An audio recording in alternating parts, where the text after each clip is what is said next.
In 2026, a crisis beyond the reach of human science erupted without warning, plunging the entire world into chaos. Giant insect-like creatures' nightmares clawed up from the depths of the earth rose and flattened everything in their path. They burrowed deep into the ground, opening countless chasms that led to alien dimensions where pairs of glowing eerie eyes stared back from the dark. These chasms were like brutal dungeons straight out of a game crawling with terrifying monsters. And humanity gave them a single name. The abyss. Humanity itself split into two groups. The ones who were altered by the abyss's mysterious radiation and those who could not adapt. A small fraction transformed by this radiation awakened extraordinary powers and were celebrated as the awakened. The rest, those who could not awaken, were shoved to the edge of survival, condemned to menial back-breaking labor. His voice sharp and commanding cut through the oppressive air. There, come on, pull harder. Joey, drenched in sweat, strained alongside a burly man to heave a massive piece of a monster's carcass onto a cargo truck. The two shouted 1-2 in unison, and poured every ounce of strength into loading it. Exhausted, they collapsed onto the ground, chests heaving as though they might burst. Joey had barely raised his head when the squad leader loomed before him, and before he could even register it, a stinging slap burned across his cheek like fire. The squad leader's voice lashed out with contempt. "What are you hesitating for? Do not pretend to be pitiful in front of me." Joey clutched his burning cheek, too intimidated to utter a word of protest. Suddenly, from a distance, a monster covered in jagged teeth crawled forward slowly but with lethal intent. Joey's face went pale, the blood draining from his body until only raw terror remained. In the dim light, the squad leader froze. A flicker of panic in his eyes as he realized the danger was not over. Another one was still alive. Screams of panic erupted from the crowd, ripping through the suffocating air. People scattered in a desperate scramble to escape, their hearts hammering in chaos. Someone shouted, "It is hopeless, run." The squad leader bolted, glancing sideways just in time to see Joey darting ahead, his feet pounding the ground. In a heartbeat, Joey had already overtaken him, moving swift and silent like a gust of wind. A cold, ruthless thought flashed through the squad leader's mind. "No, like this I will never get out alive." A sinister smile crept across his face, his eyes glinting with malice. At that moment, a dry gunshot cracked the air, tearing it open. The bullet slammed into Joey's thigh, a splash of dark red bursting forth. He staggered, his body tilting as pain stabbed through him, trembling as he turned, eyes blurred with shock, searching for whoever had done it. The squad leader stood there, gun still smoking in his hand, not even pretending to hide his act. Joey fell face first onto the cold ground, clutching his leg, his voice breaking with pain. My leg, my leg." The squad leader laughed, satisfaction twisting across his face. Stepping over him, his voice rang out coldly over the growl of approaching monsters. "Leaving useless people like you behind, that is what you are for." Joey lay on the frozen earth alone and helpless, a spark of clarity flickering through his pain. "Oh, I get it now. He is using me as bait to buy them time to escape." His trembling hand reached out, as though to grasp some faint, impossible hope, his mind filling with unanswered questions. "Why, I only wanted to survive. Why is it so hard?" Tears welled up, sliding down his cheeks as he whispered in despair. "Someone like me with no ability will be thrown away anyway." A small cockroach scuttled past his hand, catching his weary eyes. He stared at it. A flicker of self-pity stirring inside. In this cruel, apocalyptic world, perhaps only cockroaches had it easier. They could eat anything, unlike him, scrounging for every scrap of food. The insect knew nothing of the envy aimed at it from a broken human. Its vitality was so fierce that even the abyss's radiation could not kill it. By now the monster was already crawling up to Joey's feet, and in that instant between life and death, one last thought crossed his mind. If I could be reborn as a cockroach, maybe that would not be so bad. And just then, as if answering his secret wish, the system appeared. The process of bodily reconstruction commenced. The system for evolving supernatural abilities had been activated. First reconstruction attempt failed. Second reconstruction attempt failed. Third reconstruction attempt failed. Fourth reconstruction attempt failed. 999,999th reconstruction attempt successful. The scene shifted to a filthy shadow-choked alley. A strange hand lifted into view. Dead, yet he could feel himself raising his own hand, yet what appeared before his eyes was clearly not human. Nearby lay a shard of broken glass. Joey staggered toward it, noticing what seemed to be a cracked mirror beside it, his shadow stretched across the surface. But he remained oblivious until he opened his eyes wide and truly looked. A scream tore from his throat. In the mirror, the reflection showed a cockroach as humans would see it. But the view on his side revealed a cockroach as it saw itself. His eyes went wide with confusion. This is me." Joey's anguished cry echoed off the grimy walls. "Oh God, have I really become a cockroach?" He studied the parts of his body. Even though 2 extra hands had sprouted, they felt so natural, as if they had always belonged to him since birth. There was no sense of wrongness. Joey lowered his gaze over his body, his eyes trailing along his back. The trapezius muscles gave him a strange sense of disharmony, the only jarring feature in this new form. When he shifted slightly, wings burst open, lifting him shakily into the air. Whoa! Joey cried out, tears streaking down his face, his voice echoing with despair. Before he could even get used to them, his wings smashed him into the wall and he crashed painfully to the ground. He rubbed his forehead, groaning. "If I just flex my back muscles a little, the wings move on their own," he muttered, then shouted at himself in frustration. "If I had known my dying wish would actually come true, I would have wished to become something else."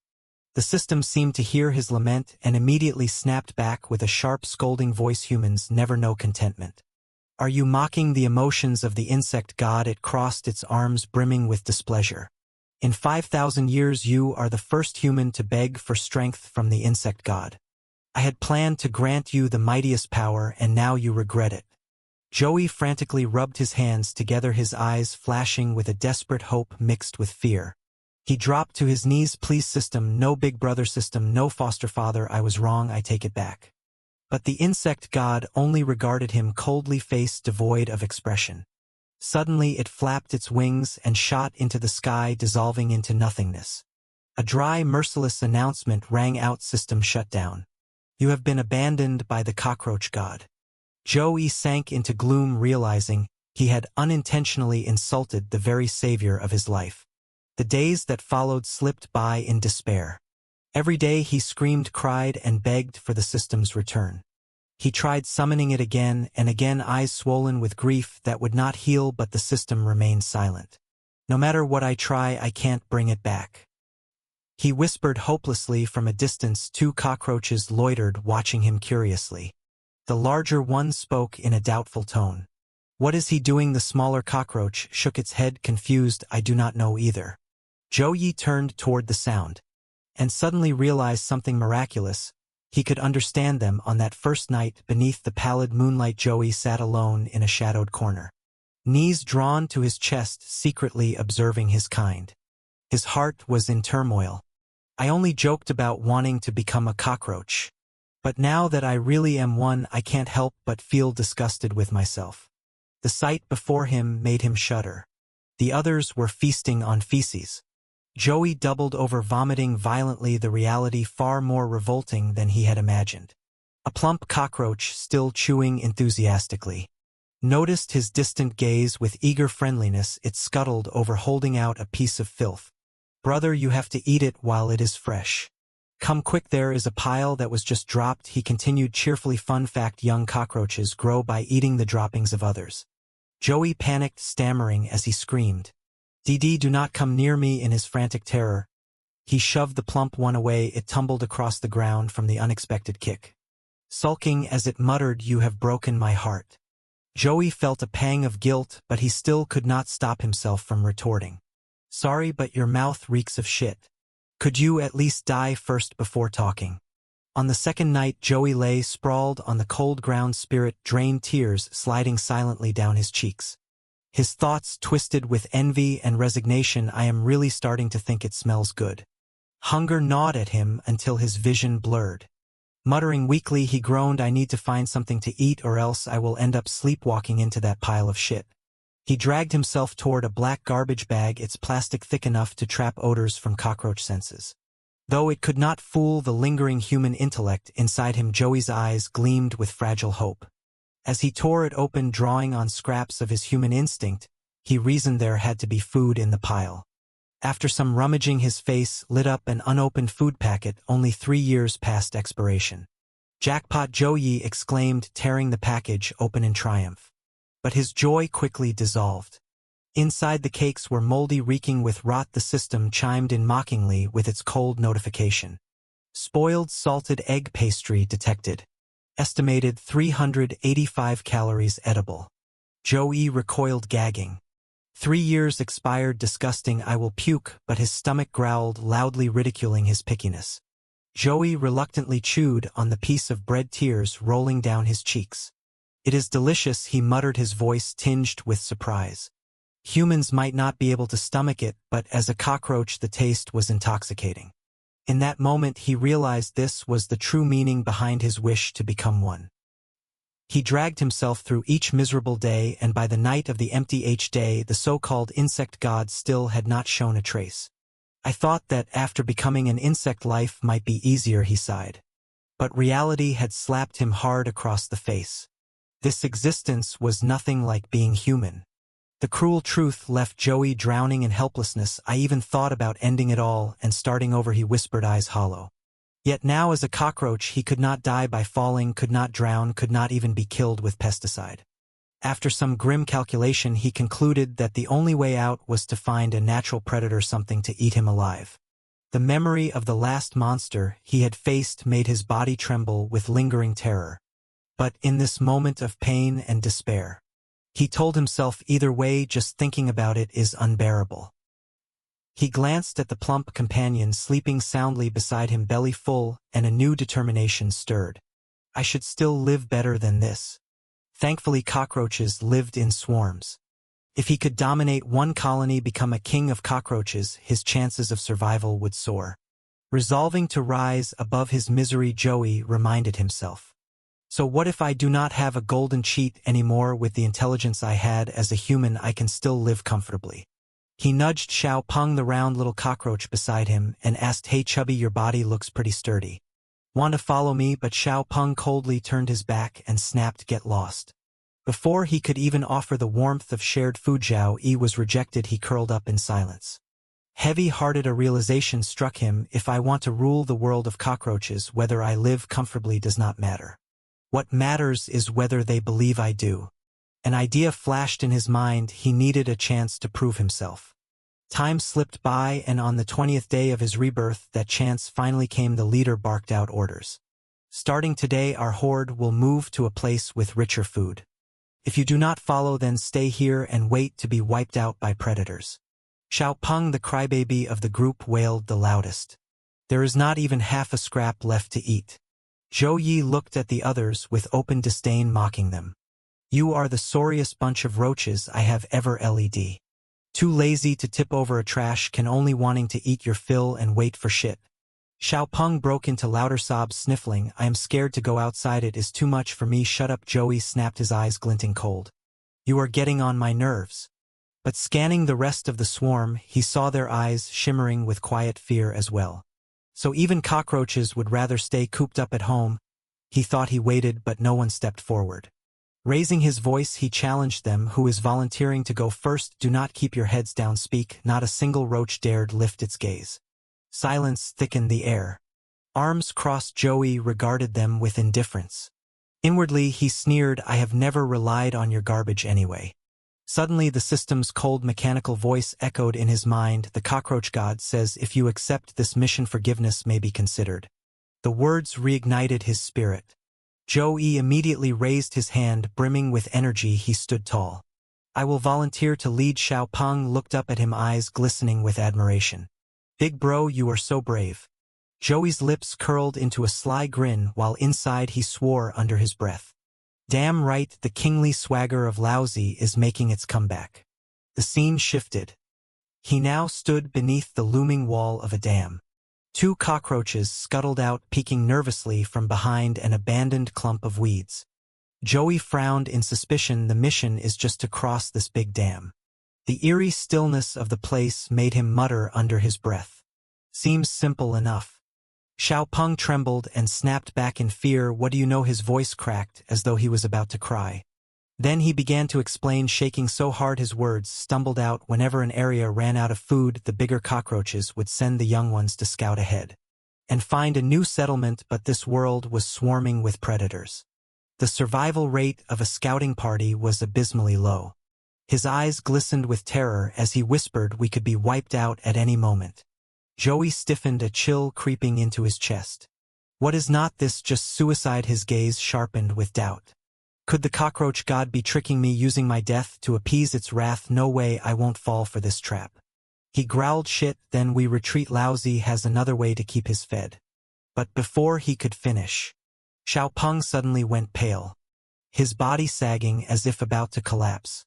Without warning, the leader appeared silently at Joey's back. He had not sensed a thing. Where do you think you are going? The leader's voice was like a frozen blade. Then almost seductively he added, beyond this dam lies a feast of countless monsters. Whoever gets there first eats first. Joey rubbed his hands together, excitement flaring. He muttered, so cockroaches have evolved to the point where we can eat otherworldly monsters? That is insane. I will never go hungry again. He turned to Xiao Peng, trying to make up an excuse. I have been cutting weight lately. You all go ahead and feast, do not leave me any scraps. The leader's eyes cut into him like knives. In a flash his hand shot out and clamped tightly around Joey's throat. His voice hissed in warning, if you do not go scout, then you will be our dinner. Joey thrashed wildly, but the leader's grip was like an iron vice. Bitter resentment surged inside him. Even as an insect, I can't escape this law of the strong. Devouring the weak, the leader hoisted him high, repeating the threat coldly. If you do not scout, you will be our dinner. Struggling for air, Joey stared back, eyes blazing with fury. Memories crashed over him, the days when his weak, defenseless squad had been thrown to the wolves by the checkpoint overseer, forced to serve as bait to find food. He could still hear the man sneering from the platform, you useless trash, all you know is to eat and wait for death. The overseer's fake pompous tone had dripped with cruelty as he called it a reward to send them out, a so-called chance at survival. Joey's lips curled in contempt. This leader is no different from that overseer. Are they cut from the same rotten cloth? Without hesitation, the leader hurled him down the rocky cliff in his cockroach body. He even had the gall to shout, you should thank me for giving you a chance to live. Then he pressed his foot on Joey's head, grinding it down as if to savor his fear. But inside Joey's blood boiled. He could not endure this humiliation any longer. His eyes burned. Just being a bug that can eat anything is not enough to survive this apocalypse. I need my golden cheat back. In the choking darkness, his voice rang with steel. I must become stronger. He led the roach squad across jagged rocks, instructing them sharply, spread out. If anything moves, signal immediately. But then his steps faltered. Something invisible tugged him backward. He snapped, fatty, stop clinging to me like that. Xiao Peng's panicked face stared back, clutching him tightly, trembling. I am scared. Joey stayed silent, hesitation flickering across his features. He glanced around, unease gnawing at him. This dam is strange. It is not even by a river. Why are there wave-break rocks here? Before he could process it, one of the leader's lackeys shouted nervously. But we have climbed halfway and still no movement. Maybe we should quit. But the leader, forever paranoid about losing his spoils, burst into raucous laughter. Greed gleamed in his eyes. No way, these bugs eat before me. With arrogance dripping from his tone, he commanded his crew. Wings buzzing as they shot past Joey. We will fly straight over. Even if enemies are waiting, we will crush those vermin first. Joey watched their silhouettes disappear, a heavy weight pressing on his chest. He knew the whole group had been bullied into this, powerless to resist. They can fly this well, so why forces to scout on foot? Lost in thought, he failed to notice the rocks around him shifting ever so slightly. A cold, crawling sense of danger suddenly gripped the air. Joey spun around, and before him a massive eye flared open, glowing brilliantly in the dark. He jolted in shock but forced himself to stay calm. Only then did he realize the truth. The stones scattered around him were not stones at all. They shifted, revealing themselves as mutated frogs, perfectly camouflaged beneath rocky shells as they waited for prey. Xiao Peng managed only a quick glance before tears streaked down his cheeks. He trembled, too frightened to speak.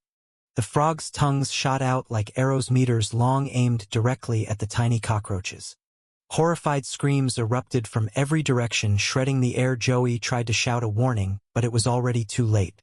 His voice cracked in panic as he roared, "Run, scatter, fly up." At that exact moment, the system's cold mechanical voice reported encounter with natural predator detected. Extracting biological data. Subject: mutated amphibian frog, developed leg muscles, allow leaps up to 20 times body length. Tongue launches at 4 meters per second toward prey. Tongue tip equipped with sharp hooks and paralyzing mucus. Weakness: cannot clearly perceive prey that remains perfectly still. Joey's heart pounded violently as fear surged through him. "Mom, I am going to die. What do I do?" He forced himself to calm down, turning to Xiao Pang with a trembling yet steady voice. "Do not move. They can't see things that stay still. Just lie there and do not make a sound." But then he froze. The insect god suddenly appeared before him, hovering in the air, its voice cold yet commanding. "The cockroach god has given you a choice." It had been watching Joey's every move all along. 1. Identify a safe route to escape. 2. Save a cockroach, and in return you will gain the path to the Cockroach King. That cockroach will become your first loyal servant. Joey faltered, his mind a tangled mess. His survival was already in doubt. How could he dream of becoming a king? Then came the soft sobbing behind him, pulling him back. He turned to see Xiao Peng crouched beside a rock, tears streaming eyes, pleading desperately for help. "Big bro," Xiao Peng choked out, "you have been frozen for 5 whole seconds." Human memories surged into Zoe's mind, vivid, as if they had just happened yesterday. Muttering under his breath, he finally understood. "Back then, what I wanted most, what I never even dared to dream, was not to become a cockroach. I only hoped, desperately hoped, that someone would come back for me just once." But before he could speak it aloud, the insect god's frigid voice cut in, counting down 5. 4, 3, 2, a flash of thought struck him. "I still want to be saved." His body suddenly sprang from the ground as though propelled by unseen force. Outwardly Joey seemed calm, but inside he was in chaos as he pulled Xiao Pang with all his strength away from the mutated frogs. "Somebody save me," he shouted, then snapped at Xiao Pang. "Damn it, you fat bastard, you eat too much crap. You would better lose weight for me later." Xiao Pang's eyes overflowed with joy, tears and snot spraying everywhere as he bawled, "Big bro, I love you." Joey grimace. "Shut up, your breath is making it impossible to concentrate." He dragged Xiao Peng forward with every ounce of strength while, however, before the two of them could get very far, the mutated frog suddenly leapt high into the air, its massive mouth gaping wide, rows of fangs gleaming, as it tried to swallow them both in one bite. The abrupt and ferocious move drained all color from Zuyi's face. But almost immediately, determination flashed in his eyes. At that critical moment, the protagonist twisted his body midair and hurled the chubby kid out of harm's way. Saving him from certain death, the fat roach burst into tears, screaming, "Boss!" The word had barely left his mouth when he saw the frog's sharp jaws clamp shut, trapping Zui inside. Yet it wasn't over just then. The familiar chime of the system echoed once again. Then the system's voice rang out again, cold but filled with authority. "Dan, you have passed the trial of the cockroach god. Your courageous sacrifice has moved it deeply." The massive frog, oblivious, kept its mouth wide open, poised to devour him. System activating special trait: devour all things to prevent total annihilation. Countermeasure initiated. Trait acquired. Mutated frog's elastic tongue and corrosive mucus. Right after that, the mutated frog's bulging eyes suddenly widened, even more, as if something inside was about to burst out and tear its body apart. And sure enough, just a second later, its head exploded into countless pieces, scattering blood and flesh through the air. The system's confirmation chime followed immediately. Asterisk special reward. Human body reconstruction granted asterisk. At that moment, standing where the monstrous frog had been was none other than Zui, his human body fully restored. The mutated frog remained perfectly still, showing not the slightest intention of moving. Even as it was about to be struck, its eerie calm was unnerving. The jet of green mucus splattered across its face, making it jolt in place. Joey felt as though he had just been released from a cage. He threw his head back and laughed in triumph, shouting, "I am back, you bastards." The insect god, clearly pleased with his performance, spoke with solemn authority. Joey, even in the face of despair you kept your heart pure and righteous. You are worthy of being my successor. Joey pointed to himself, his face torn between worry and confusion. Successor to the cockroach god. Wait, does that mean I have to turn back into a cockroach? The insect god's laughter rolled deep like thunder rumbling from the earth itself. The cockroaches shout, Chang the indomitable little one. And Xiao Chang means immortality. Once immortal, why should you be bound by form? Joey stared blankly, struggling to grasp the meaning. He scratched his head awkwardly. But I sucked at literature class in school. Could you just say it straight? The insect god lost his temper, bellowing so loudly that spit sprayed in every direction. It means that even in human form you can wield the power of immortality, you idiot. Joey, however, drifted into idle thoughts. His heart suddenly as light as the autumn breeze in Hanoi. So that means I do not have to care about appearances, do not have to turn into a cockroach anymore. He stood there completely naked, utterly unbothered. The insect god regarded him with rare admiration. Few would be like you. You did not abandon your comrade just because he was an insect.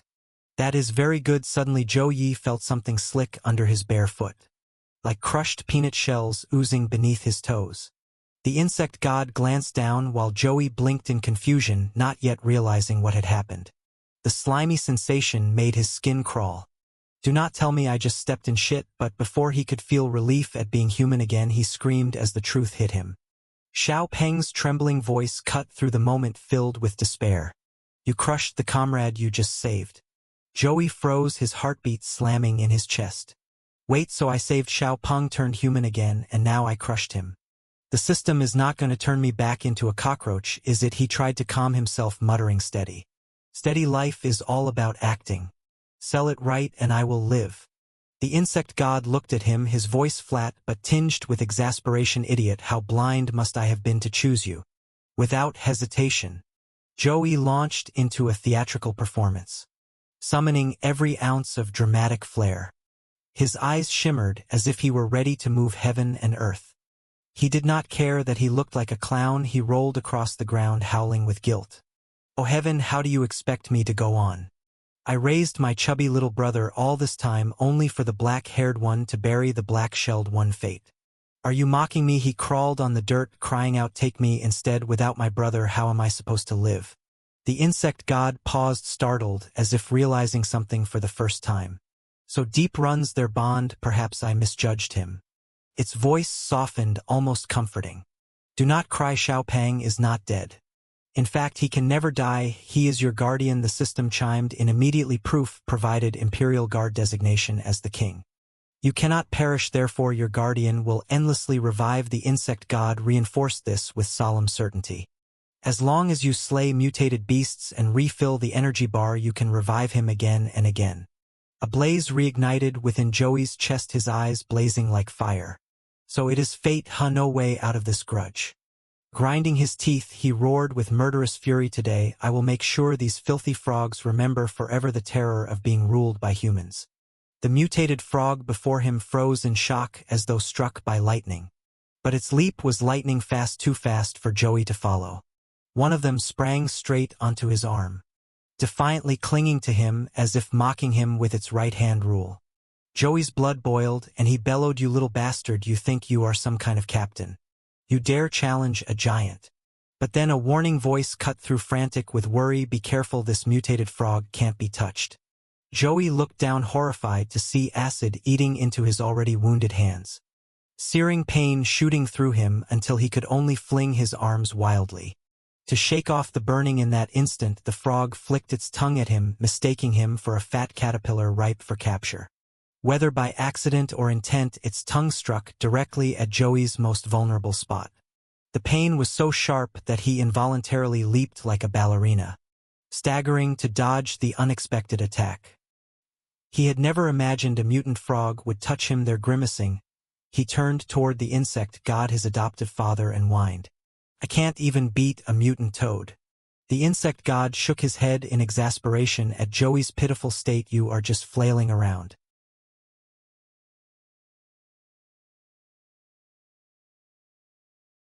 Startled, Joey blinked.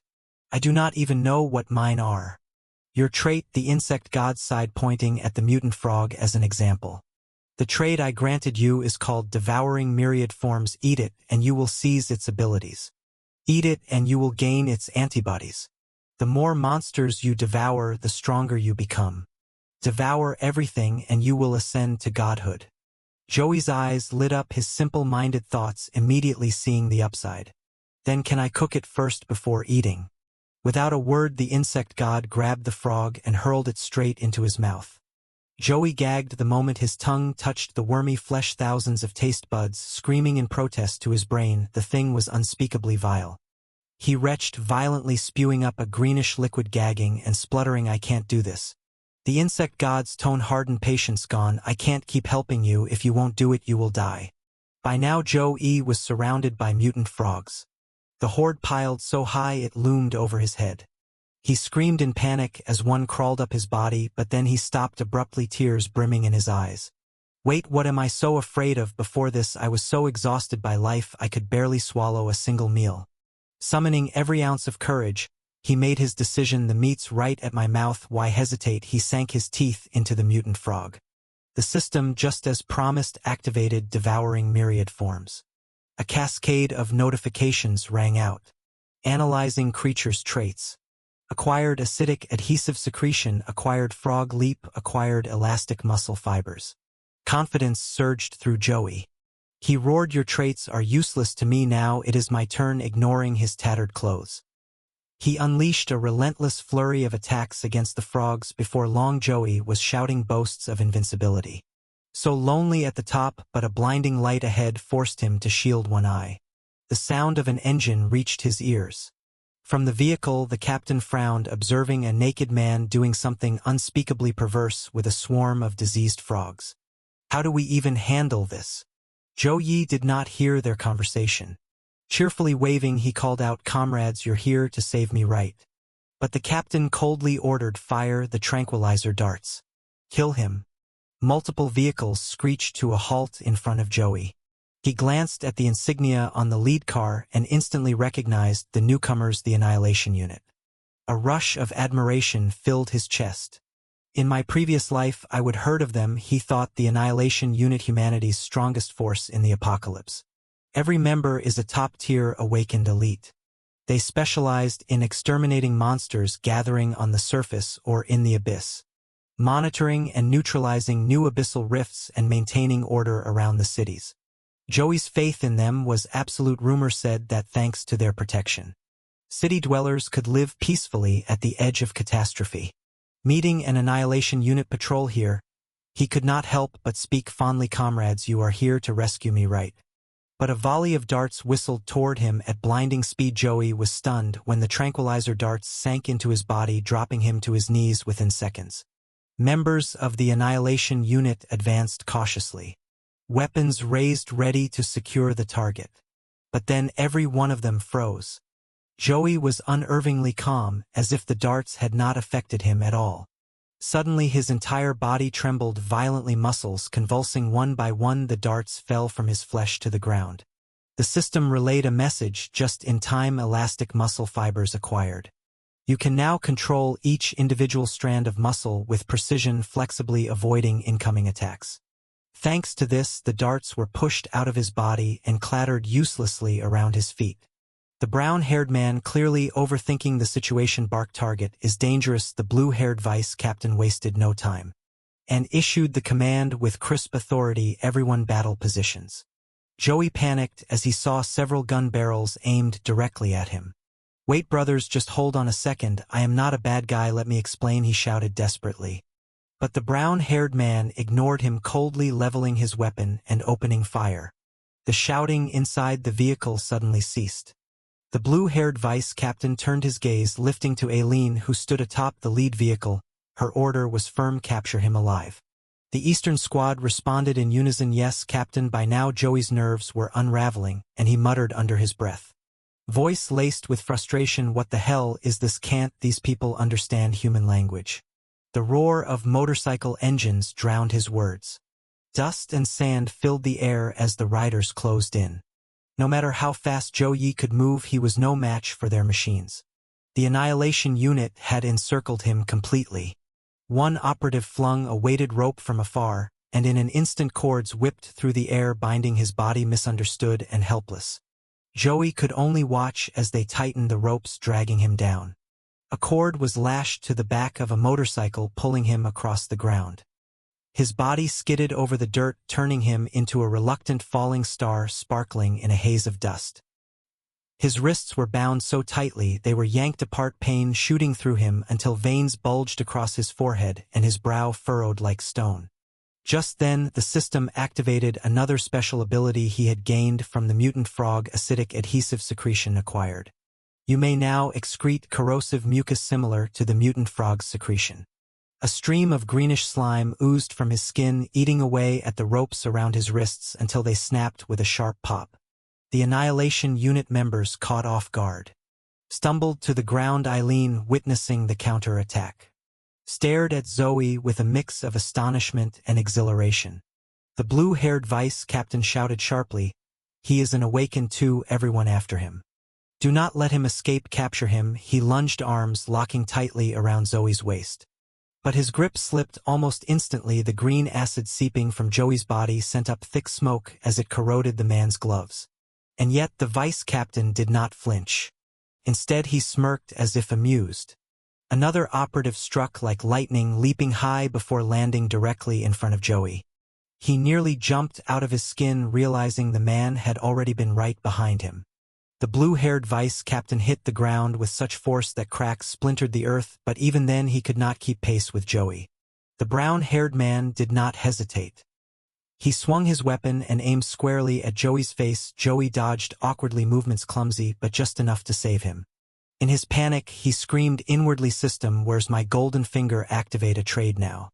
The system instantly responded. Frog leap acquired in a heartbeat. Joey launched himself far beyond the brown-haired man's reach, soaring through the air like a spring-loaded cannonball. He could hardly believe it. It worked. Bursting with excitement, he charged ahead, deliberately stomping in a military rhythm to taunt them. "Come on then, try to catch me." But suddenly his body lurched. He stumbled and fell hard onto the dirt. A strip of purple cloth had wrapped tight around his leg, yanking him back.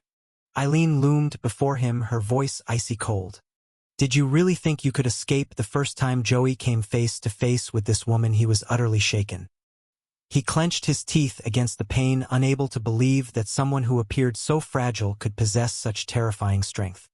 She treated him like nothing more than a wild beast. With ruthless precision, she yanked the rope, pulling Joey off balance and sending him crashing painfully to the ground.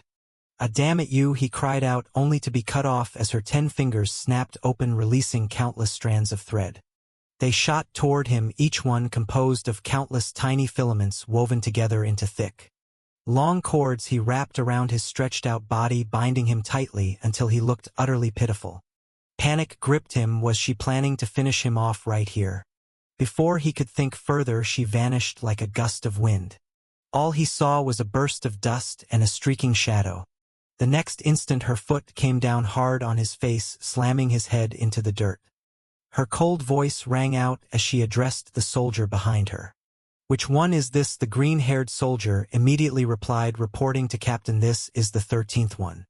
Once Joey was secured, the woman mounted a motorcycle and revved the engine, wrapped head to toe like a silkworm cocoon. Joey was dragged mercilessly along the road, battered and jolted until he sobbed uncontrollably. "Oh, please let me go!" His cries echoed as the massive convoy of the extermination squad thundered behind their captain. Even from afar, his desperate screams saved me, carried through the city as the vehicles rumbled deeper inside. The scene shifted. They arrived at the extermination squad's base, a fortified stronghold surrounded by colossal walls to shield humanity from monster attacks. The convoy finally stopped before the massive iron gates. Loudspeakers blared the announcement, "Captain Aaron has returned." "Open the gates." A vermilion bird, the woman with violet hair, addressed as Aaron held her composure, speeding straight toward the slowly rising gate. "Do not open it too wide," she instructed. "We do not want any monsters slipping inside." Joey, still bound and helpless, could only cry out in terror as Aaron tilted her bike, expertly flashing him a sly, cryptic smile before whipping the handlebars and circling back. The rope jerked, violently dragging him across the ground until he was battered nearly senseless. "Just toss me into a monster's den already," he wailed. "This is worse." His screams reached a fever pitch, raw and broken. They finally pulled into a prison chamber marked with a metal plaque, "Detention Wing Extermination Squad." At last Joe was thrown into closed prisoner's garb that made him look slightly less pathetic than his previous naked state. Aaron led the way, while Joey was flanked tightly by two female scientists whose intentions were still unclear. Clicking his tongue, he muttered bitterly, "The world's already ended. And you still lock people up just because they are naked. Is not that a little much? Beautiful ladies, I am harmless." The short-haired scientist gave him a sharp look and replied with mocking surprise, "Oh, this naked man can actually talk. That is different from the 12 before him." Erin's expression hardened. Her voice was grave. "Do not let your guard down. In the past week alone, 12 unidentified refugees appeared out of nowhere, naked, vacant, and smiling like fools. They never spoke a word. Routine checks labeled them human, but the feeling they gave off was something profoundly inhuman." The ponytailed woman beside Joe snapped irritably. "So what, just execute them all and be done with it? Why go through all this trouble?" her companion countered calmly. "If we kill people simply for being dim-witted or ugly, how are we any different from the monsters outside? Stop complaining. Tomorrow the genetic test results will come in." Listening to their exchange, Joey began piecing things together. "So I was caught just because I happened to resemble those weirdos." Then his eyes went wide as another thought struck him. "Wait, genetic testing!" Panic surged. "Damn it, what about this cockroach god system? Will they find me out when summoned?" The system chirped innocently. "What is genetic testing?" Zoe nearly collapsed. That single clueless response was enough to doom him. Tears welled in his eyes. "It is over. I am finished." A chime sounded as the elevator doors opened. The three women escorted Joey down a long corridor into a massive, dimly lit chamber. "Whether you are a real pervert or in league with those 12 freaks, you will sit quietly and hear," one of the scientists warned. The short-haired woman glanced back, frowning, when she saw only a single prisoner's chair occupied.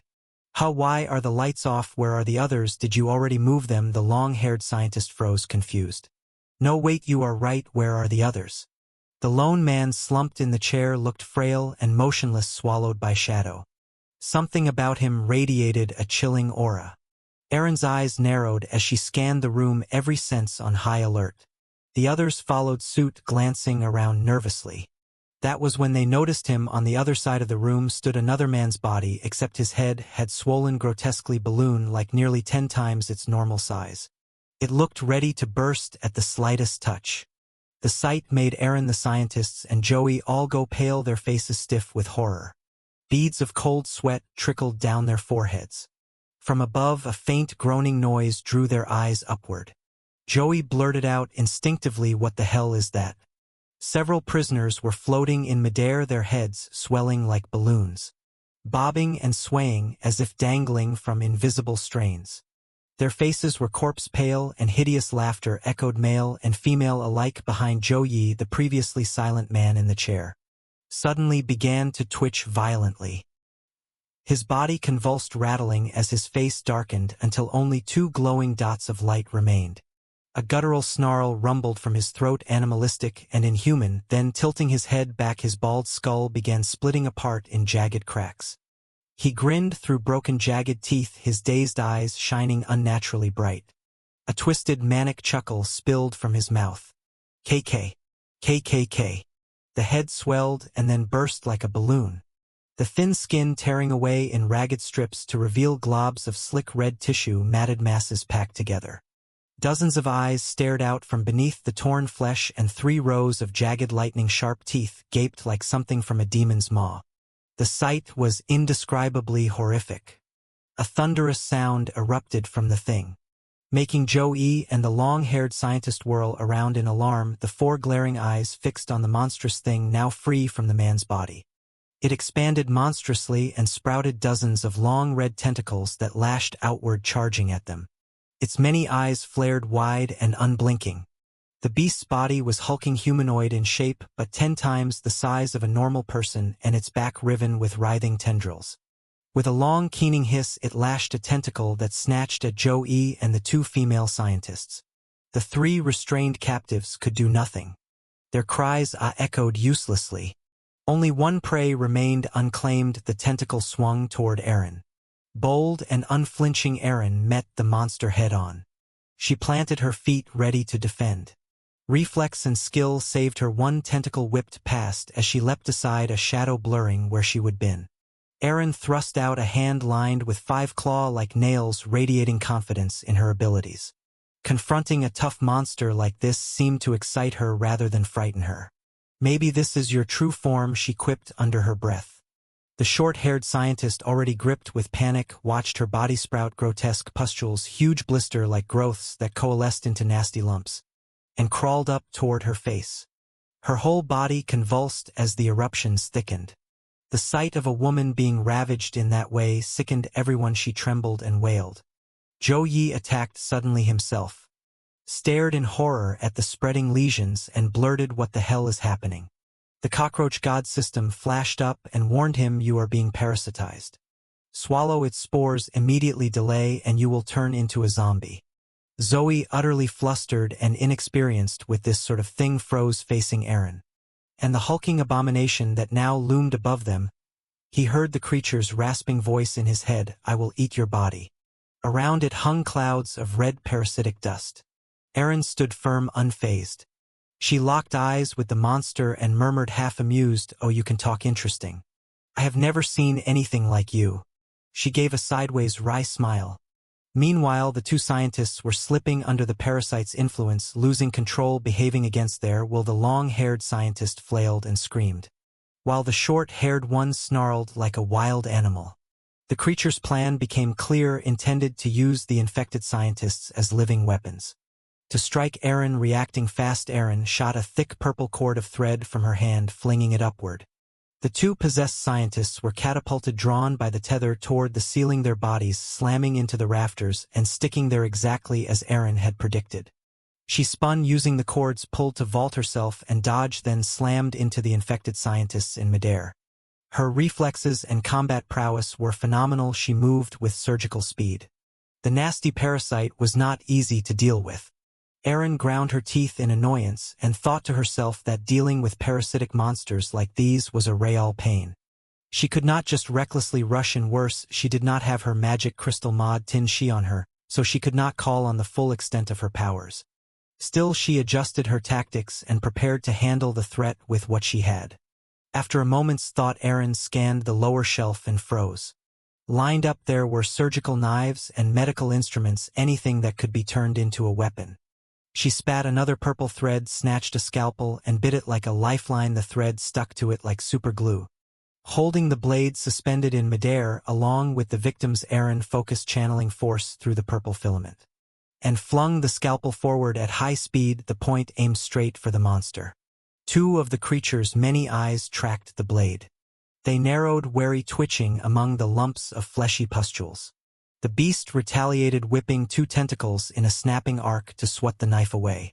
This thing was not only disgusting but cunning. It used the 2 captive scientists as human shields, holding them out in front of its maw like bargaining chips. Eren, reading its intent, tightened her grip on the thread and reeled the blade in, timing it so the tip stopped just inches from the wide, terrified eyes of one of the scientists, close enough to ruin everything if she would misjudged. The monster, infuriated by her trick, glared and howled above them. Zhou Yi thrashed in the restraints, frantically gnawing at the red pustules covering his body. He panicked at how fast they spread and yelled that he could not swallow the spores quickly enough. The cockroach god system hovered at his side, barking at him to hurry. "Swallow the spores now or you will turn into a corpse." Joey swallowed with difficulty, gagging on the revolting taste as the parasite's pustules coated his mouth. The system's notifications blinked through. Spore ingestion detected. Acquired anti-parasite trait, parasitic resistance +10. Parasitic resistance +35. Parasitic resistance +46. Learning werewolf's knife technique. Emboldened, Eren flicked her wrist. For surgical scalpels flashed out like a fan, sharp, precise, and brutally efficient. Her voice cut through the chaos, cold and hard. "Stop fooling yourself." Her resolve only hardened. The knives sliced through the air in 2 arcs, converging on the 2 infected scientists. But at the last moment they curved outward, missing them narrowly fortunately. Since the scientists were already losing consciousness and slipping deeper into infection. The monster was taken off guard by Aaron's multi-directional assault. It lunged to defend, but Aaron's blade struck first, shredding chunks of the fleshy masses atop its head. Blood and meat spattered everywhere as the knives bit deep. The creature screamed a shrill, ear-piercing roar, yet despite Aaron's damage, it seemed to shrug off wounds that would fell a normal beast. Its regenerative and parasitic defenses were terrifyingly effective when the monster was hurt. The injury was mirrored on the host it had infected. The two female scientists suffered identical damage and screamed in agony as the parasite redirected Aaron's blows into them. Aaron watched, fury and alarm mixing. Her initial plan to simply wear the thing down had backfired. Harm to the parasite translated into harm to its human hosts. Worse, the creature recovered rapidly. Cuts knit back and flesh sealed in moments. This was no ordinary monster. Aaron cursed under her breath. Dealing with parasitic types was a nightmare she could not blindly charge in. And she did not have her arcane crystal with her to unleash her full power. Then the beast offered a nasty surprise. It jabbed one coarse finger right at Aaron's face and spat. "You got hit too." She looked down and realized with a jolt that the parasite's toxin had latched onto her hand without her noticing. Her mind blurred with a sudden chaotic flood of thoughts. The infection's influence crept into her consciousness. Before she could fully react, her arm began to move of its own accord. The parasite had seized control. Aaron struggled, but her arm obeyed the invader. It rose and clamped across her own throat. Though she fought against it, the parasite's strength overrode her, while the limb squeezed tighter and tighter. Aaron's breath came in ragged gasps. She fought to pry her hand away, but the control was absolute. For the creature, watching its enemy choke herself was ecstasy. Its pupils dilated across all of its many eyes as it savored the weakening prey. The monster opened its terrible maw and hissed, voice like a death rattle. "I will not give you a chance to clear the spores." The monster's gaze suddenly shifted, its many eyes narrowing in irritation. Aaron, though gasping for breath, curved her lips into a faint, defiant smile. Her hand, blistered and swollen from parasitic infection, loosened its chokehold around her neck thanks to her quick thinking. Using threads from her free hand, she looped a strand of webbing around her thigh and pulled, wresting control of the possessed arm inch by inch. "I am glad it was me who got caught in your trap," she rasped, voice trembling yet sharp. "If it had been one of my teammates, you would have killed them by now." With that, she yanked the silken thread tighter. The glowing violet strands strained, vibrating as power coursed through them. "My webs can manipulate more than objects," she warned coldly. "They can control bodies, even my own." Her parasitized hand fought violently, turning a deep purple as tendons pulled against the webbing that bound each finger. Aaron's small but unyielding locked eyes with the monster, proving she was not someone to be crushed so easily. Her controlled fingers twitched. With a deft flick, she retrieved another scalpel, sending it whipping through the air. Swift, clean, merciless slash. The blade hacked, repeatedly severing the parasitized flesh, until her infected hand was nothing but exposed bone and sinew. Yet Aaron's face betrayed no pain. She even mocked it with a cold sneer. "How unfortunate, looks like it is over for you." The monster missed its chance to finish her and recoiled in fury, but its arrogance would not let up. Once again it shoved the two unconscious scientists in front of itself as shields, its hulking body looming behind them. Its tone was laced with venom. "You are bleeding, you are weakening. Drop your weapons or I will kill them both," and slip away. Aaron's jaw clenched at the sight. The contempt in its voice made her sick. It was filth, pure and vile. She longed to drag it to hell with her own hands, but she kept her glare steady, her voice cold with lethal promise. "Even if you begged on your knees, I would not spare you." All attention had been on Aaron and the beast. No one noticed Joey, still suspended above, until strange cracks began sounding from his restraints. The monster turned, startled. It had not even realized it had let its control over Joey slip. Its eyes widened. "Impossible. Why can't I control him?" Thinking fast, it raised a tentacle, sharpening the tip like a massive spear. With a vicious thrust, it drove the appendage straight for Joey's throat. Desperate, Joey threw up his cuffed hands, but the blow shattered them like brittle glass. Terror flooded his eyes. He would face death before, but this time was different. He was sure there would be no escape. Then in that instant threads of violet light swirled before him. Aaron's webs. Joey froze in shock. What the luminous strands snaked around him surged with energy and yanked him violently out of the monster's reach. "You are." Joey screamed, tears and snot flying. As Aaron's threads whipped him back towards safety, the parasite beast glared furious that it had lost its hostage so easily. It could no longer dominate Joey's body, and Aaron had snatched him back in the blink of an eye. He crashed onto the ground, sliding along the pavement, until he skidded to a halt beneath 2 streetlights. Aaron exhaled, satisfied. One hostage saved. Joey meanwhile lay on the ground, stunned, eyes squeezed shut as he wailed in panic. When the noise around him softened, he dared to crack one eye open. And there she was standing above him, Aaron safe, unharmed. The realization hit and Joey's face flushed crimson. He stammered, breathless, "Thank you for saving me." Yet, even in his battered state, his gaze drifted upward, landing squarely on her. Aaron, clad in her protective suit, had bent slightly as she reeled him in, and from this unfortunate angle, Joey found himself staring at her like a man who'd stumbled into heaven. His nose began to drip a long, embarrassing stream, and his face burned hotter. "Of all times I get to witness the little Rose up close." Even in mortal peril, Joey's misfortune had twisted into a ridiculous, unforgettable moment. Joey softened his tone, whispering a shaky "Thank you, Bodhisattva," as he gazed up at Aaron, who stood over him like a savior. Yet the idiot's eyes glazed with infatuation, lost in some shameless fantasy. Aaron, staring down at this hopeless fool, was speechless. Her bangs shadowed the irritation in her eyes. If anything, she wanted to knock some sense into him. With a snap of her wrist, she grabbed Joey by the collar and yanked him up, face fierce and voice like steel. "You mean to tell me you do not have any kind of mutation like that thing, so you are nothing more than a plain pervert?" Joey panicked, flailing as he tried to hold her hand back. "Wait, big sis. I told you already on the way here, you just won't believe me." Aaron clicked her tongue in annoyance but shoved him aside, focusing again on the true threat. She stepped forward, shoulders squared, and declared firmly, "Since the monster can't parasite you, I see 2 options. 1, we both die here. 2, I hold it off while you escape and warn the others." A wry grin tugged her lips as she added, "Then someday you can dance on my grave if you would like." That would be the gallant ending of a beautiful heroine. Joey blinked in shock, taken aback by her fearlessness. His eyes searched hers, and for a moment he stood frozen. Then suddenly clenched his teeth and strode past her. "Forget A and B," he said, his tone surprisingly resolute. "I choose C." Aaron nearly stumbled. What C? Her face was dead serious. She had not been joking about life and death, but here was this perverted clown standing tall with an aura that startled even her. Aaron had thought for sure he would choose to run.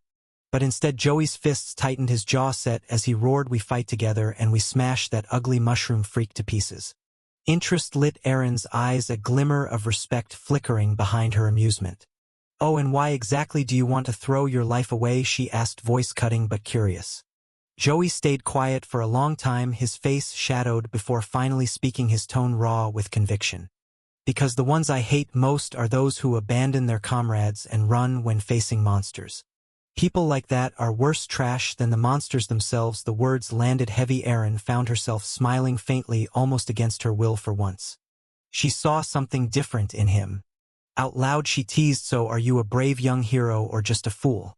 But inside she muttered to herself, "Definitely a fool." Arms crossed, she chuckled quietly, confidence flickering across her features. "No wonder this idiot dares to act so bold. He has got a system protecting him." Sure enough, Joey's thoughts straight in smugness. "The system already told me the monster's true body is weak. As long as I resist its parasitic power, it is nothing. With this victory, I will secure a place among the extermination corps. Just wait and see." Meanwhile, the parasite beast raged, watching these 2 bicker and posture like it was not even there.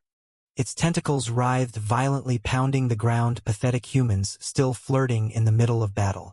Disgusting lower life forms die. It howled, and in its fury its strength skyrocketed. More tentacles sprouted, thick and grotesque, smashing into the ground in a storm of force. A wave of parasitic filth surged outward, flooding toward Joey and Aaron. The sudden onslaught made them both stiff and caught off guard by the ferocity of its counterattack. Joey charged forward with a show of bravado only to immediately falter and shuffle back a step, glancing at Eren in a panic. "Wait, do not you know how to control bodies too? Hurry up, take control of me and make me fight." Eren, calm as ever, did not answer, her hands clenched tightly, veins straining, but she remained silent. Joey blurted again, voice rising, "I am not afraid of being parasitized, but I do not know how to fight." Before he could ramble further, Eren unleashed her technique. With a sudden sweep of her fan, she struck a stance that radiated elegance and lethality, her body spinning in a full 360-degree arc. From the tips of her fingers burst countless strands of spiritual threads, fine as silk, which slashed through the air and clamped down on her eyelids in concentration. Eren sneered, her lips curling in mockery. "Just so you know, I can't guarantee your safety." With a flick of her wrists, the silken threads lashed onto Joey's limbs, neck and head, binding his body like a puppet. One by one, the strands sank deeper, sinking with his cells as though rewiring him from the inside. Eren leaned forward, raising her arms high, her delicate fingers twitching with surgical precision, all her focus locked on the parasite beast ahead. The corner of her mouth lifted into a smirk, both confident and merciless. Planting her feet wide, she thrust her hands outward, commanding sharply, "Go, shout, if you must." Joey bolted like the wind, his body now moving with inhuman speed under Eren's control. Each leap carried him farther, driving him headlong toward the monster. Two female scientists, long since consumed and overtaken by the parasite, stood in his path. Their eyes were nothing but blank white voids, pupils erased, while grotesque tentacles poured from their bodies, slamming down to form a writhing roadblock. Controlled like marionettes, they lunged at Joey with unnatural strength. From behind them, the parasite roared, its voice shrill with pride. "Pathetic human, you can't even avoid my tentacles, let alone breach my battle formation." Its words dripped smugness, sure of its dominance. But Eren's sharp fingers danced with lethal grace, manipulating Joey's every move. She wove his body across the parasite's pulsating flesh, his boots pounding against its grotesque epidermis. With raw force, at the crucial moment, Joey twisted midair, seizing one scientist by the throat, intending to drive her into the ground with a finishing blow. Yet, just as he struck, the parasite yanked its puppet back, nullifying the attack. Joey landed heavily, steadying himself, while the scientist shrieked mindlessly, her cries an animalistic wail. "That was only the opening act," Eren muttered, fingers jerking sharply at once. Joey's body shot forward again, a blur too fast for the naked eye to follow. He crashed low, skimming across the red parasitic flesh, narrowly dodging a crushing tentacle strike. Muscles straining, he slammed his palm against the ground, bolting his body up in a swift, explosive kick, landing in a crouch. Joey glanced back, a cocky grin tugging his lips, as the possessed scientists flailed and stumbled, their swings striking empty air. He skimmed around them, effortlessly weaving through their ranks. Eren's control was flawless, each thread tugging him with the precision of a master puppeteer. The closer they pressed toward the beast, the denser the parasitic fog became, layers of viral matter thickening the air. The monster trembled in disbelief, its voice a furious screech. "Impossible. How can you be moving faster?" Its many eyes darted wildly, scrutinizing Joey before realization dawned. "No, it is her. That woman is controlling you from out there." Far down the corridor, Eren raised a hand and gave a mocking little wave, her smile infuriatingly sweet. "That is right." She teased the parasite seed as Eren giggled openly, her laughter like a taunt, high, bright and merciless. Joey, under her grip, clenched his fist tight. His body coiled like a spring before he lunged at the monster head on, shouting with all his breath, "Die!" His war cry shook the air as he crashed forward. The parasite, startled, reinforced its defenses. Tentacles and hardened flesh surged upward, shielding its vulnerable core. "You are weak," it jeered, trying to cut his resolve. "You will never break my defenses." But Joey only bared his teeth in a feral grin, his gaze locked on its core. Eren's threads pulled taut, amplifying his movement with razor precision. At that instant, the system chimed within him, an abrupt notification flashing across his mind. Special trait activated, muscles swelled, fibers coiling with sudden power.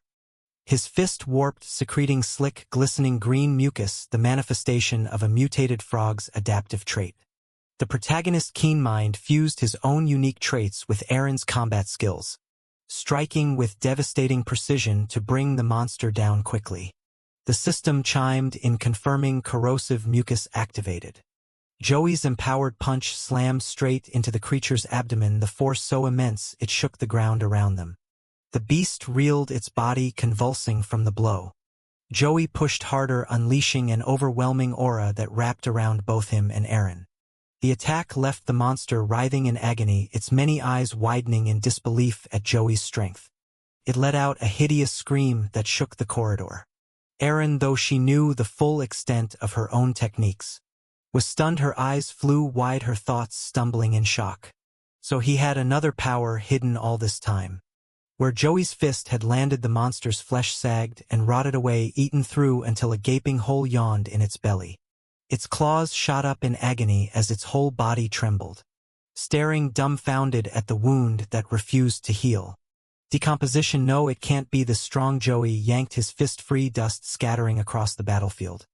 As his eyes burned with fierce light, he stared directly at the result of his courage and resolve, letting out a sharp laugh, satisfied, proud, unyielding.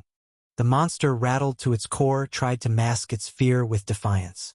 Straining against the pain, it snarled, "This is not over. You can't kill me. I can transfer the damage away."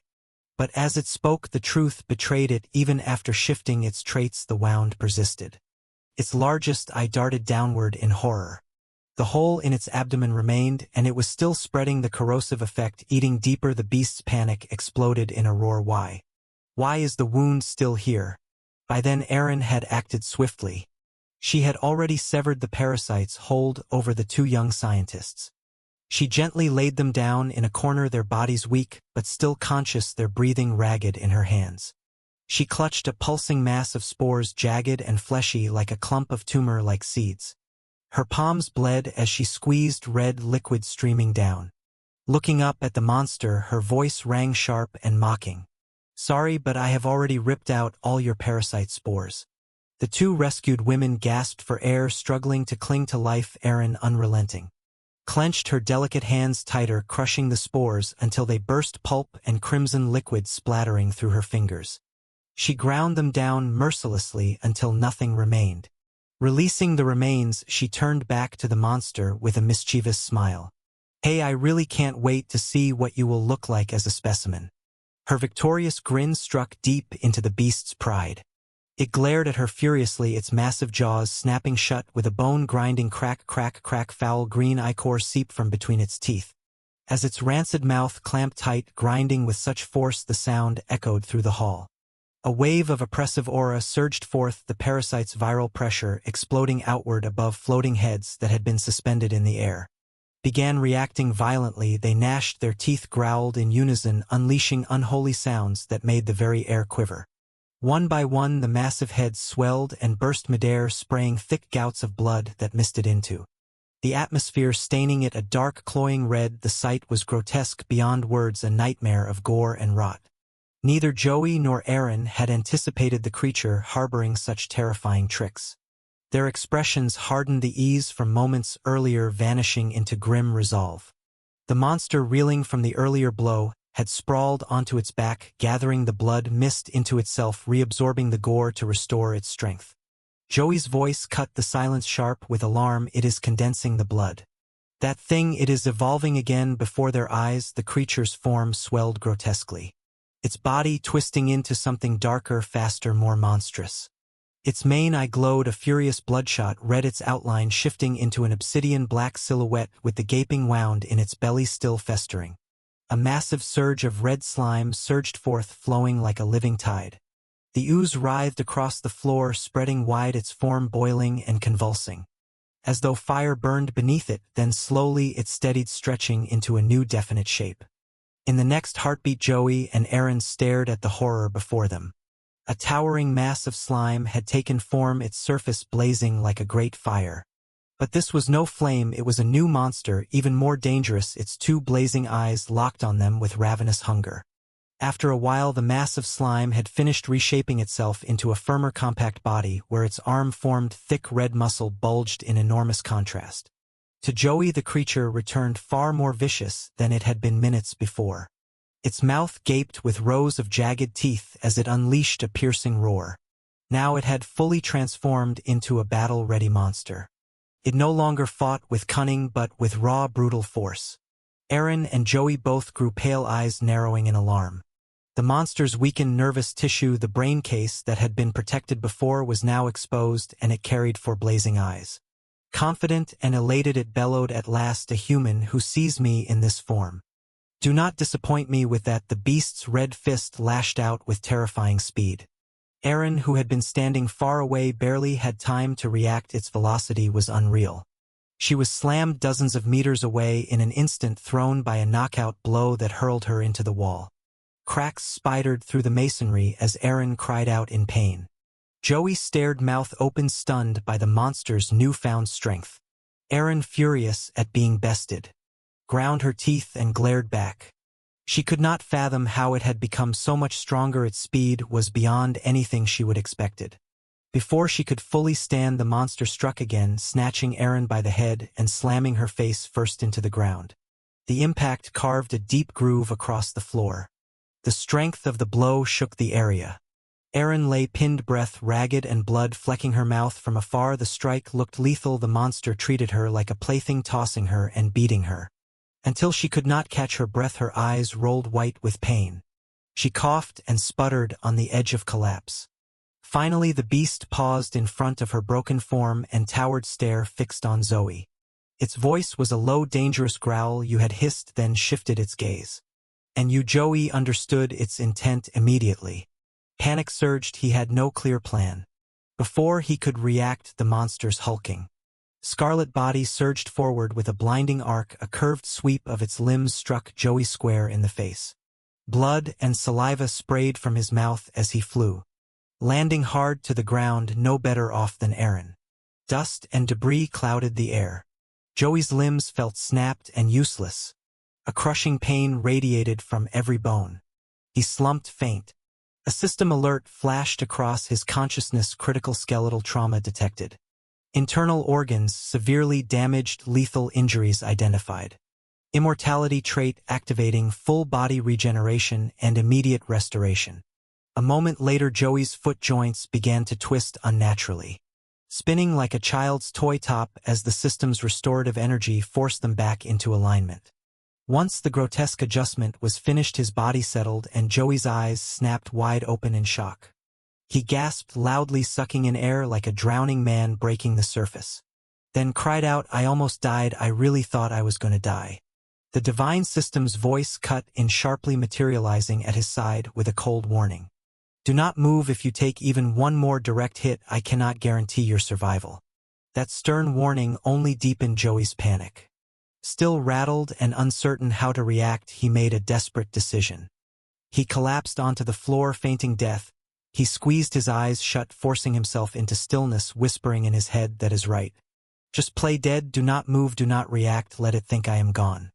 His monster-like traits might let him endure a little, but his strength and skills were nothing compared to this abomination. His only hope now lay in Aaron. Peeking through one eye at her battered figure, he murmured inside, "Come on, big sis, you have to win." As the dust settled, the hulking creature revealed itself, looming close to Joey, its massive body squared up. Legs planted, fists clenched, eyes glaring as if testing for any sign of movement. But Joey held firm, not daring to twitch a muscle. The monster curled its lips back, exposing rows of jagged teeth in a grotesque grin. Its voice dripped with mocking satisfaction. "Too weak, far too weak." Suddenly a loud crack rang out from behind it. Startled, the beast turned its head sharply. Aaron, bloodied but still on her feet, had seized the opening with eyes blazing. She launched herself forward, driving a kick toward the back of its neck, aiming straight for its vulnerable head. Her strike was lightning quick, but the creature's four eyes flared, catching the movement. Its massive claw shot up, seizing Aaron's slender leg midair. She let out a sharp gasp, eyes wide with disbelief. How can it be this fast? Dangling helplessly, she struggled, but the monster swung her like a doll. smashing her against the ground with a violent sweep of its arm. Her body crumpled under the impact, but the beast was not done. Gripping her by the leg, he began to thrash her back and forth across the floor, pounding her against the ground as if she were nothing but a rag doll. The sight was grotesque, reminiscent of Loki's infamous humiliation at the hands of the Hulk. Erin's screams turned to choked sobs as her body was flung mercilessly, her strength no match for the overwhelming brutality. When it grew tired of its toy, the monster hurled her upward. Her body slammed into the ceiling with a sickening crack, blood spilling down as she stuck there for a moment. Before peeling away, weak and fading, Erin was little more than a battered shell, and with her fall, Joey's last hope seemed to vanish. The creature, pausing briefly, wrenched a metal chair from the ground, the very chair once used by Erin and the two scientists to restrain its parasitic form. Gripping it tightly, it sneered, "You dare to bind me with this right?" As Erin's broken body plummeted from the ceiling, the monster heaved the chair downward. The timing was merciless. The chair shattered against her small frame, splintering into pieces on impact, but the true devastation came from the force itself. Erin's body was slammed once more into the wall, blood spurting violently from her lips. Stone cracked and debris flew as she slid down, leaving a long smear of crimson. She collapsed against the wall, trembling and broken, unable to command her limbs. Blood poured from her and she coughed raggedly, each breath a fight for survival. "Both legs are gone," she realized grimly. Yet even in this state, her eyes still burned with defiance. Her clenched jaw held back a scream, and her mind whispered, "At least my arms still work." Meanwhile, Zhou Yi, still lying dead, watched in mounting horror. The monster, seeing Erin barely alive, began lumbering toward her, ready to finish the job. Joey's thoughts spiraled. "Even the vice captain of the extermination squad can't handle this thing, and me, a mere human who just barely absorbed some mutated toad skills. I can't even move one more hit and I am done for." He clenched his teeth, mind racing. Who else could save us now? Then faint, broken words reached his ear. "You, Zhou Yi."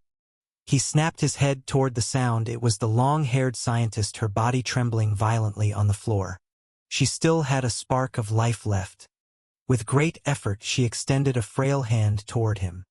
Resting in her palm was a small blood-red stone. Her voice cracked as she forced the words out. Give this to Vice Captain Erin. Let her unleash her power." The crimson shard glimmered faintly, an artifact, a lifeline. A spirit stone that might turn the tide. Joey stared at the crimson shard resting in the trembling hand of the scientist. For a moment he hesitated, his thoughts running wild, before finally snatching it from her palm. He clenched his fist tightly around the spirit stone, his eyes narrowing, fear, exhaustion, and determination burned together in his gaze. But then the bitter truth struck him. How the hell am I supposed to get this stone to Erin? The monster's massive frame loomed right in front of her. While she sat helplessly on the floor, drained and broken, the abomination stalked closer, savoring her weakness. Just then the divine system's voice rang behind Joey, sharp and urgent. "If you push your muscle expansion ability to the limit and launch yourself forward, you may find an opening according to my calculations." Joey's head snapped around, hanging on every word, his pulse raced with impatience. The divine system paused, then delivered its cold verdict. "The highest chance of success is 10%. Joey froze, his body trembled violently. As though the weight of that number alone might crush him. 10%, that is the best, that is suicide, he shouted in disbelief. The insect-like apparition's expression hardened, its antenna stiff. 10% chance of survival, 100% chance of being beaten to death. Choose. The choice hung heavy in the air. Joey's jaw clenched, fury boiling inside him. Pressed flat against the floor to avoid detection, he ground his teeth, his thoughts a whirlwind. Then he moved slowly, deliberately. He rose, shoulders hunched, a scowl twisting his face. Damn it all. The system's notification flared before his eyes. Ability activated, elastic muscles. His body bent low, one knee pressed to the ground while the other braced. Veins bulged and muscles swelled grotesquely across his frame. A primal energy roared through him, every fiber ready to explode. His antennae, like tufts of hair, stiffened, pointing directly at the monster. Joey's mouth opened in a guttural scream as his body writhed in agony from the transformation. With a violent stop, he launched himself like a thunderbolt. The ground cracked under the force as he shot forward at blinding speed, streaking toward the beast's unguarded back. The monster, however, still loomed confidently over Eren unfazed. Then its ears twitched. It heard him. The abomination's head snapped around, its four glowing eyes narrowing as it caught Joey's charge. Hello, mocking grunt escaped its throat. HMPH. The divine system's voice hissed in his mind. Correction, the success rate has dropped to 5%. Joey's heart plummeted, but he had no choice now. Gritting his teeth, he forced his battered body faster, dirt and dust exploding in his wake. In the next instant, he was airborne directly above the beast. Arms spread wide for balance. The monster's crimson face tilted up, its fanged mouth curled into a sneer. Finally, it realized Joey was not dead after all. The divine system's voice grew even harsher. 1%, that is all you have left. But Joey did not stop. He forced his body forward, his fists clenched, his mind screaming with joy. I made it. I am right above Eren. I can save her. Beneath him, Eren was slumped against the wall, bloodied and unconscious, barely hanging on. He was almost there, almost. And then the monster's massive hand snapped upward.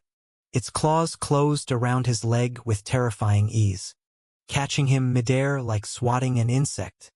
Joey's body jerked violently, dangling upside down as he flailed powerless. The monster glared up at him, its four eyes blazing. Irritation and anger radiated from its every word. What do you think you are doing? Joey thrashed helplessly, face pale, his heart sinking. The 1% chance of survival was nothing but a cruel joke. Fear, rage, and humiliation churned in his chest, leaving him speechless. He could only grit his teeth, burning with frustration as the monster's grip tightened. The system rang out with a sharp alert, but at the same time the monster slammed Joey straight into the ground. Towering like a giant, it seized him by the leg and smashed him against the floor over and over until his head nearly burst apart. Only when it had vented its fury did the beast finally let go. Joey collapsed, sprawled across the cracked floor, debris and dust scattering in all directions. His body was contorted and trembling, blood pouring freely. The creature lumbered closer with heavy steps, dripping with gore looming over him. Joey's entire body screamed with pain, yet he went limp as if surrendering his fate. The beast lifted its massive foot, its shadow blotting out the dim light above, its four glowing eyes narrowing with cruel intent. It was ready to crush his skull to paste. To anyone watching, it seemed Joey had reached his end. But in that instant, his eyes hardened sharp as steel, gritting his teeth against the agony. He thought, who said my success rate is 0 right here, right now? This is my last chance. It turned out every ounce of his suffering had been part of his calculation. He had deliberately let the monster brutalize him, pushing himself closer to Eren's position. With trembling hands, he pulled out the shard of stone from before, gathering the last of his strength to hurl it with everything he had. The moment Joey saw it fly true toward Eren's direction, the beast's massive foot came crashing down on him. The impact was so powerful it rattled the entire chamber, shaking the ground like thunder. The monster threw back its head and bellowed in triumph, grinning from ear to ear in grotesque satisfaction. Pathetic, too weak, but its smugness did not last. Its expression faltered as it suddenly sensed something wrong beneath its foot. Its eyes widened, stunned. What is this? A glowing crimson web of spiritual silk spread under its foot. Eren's power, her threads wrapped Joey's battered body like a shield. Protecting him somehow, the delicate strands endured the monster's crushing stomp. Outraged, the beast snarled, grinding its teeth. Spider silk, that bitch. Joey's desperate gamble had worked. The shard reached Eren. Her legs, still bound in silk, were drawn together and healed by the power of her threads. Slowly she rose to her feet once more. Her voice cut through the chaos, trembling yet resolute. You risked your life just to deliver this spirit core to me. With the relic in hand, it was as though Eren had been reborn. Just moments ago she had been unconscious, yet now strength radiated from her anew. Spiritual silk surged from her fingertips and her back, a flood of threads weaving and glimmering with raw energy. She advanced toward the beast, step by step, her body healing as she moved. Her eyes fixed on it, but her voice was for Joey. You have truly moved me. From her slender hands the glowing threads spread like blades. And before anyone realized, her silk had already coiled around the monster's legs, binding them tight in a lattice of shimmering cords. It thrashed in surprise, staring down at its ensnared limbs in disbelief. Eren yanked her arm back and the beast toppled hard onto its back. Without hesitation she reeled it closer, maneuvering it into the perfect position for her strike. Her arms transformed the threads, reinforcing them into hardened, jagged weapons of war standing firm. She raised her arm high, her eyes turned blank white, devoid of emotion, as she roared, "Snow Spider blade unsheathed." She poured all her fury, all her suffocating rage into the strike. A streak of blinding light flashed across the battlefield as she brought her weapon down, her small frame radiating monstrous intent. The beast shrieked in defiance, eyes wide with hatred. The chamber darkened the air, exploding with the force of her blow. But when Eren opened her eyes, she froze in disbelief. What is this? Her blade never struck true. A massive hand had stopped it mid-swing.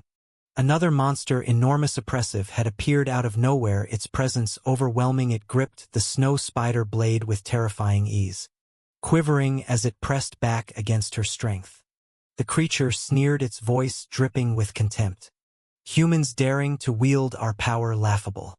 It tilted its head, mocking her weakness, then snapped the blade in two with a single hand. Crack shards scattered across the ground. Eren's strongest weapon had been reduced to scrap in mere seconds. In the next instant, the monster seized her by the throat. Eren's defiance from before vanished, replaced by sheer terror, her pride, her arrogance shattered. She was no longer the commanding captain, but prey cornered by a predator. With one hand holding her aloft, the other transformed into a jagged spear. It thrust straight through her abdomen. Blood sprayed violently. Eren's scream was cut short as pain consumed her. She was powerless, utterly outmatched. The predator had her completely at its mercy. Joey clutched his mangled arm, teeth grinding against the pain as he watched in horror. Eren's slender body was impaled through the abdomen. The monster letting out guttural, beastly roars as blood spattered the ground. Exhausted beyond measure, Eren went limp, her head drooping forward. She no longer resisted, her consciousness seemed to have slipped away. But the nightmare was not over. The creature's other arm twisted grotesquely, reshaping into yet another jagged blade. It raised it high, intending to pierce her once more. Joey, battered and broken, lay sprawled with his skin torn open by countless cuts, his breath ragged. He tried to drag himself forward, but his body refused to obey. His vision swam. It is over this time. Really over, he thought, bitterly glaring ahead with bloodshot eyes. The monster grinned wide, its mouth stretching to its ears. Ecstatic in its cruelty, it howled, driving the spear hand down toward Eren's chest. But before the killing blow could land, the air split with a deafening whoosh. In less than 2 heartbeats, a figure surged forward at blinding speed, snatching Eren out of the monster's grasp. Blood sprayed, but it was not hers. In the same instant, the newcomer severed both of the beast's arms with brutal precision. The creature shrieked in rage and agony, its monstrous face twisting from triumph to seething fury. It clenched its jagged teeth, glaring murderously at the man who had stolen its prey. Joey, who had been ready to surrender to despair, froze. Hope flared unexpectedly, his eyes widened, his mouth falling open as he stared in shock. The one who had saved Eren was a towering man, his body sculpted with powerful muscle. A long scar ran across his eye, and his voluminous hair framed a fearsome visage. The monster hesitated, unsettled, while Eren hung unconscious in the man's arms. The ground shook as more figures landed heavily nearby. Dust rose as 3 more warriors appeared, members of the Slaughter Division. The monster growled, suspicious and wary. "Who are you?" 3 figures stood tall, armored in heavy plating that gleamed under the dim light, 2 men and a woman. Their imposing presence radiated menace, their bodies large and battle-hardened. The brown-haired man kept Eren safe in his arms, while the long-haired woman suddenly noticed a female researcher lying collapsed at her feet. Shock flickered in her eyes as she quickly knelt down, pressing her palm to the scientist's chest to check for life signs. Her expression hardened. "This is terrible. Her organs, bones, and flesh, they are ruined. A mess of pulp. I have to begin treatment immediately." She raised a glowing spirit stone in her hands, light pulsing between her fingers as she channeled energy into the scientist's broken body. "I will start now." She was Holly, captain of the 10th Slaughter Unit, gifted with the power of healing. The massive man holding Eren lowered his head slightly, his voice firm yet gentle. "Do not worry. No monster will ever get through me to hurt you." He was Pharaoh, captain of the 2nd Slaughter Unit. Another man stepped forward, tall and striking with an almost regal bearing. Cracking his neck and rolling his shoulders, he smirked confidently. "Then allow me to play with this beast a little rare. Is not it a monster that can even speak?"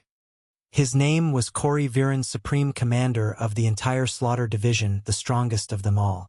Despite the pain tearing through her body, Eren forced herself to speak.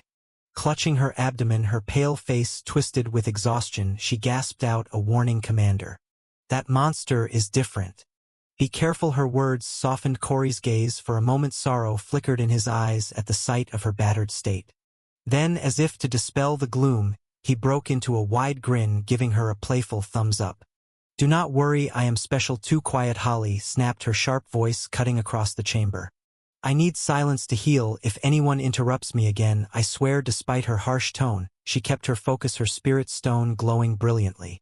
A lollipop dangled from her lips as her hands worked skillfully, weaving streams of energy. The stone shone with radiant blue light, golden threads swirling within it. Suddenly the ground beneath them cracked, and glowing roots sprouted upward, curling and unfurling until they blossomed into a massive flower. The petals expanded, cradling the broken scientist in their embrace. With every pulse of luminous energy, the flower's healing aura suffused the researcher's body. Bones knit, organs mended, and her skin regained color. Within moments, the short-haired scientist stirred, slowly sitting up with a look of wonder on her face. Eren too was placed gently within the great bloom by the brown-haired man. The petals folded protectively around her frail body, radiating warmth and life. Her wounds began to mend under the flower's restorative power, the suffocating pain giving way to fragile relief.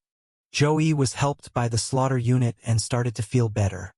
Eren could step into the giant healing blossom by herself. And the moment she entered, she felt her body mend. Joey stared in astonishment at how effective it was. His 2 little tufts of hair perked up as Eren's power sprouted not one but many healing flowers, each one opening and bathing the wounded in restorative energy. The 4 blossoms glowed. For people lay inside them being healed, a warm, cozy relief flowed through Joey. He relaxed, thinking it is like soaking in a hot spring. Exhausted and soothed, his eyes grew heavy, and he drifted towards sleep. Just as Joey began to nod off, the cockroach god system materialized above him, and without mercy shoved a syringe full of blue-green fluid into his shoulder. He heard the needles hiss and the cruel squeal of the plunger.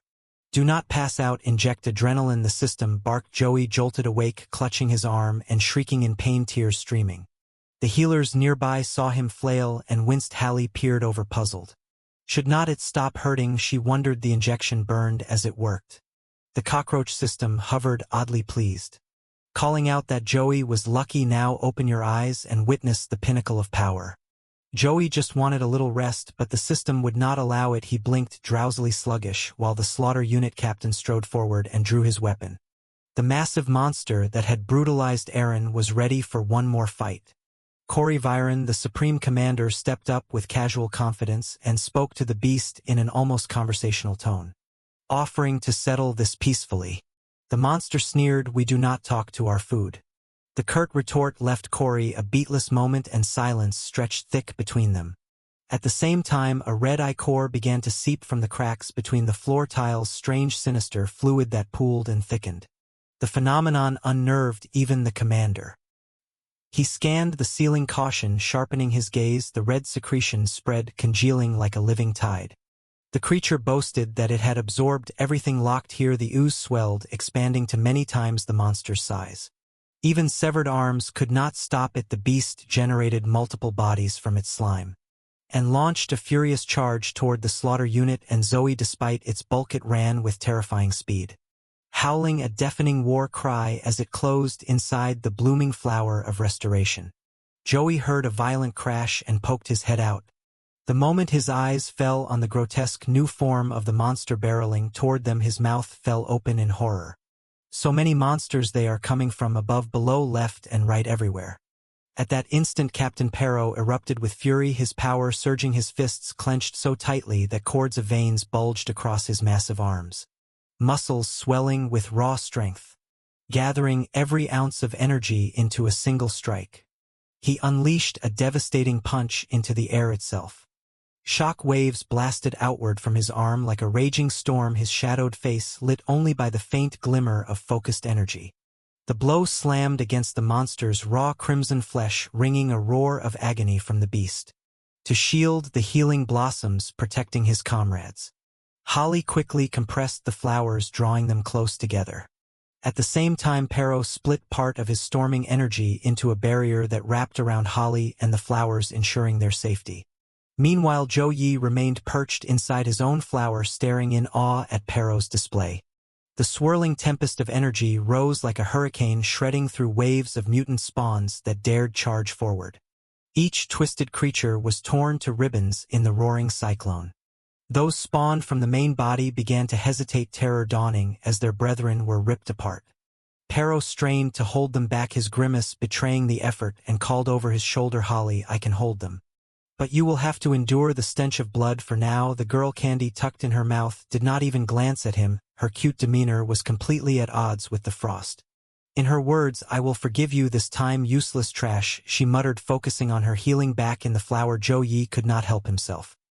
He peeked out from behind the petal, eyes wide with a mix of fear and admiration. So this is the power of a squad captain. The main monster, unable to break through the Dead Slayer squad's defenses, changed tactics. Its streaming red fluids withdrew, hardening into jagged tentacles that stabbed into the ground around its massive body. With a guttural growl, its gaze locked onto Byron. "Very good, you have held me back. Now it is your turn, Captain Byron." A deluge of thick slimy liquid spewed forth at blistering speed, splattering across the chamber as the beast bellowed ear-splitting roars. Its mutilated arms twisted grotesquely, regenerating into new warped limbs while its body swelled grotesquely. In moments, the monster sprouted 2 additional arms, 2 malformed heads riding from the back of its neck. Its sheer size ballooned until it towered 10 times larger than before. Before the colossal monstrosity, Captain Byron looked minuscule, no taller than one of its ankles. Joey's eyes widened in shock. "It has a 3rd transformation. How stubborn can this thing be? Its power, its presence. It is overwhelming," and yet Byron stood firm, hands on his hips, staring up with a smirk. "I almost envy you to grow massive at will. Me, I would have to do a hell of a warm-up before I could bulk up like that." Before Byron could say more, the crimson-skinned giant snapped. With blinding speed, it hurled a titanic punch, its glowing red eyes and jagged teeth gleaming like headlights in the dark, but Byron was unflinching. With a simple shift, he slipped aside, face calm and unreadable, as the monster's fist thundered past him with the force of a speeding train. "Too bad," Byron said coolly. "Just missed." The insult struck a nerve. The beast's grotesque face twisted with rage, and it launched all 4 arms at once, 2 punches, slamming down 2 more, striking from the sides. Byron moved like lightning. He leapt over the first blow, bent low beneath the second, spun past the third, and slipped free just as the 4th clawed down like a massive net. The monster snapped its fists closed again and again, trying to crush him like an insect. But Viren twisted and dodged, darting in and out, always a split second beyond its reach. The monster finally lost its patience.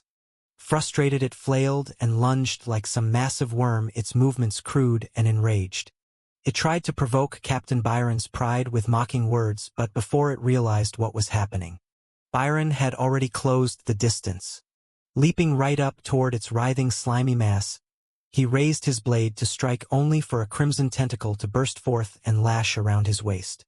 The appendage locked him in place, holding him tight. Even so, Byron remained calm. At most, he let out a short grunt of surprise as the pressure tightened around his midsection. Seizing the chance, the monster shoved its grotesque face closer, jagged teeth bared in rows upon rows, its booming voice echoing, "You are finished." But the squad captain was not so easily subdued. His eyes narrowed with annoyance as he reached behind his back and drew his sword. With a single smooth motion, he unleashed a flurry of slashes. SHHK. SHHK. SHHK. The air itself trembling with surging energy. A shockwave thundered as his boots slammed back onto solid ground. When the dust cleared, it was Captain Viren who stood steady, while above him the towering abomination split apart in midair. Its massive body had been carved into chunks raining blood, and Ichor the beast howled in pain. Unable to fight back, its only functioning part left the mouth wailing in despair. Byron, however, stood unshaken. His posture radiated unbreakable pride, his expression dark and soldierly, the very image of a dead slayer.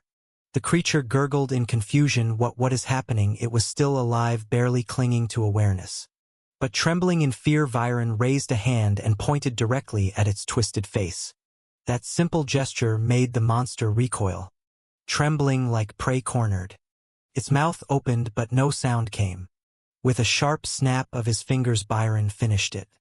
The monster's oversized head burst apart, scattering chunks like shattered clay. Its whole body convulsed, then collapsed, reverting to its core essence, a cluster of brains and grotesque fragments. Shuddering helplessly in a single swift motion, Byron produced a containment device.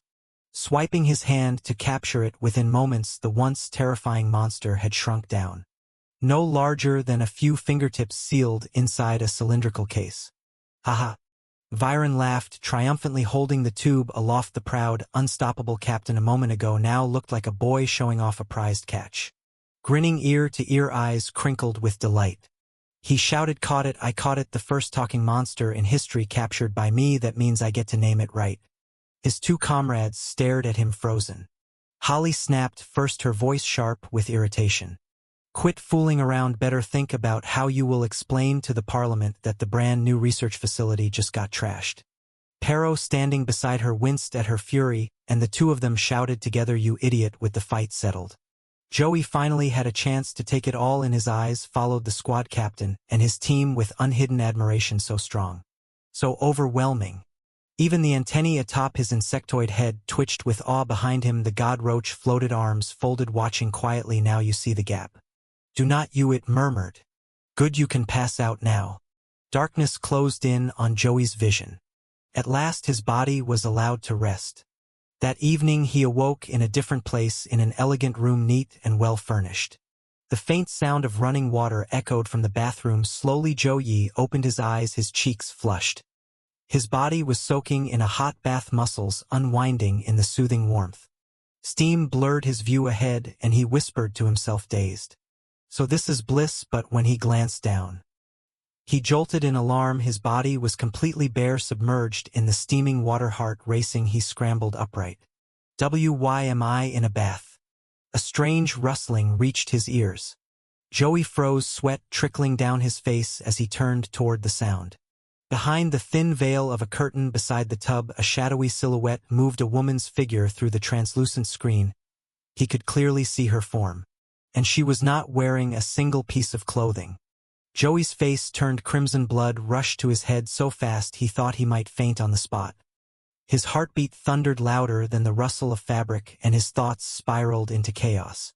What kind of situation is this?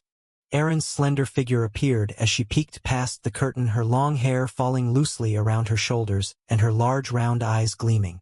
She looked much gentler in that moment. Her soft voice carried a sense of relief as she spoke. "So you finally woke up, huh?"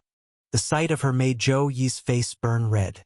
He shrank down into the bath, curling up like a startled cat.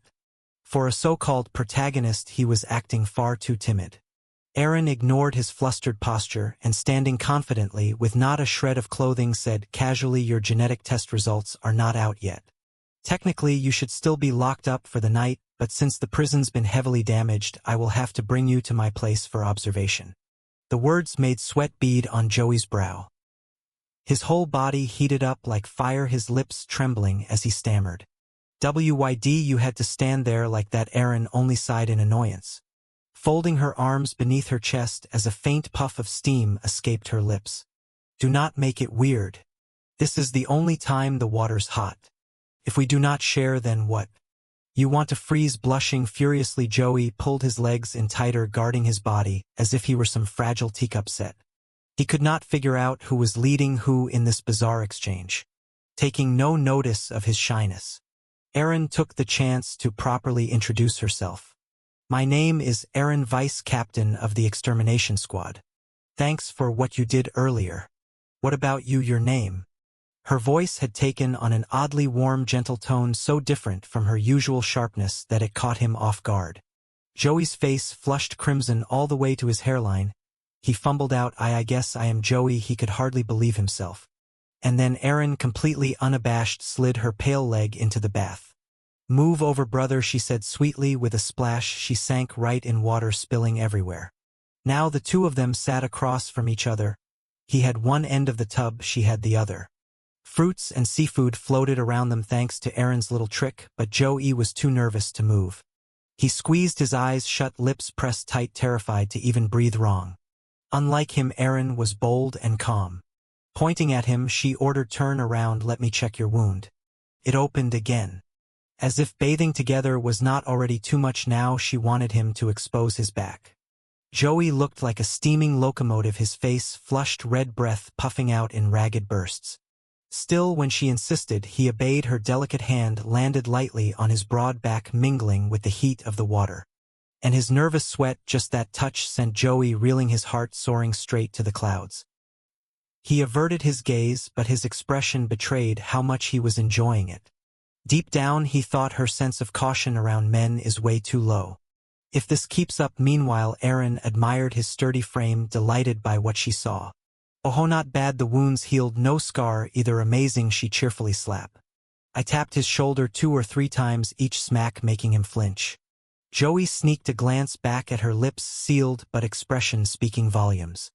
Right when things could not get any more embarrassing, the parasitic system suddenly materialized. Blaring at full volume, heart rate detected at 120. Testosterone levels rising, blood flow concentrated below, preparing host for reproductive process. Joey practically exploded. His face twisted, voice cracking as he shouted, and no, I do not need that. His mind spiraled in panic, flailing against the absurdity. Erin, blissfully oblivious, withdrew her hand after a moment and muttered irritably, that monster from yesterday was fierce. Let me check your chest too. Without hesitation, she pointed to her own chest, casually parting her robe. The captain helped heal me, but there is still some pain. Take a look. He froze, eyes bulging for the first time in his life. Joey saw that up close. His jaw dropped so wide it nearly unhinged. He could not even close his mouth.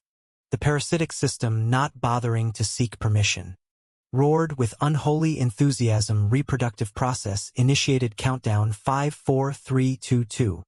At that instant, Joey's legs kicked upward, his whole body jerking as if jolted awake beneath the water. With a desperate burst of speed, he shot forward like lightning, scrambled out of the bath and bolted for the door. He slammed it shut behind him, not forgetting to toss back a hurried line. I have got urgent business, just bathe on your own. Out of nowhere, Joey fled in such a panic he nearly forgot his pants, leaving Erin sitting stunned in the tub, bewildered and staring at the door. Panting like an overheated engine, Joey leaned back against the bathroom door, as if he would just survived some unspeakable horror. His chest heaved, the suffocating pressure of the moment still weighing on him. Anyone could understand the kind of torment on his face. After a few seconds, as his mind cleared, he glanced downward at the embarrassing broken teapots that he carried in his cheeks, flushed crimson. The cockroach-like antennae quivered as he muttered under his breath, heart still hammering, 1 more second and I would have been finished. Overcome with frustration, he snapped at the system, shouting, what the hell did you just do to me? Out in the living room, the television was on, broadcasting the evening news. The anchor's grave voice reported that spatial fluctuations had erupted near Narumi City. Within a 50-kilometer radius, small security outposts controlled by non-state armed groups had been wiped out in sudden attacks. Joey, still wrapped in nothing but a towel, edged closer to the TV, his breath hitched. As recognition flickered across his face, that place was not that where I used to live. Has everyone there really died?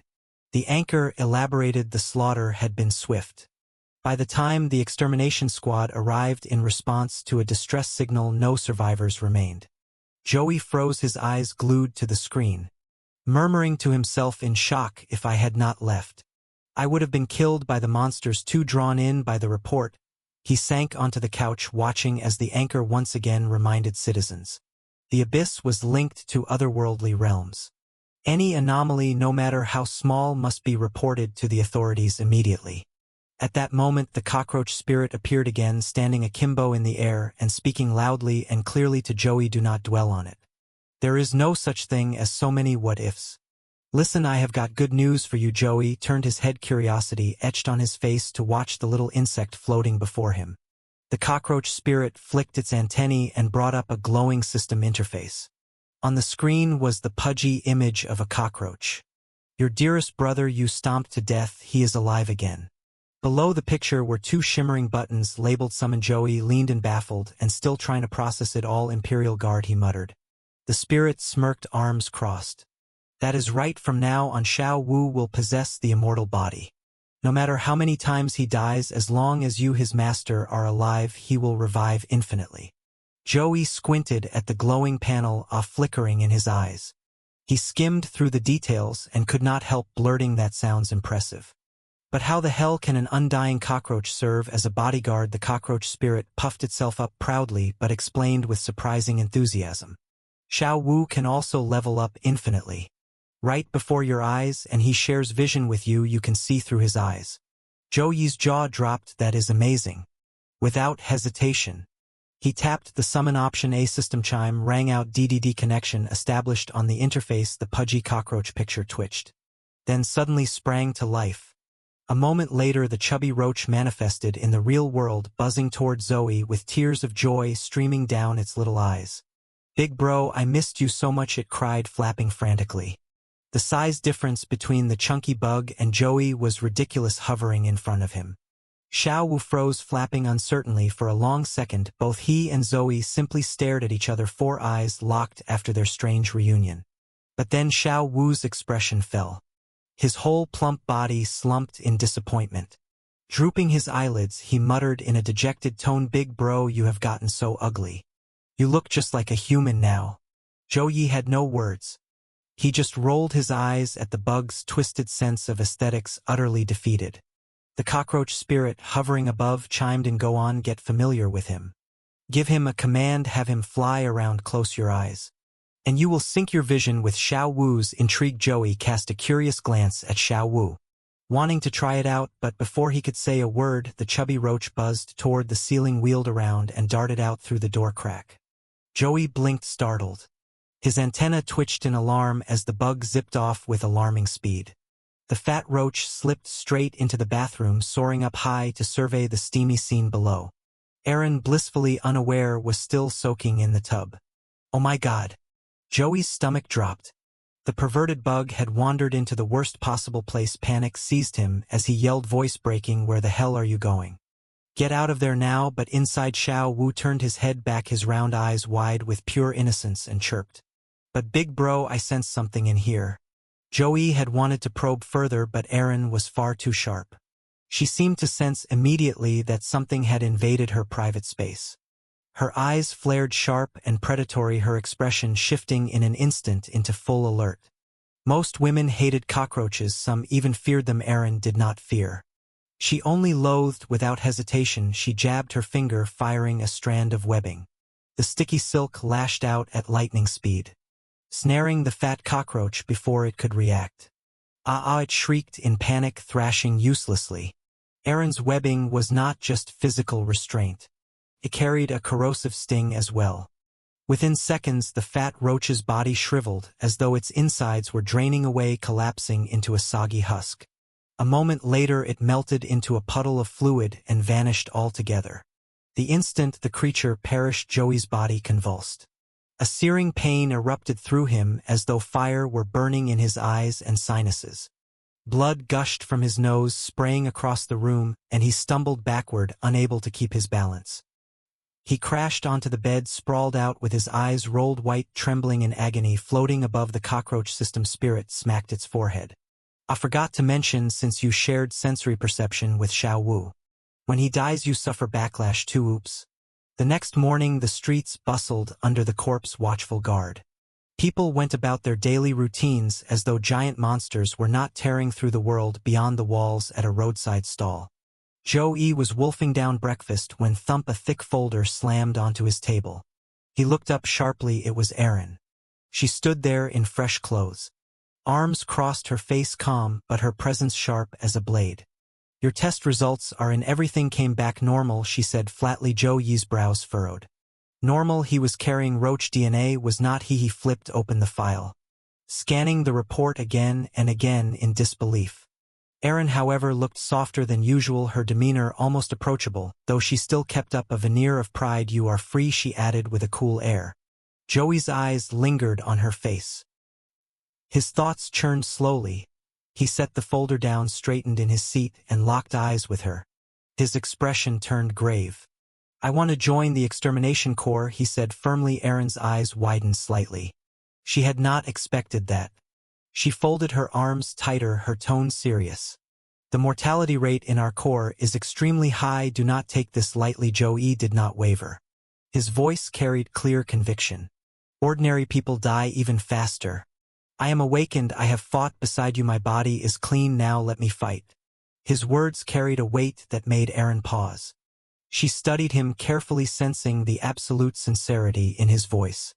The usual icy mask slipped, replaced by a hint of surprise and something unspoken.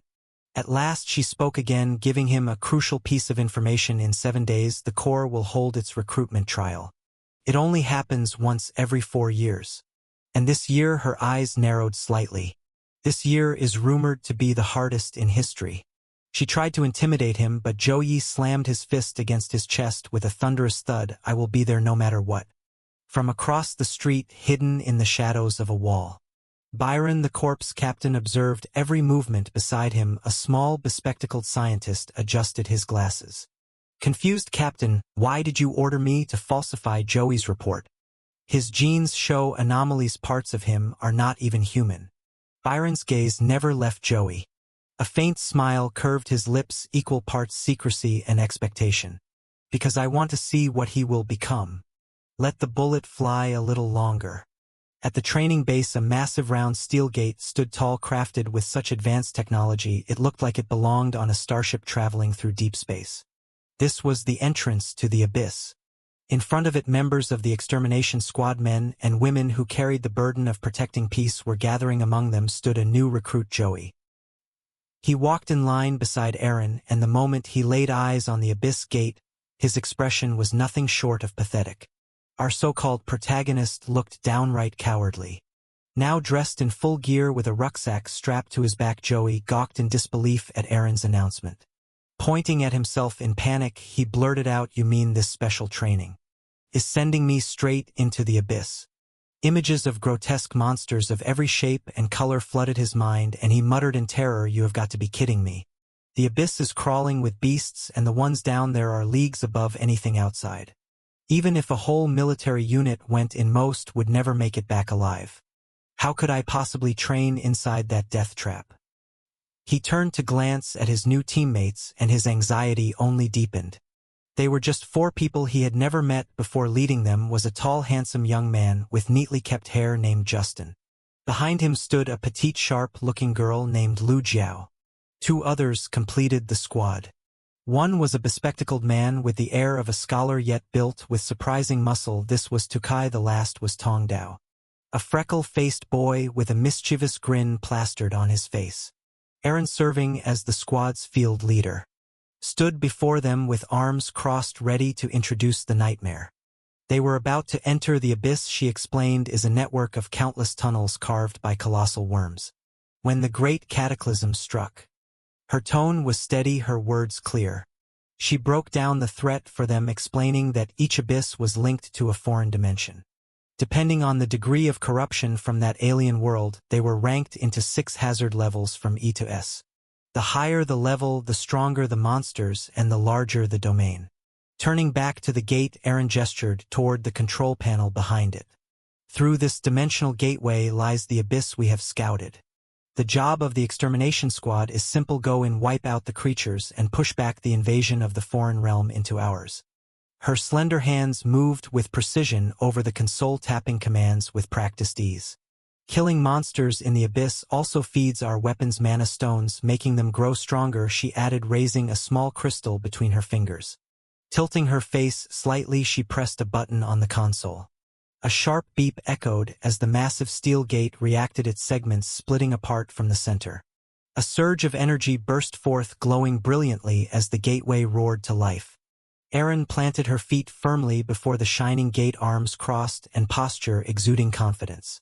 "The portal is open," she declared. The air around them shimmered like rippling water as energy waves spilled out. Casting a bright look toward Justin, she continued, "Justin, you have already been through the abyss once. You will lead the squad this time. Getting into the extermination squad is no small feat, and being trusted with a team is an honor." Justin's expression hardened with military crispness. He barked, "Understood." Moments later, the scenery shifted. They had crossed the threshold and emerged into a bleak, silent forest, the designated E-level danger zone. Joey stumbled forward, still overwhelmed. This was his very first mission.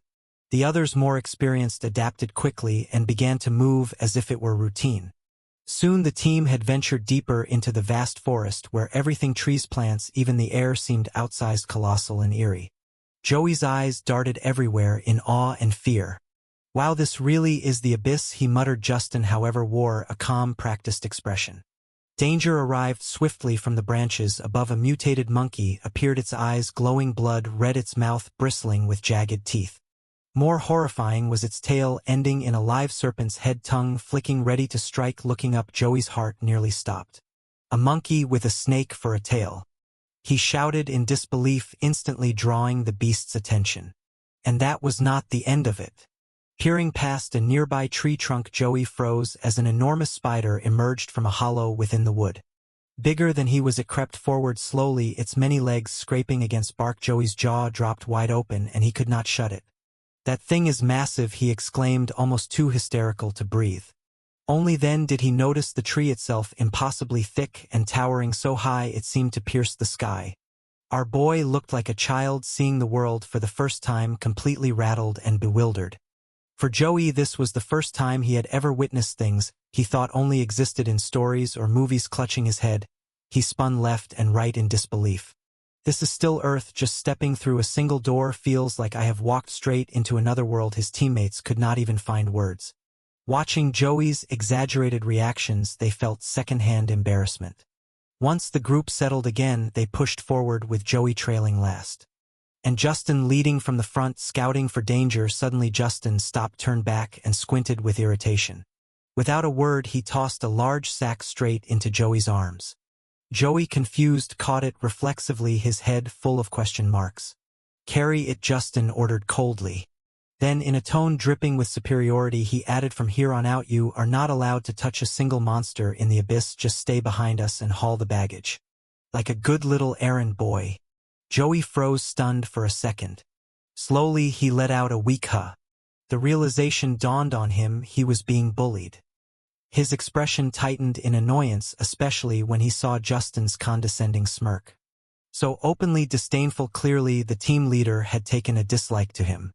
Justin muttered darkly under his breath. Face twisted with irritation, this kid dared to spar with Erin during training. Dared to touch the woman he secretly idolized. Their eyes met, and no words were needed.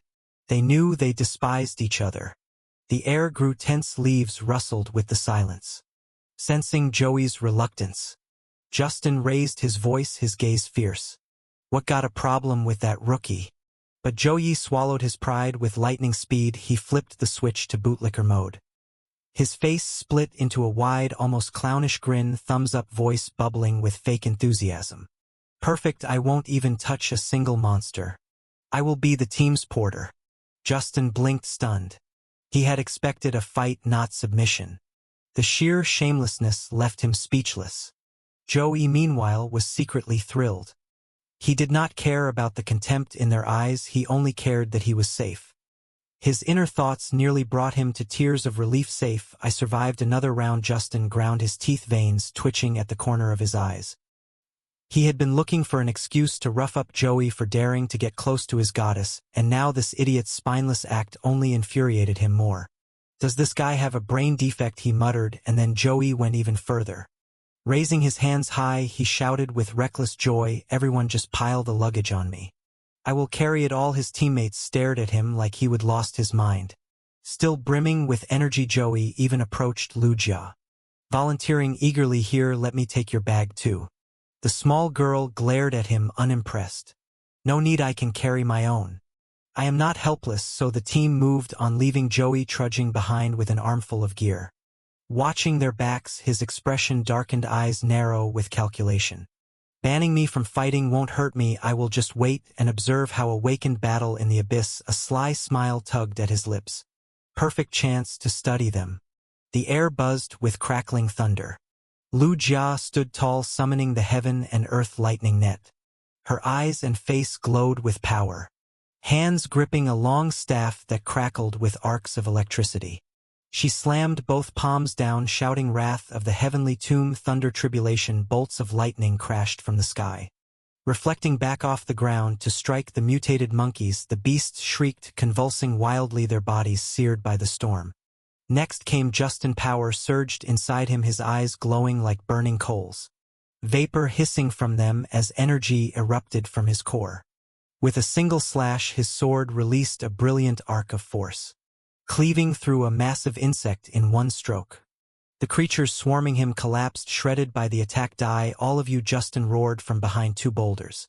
Joey peeked out, carefully observing. So the Awaken's weapons, these mana stones, absorb the monster's energy just like gaining experience in a game.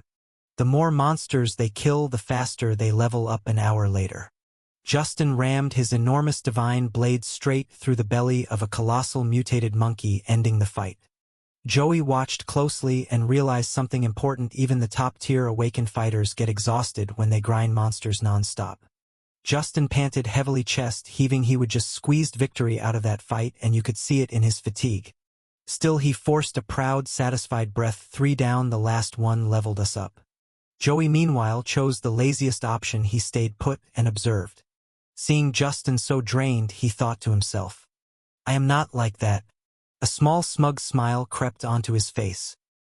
He wrapped a clean white cloth around his neck like a scarf, then, with the relaxed air of a man who owns the moment, calmly sliced a piece of golden fried monkey meat and ate it. He chewed slowly, savoring each bite, while the rest of the team was still fighting for their lives.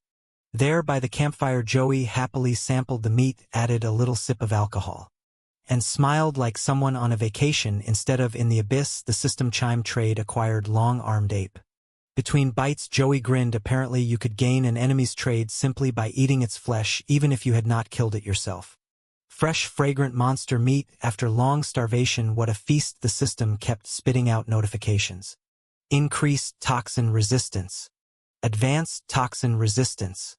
Jungle adaptation. Advanced jungle adaptation. Solar affinity trade acquired. Full and satisfied, Joey patted his belly so hard his navel popped out.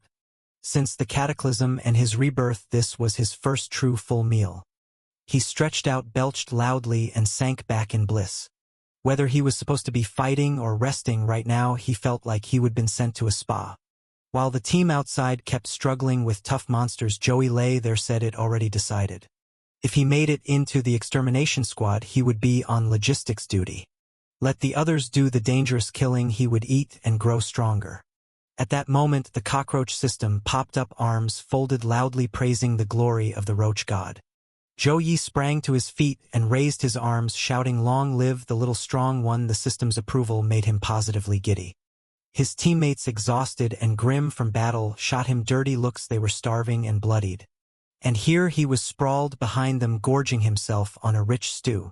While they fought tooth and nail, the mood around Joey turned sour, everyone silently thinking, what is he doing? We are bleeding out here, and he is having a banquet. High up in the silent canopy of the thick forest, birds wheel and glide on broad wings. At first glance it looks peaceful, but that peace is deceptive. One moment the treetops glide tranquilly. The next a blur streaks through the woods and the ground trembles. A huge armored beetle, something like a war beast, comes barreling through at horrifying speed. Clearly frantic and screaming a string of inhuman howls. Blocking its path is a gigantic monkey built like a bodybuilder. Its tail is not a tail at all, but a monstrous snake head, and the monkey bellows, showing off its strength. This is no ordinary simian. Its face is twisted, two long fangs jutting up, brows narrowed into a savage scowl. Its screams are high, piercing, and utterly terrifying. The locals call it Wang She Wai, how the royal serpent-tailed ape. The king among the mutated monkeys in this abnormal forest.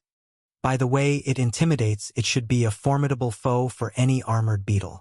Yet with a single bone-shuddering roar and one powerful shove, the ape sends the beetle flying, red ichor splattering everywhere. Compared to this ape, the charging beetle is no real threat. From a safe distance, Joey peeks his head out to watch the duel.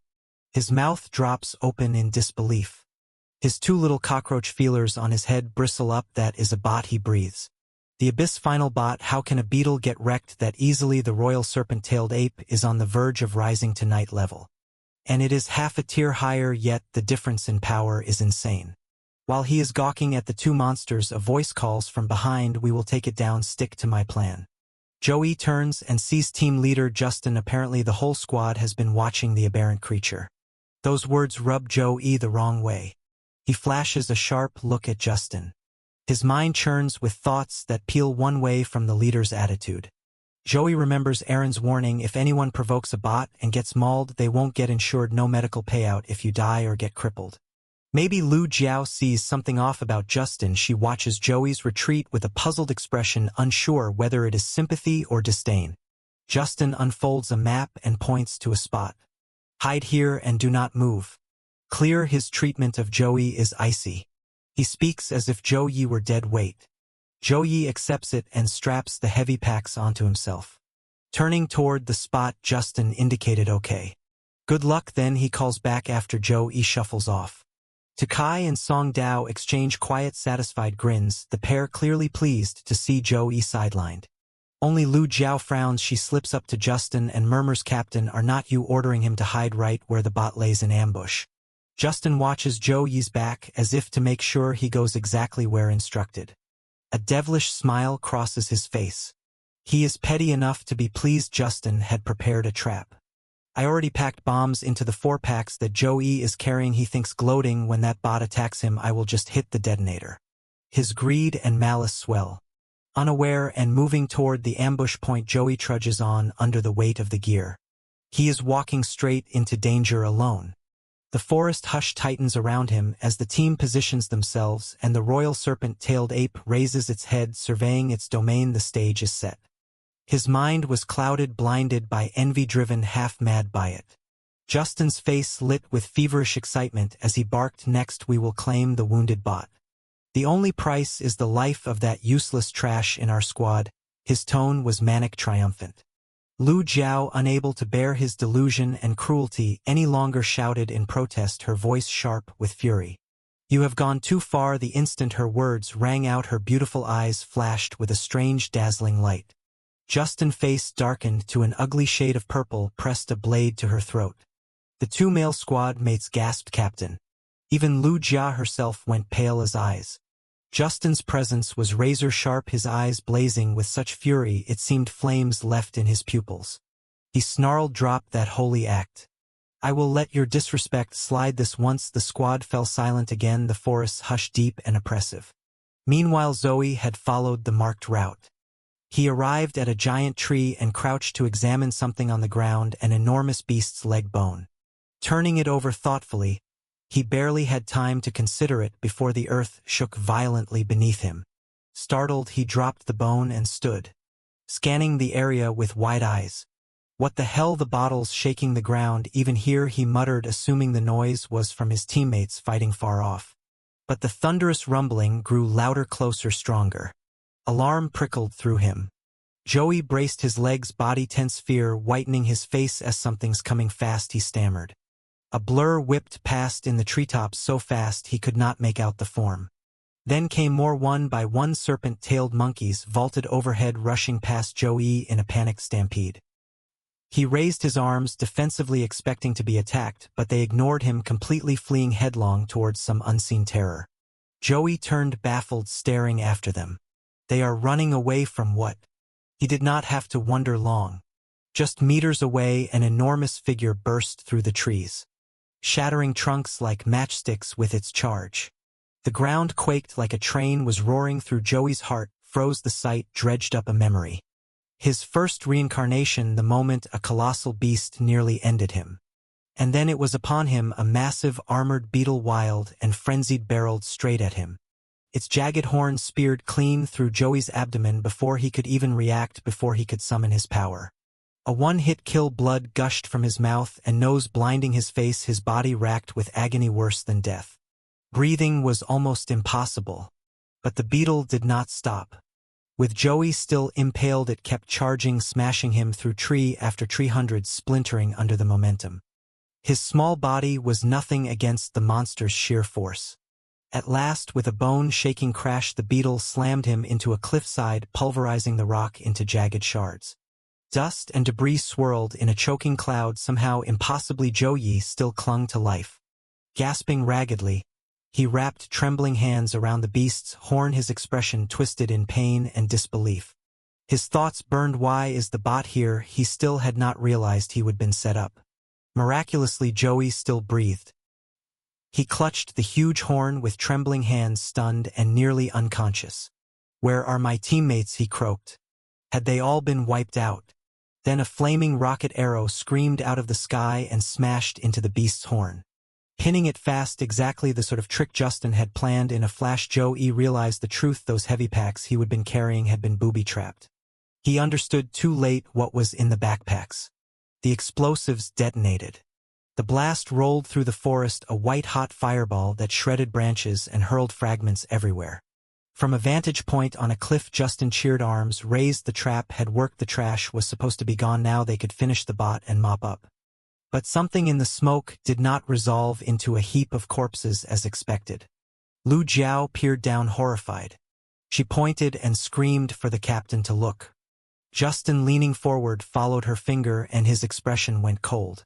The thing on the ground was still there. Joey's form lay blackened in the haze, but it was not a scattered corpse. Smoke thinned, revealing a singed figure. Joey's face smeared with soot, eyes suddenly blazing with a terrifying light. It was like something possessed him. Justin spat. "He is alive." He could not believe it. Joey, after taking a death blow to the gut, was not only intact but transformed. Muscles knotted beneath the scorched skin. His whole demeanor sharpened into fierce, terrifying clarity with a low guttural roar. Joey wrenched the beast's horn free with both hands, as if it were a twig. Blood and gore did not slow him. His wounds closed and knitted as if his body was repairing itself. He stared at his former squad mates with a cold, towering fury and bellowed voice like thunder. "Did you really think you could use me as bait?" He planted his feet, hefted the entire armored brute like a club, and launched it, flinging the creature high as a missile toward the cliff where Captain Justin stood. Justin froze, suddenly baited for the monster he would hope to claim. Joey's roar tore through the clearing. "You think you can bully me?" Seconds later, the immense weight and speed of the forest's strongest bots slammed into the cliff above, triggering an earth-shattering tremor. Rocks and dust erupted in every direction, and Captain Justin was caught in the impact. Debris rained down, burying him under a heavy cascade. He grimaced, shielding himself with his hands, but there was no way he could withstand the sheer force and size of a rampaging war beast. Amid the smoke and chaos, a trembling hand reached out. It was Tom Dao, one of the team members, pinned under the bot's massive body. He struggled, trapped, calling out weakly, "Help! Help me!" The others, including Justin, looked on in shock, realizing his peril. But Justin's concern was not for his teammate. It was only for the outcome of the battle. He barked orders harshly. "Do not try to rescue him. If you do not want to die, focus on taking down the bot." Justin even raised his spear, pointing it straight at Tong Dao. The trapped boy screamed, pleading for his life, but Justin, his face flushed with rage and envy over Joey, ignored him entirely in response. Tong Dao's body reacted, violently swelling, inflating like it would explode. He screamed in pain as the pressure built, and then suddenly the mass of air and energy burst outward. Blood sprayed violently from his body with enough force to pierce the armored bulk of the bot itself. The beast let out an ear-piercing roar, thrashing over Tong Dao's remains. Its eyes blazed red, though its strength had weakened from the attack. Despite its injuries, the creature forced itself to stand, gnashing its sharp teeth and screaming into the sky. Where Tong Dao had been crushed, only a deep dark red smear remained, reeking of blood and gore. Captain Justin stood behind his remaining team members, advancing under his orders. Even though the bot struggled to regain composure, Justin barked, "Stop!" Hesitating attack. Now Lu Jiao and Zhuo Kai immediately channeled their energy. Sparks of lightning and bursts of crimson fire enveloped them as they charged forward. Though aware the creature was formidable, it had already lost roughly 40% of its power. Takai clenched his teeth, forming a tornado of flames around his fist, and struck the creature's neck with a fiery punch, quickly incapacitating it simultaneously. Lu Jiao wielded her thunder staff, summoning a massive surge of lightning onto the bot. Already weakened, the creature suffered even more, screaming in agony as electricity coursed through its body. The colossal beast reared its head, shrieking in excruciating pain. Lu Jia maintained her grip on the staff, concentrating all her energy into the attack. Seeing the bot falter, Captain Justin smirked, inwardly confident in his mind. The monster was not as powerful as rumored. After all, it had just been thrown like a ball by Joey. Surrounded by flames and lightning, the creature writhed in torment, its strength waning under the relentless assault. Captain Justin immediately seized the moment, lunging forward to finish off the strong Jack G with a single decisive strike. He tensed his body, gripping his sword tightly, and roared, "Die, you beast!" The massive creature, however, was far from broken, its jaws clenched with rage. As it exhaled a violent gust of breath, fueled by pain and fury, the bot reared up on its hind legs, unleashing a thunderous roar. From its cavernous mouth erupted a powerful sonic wave, interlaced with a swirling halo of purple energy mixed with the very flames and lightning it had just absorbed from Lu Jia and Tukai's attacks. Justin froze mid-charge, stunned by the monster's terrifying counterattack. He had not anticipated it could still muster such strength. Across from him, Lu Jia's face drained of color as realization struck. "Stop attacking, it is absorbing our energy," she shouted desperately, but it was too late. The beast's long horn had already gathered and fused their combined elemental power into a devastating weapon of its own. The Tronjak G, still massive and imposing despite its injuries, advanced step by thunderous step. Lu Jiao's voice trembled with fear as she cried out, "The more we attack it, the stronger it becomes." Justin's face turned pale. His teeth clenched, his eyes betraying panic. Inwardly, he cursed himself. "This is not good, we can't beat it, it is too strong." The oppressive presence of the monster weighed on the entire party, and each of them was frozen, uncertain what to do. Justin's cowardice soon revealed itself. Without warning, he spun on Takai and struck him hard on the back of the neck, sending him staggering. "Captain, what are you?" Takai gasped, bewildered. But Justin's eyes wild, snarled, "Hit its weak point now," before striking Takai again, knocking him to the ground unconscious. Even Lu Jiao, shocked at his behavior, tried to speak Justin you. But before she could defend herself, he drove a vicious punch into her stomach, making her drop her staff and collapse in pain. Now all three of his teammates lay at his feet helpless. Justin stood alone, glaring down with disgust. "Useless trash, you are just getting in my way," he spat, his voice cold. "Before you die, you can at least serve as offerings for me." With that, he left Lu Jia and Jukai behind, running off without a second thought. "Thanks for the help," he sneered over his shoulder. The Tronjak G advanced like a predator, eyes glowing red with hunger. It raised its massive foot, aiming to crush Tukai's head, still paralyzed from Justin's blow. Tukai could do nothing but stare in horror as the shadow of the beast's foot loomed over him. A wet, sickening sound followed, blood splattered as the monstrous foot came down. Flesh and gore dripped from its claws, painting a horrifying scene. With one victim claimed, the beast raised its other foot toward Lu Jiao. Its darkened face and predatory eyes radiated killing intent as it prepared to stomp her next. She lay motionless, defenseless, her life hanging by a thread after Justin's betrayal. In those final seconds, a golden streak sliced through the air fast as a gale-force wind.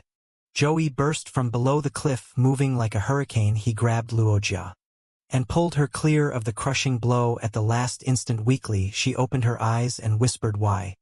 Why did you only save me?" Joey remained silent, his gaze averted, unwilling to answer. She did not press further, simply waiting for his reply as he lifted his eyes toward the towering beast.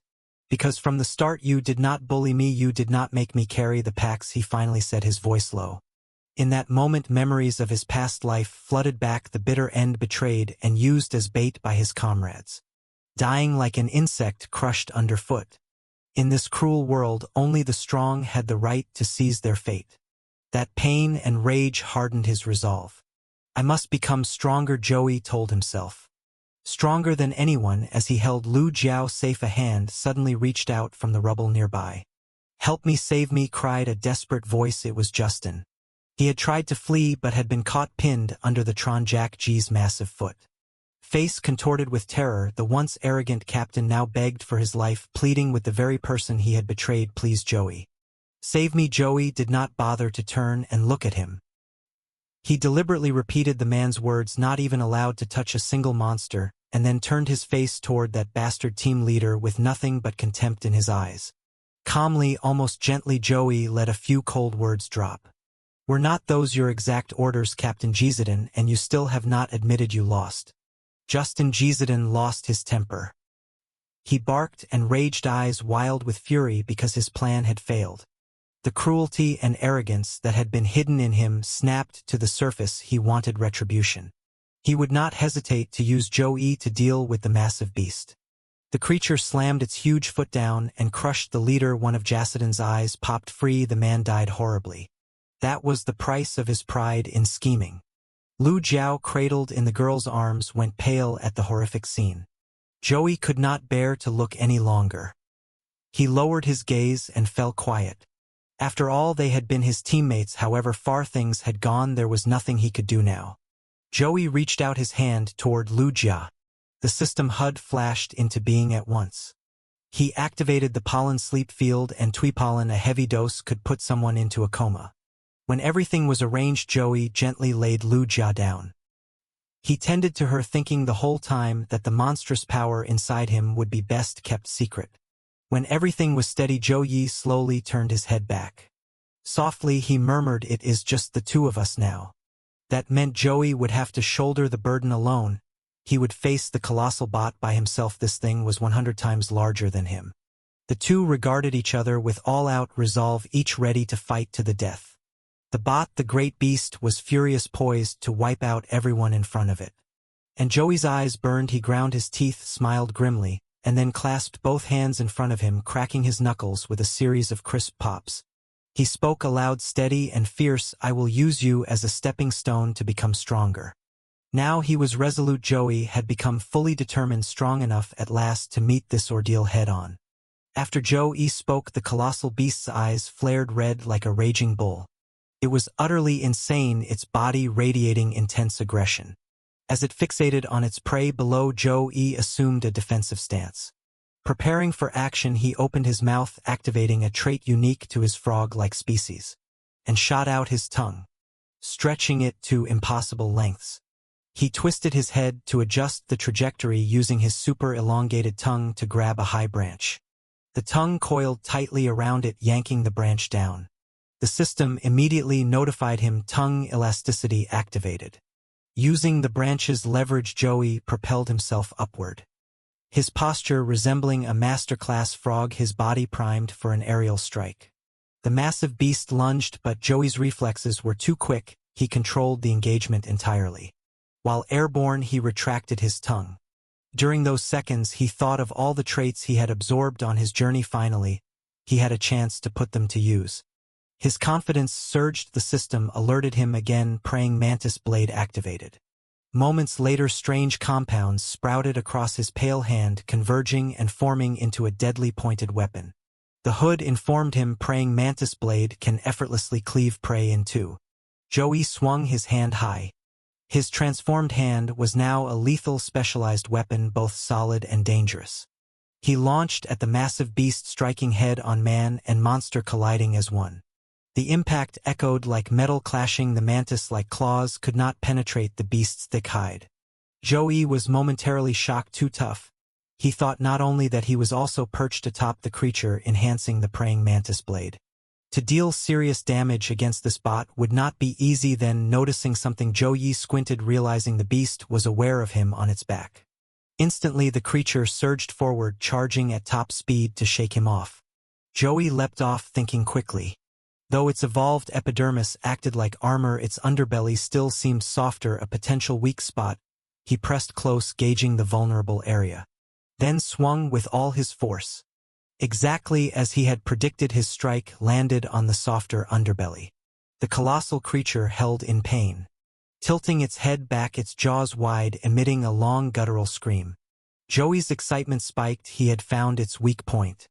Grinning teeth clenched, he poured more force into the strike, whispering to himself, "This is it." Finally, just as he thought the assault might end, he glanced back and saw the beast's furious gaze. Joey flinched, slightly recognizing its wrath. The giant creature planted its leg firmly on the ground, swung its massive horn, and flung Joey into the air. The impact spun him around violently. Red viscera scattered in the air from his torso. The beast leapt with full force, tossing him like a stone skipping across water.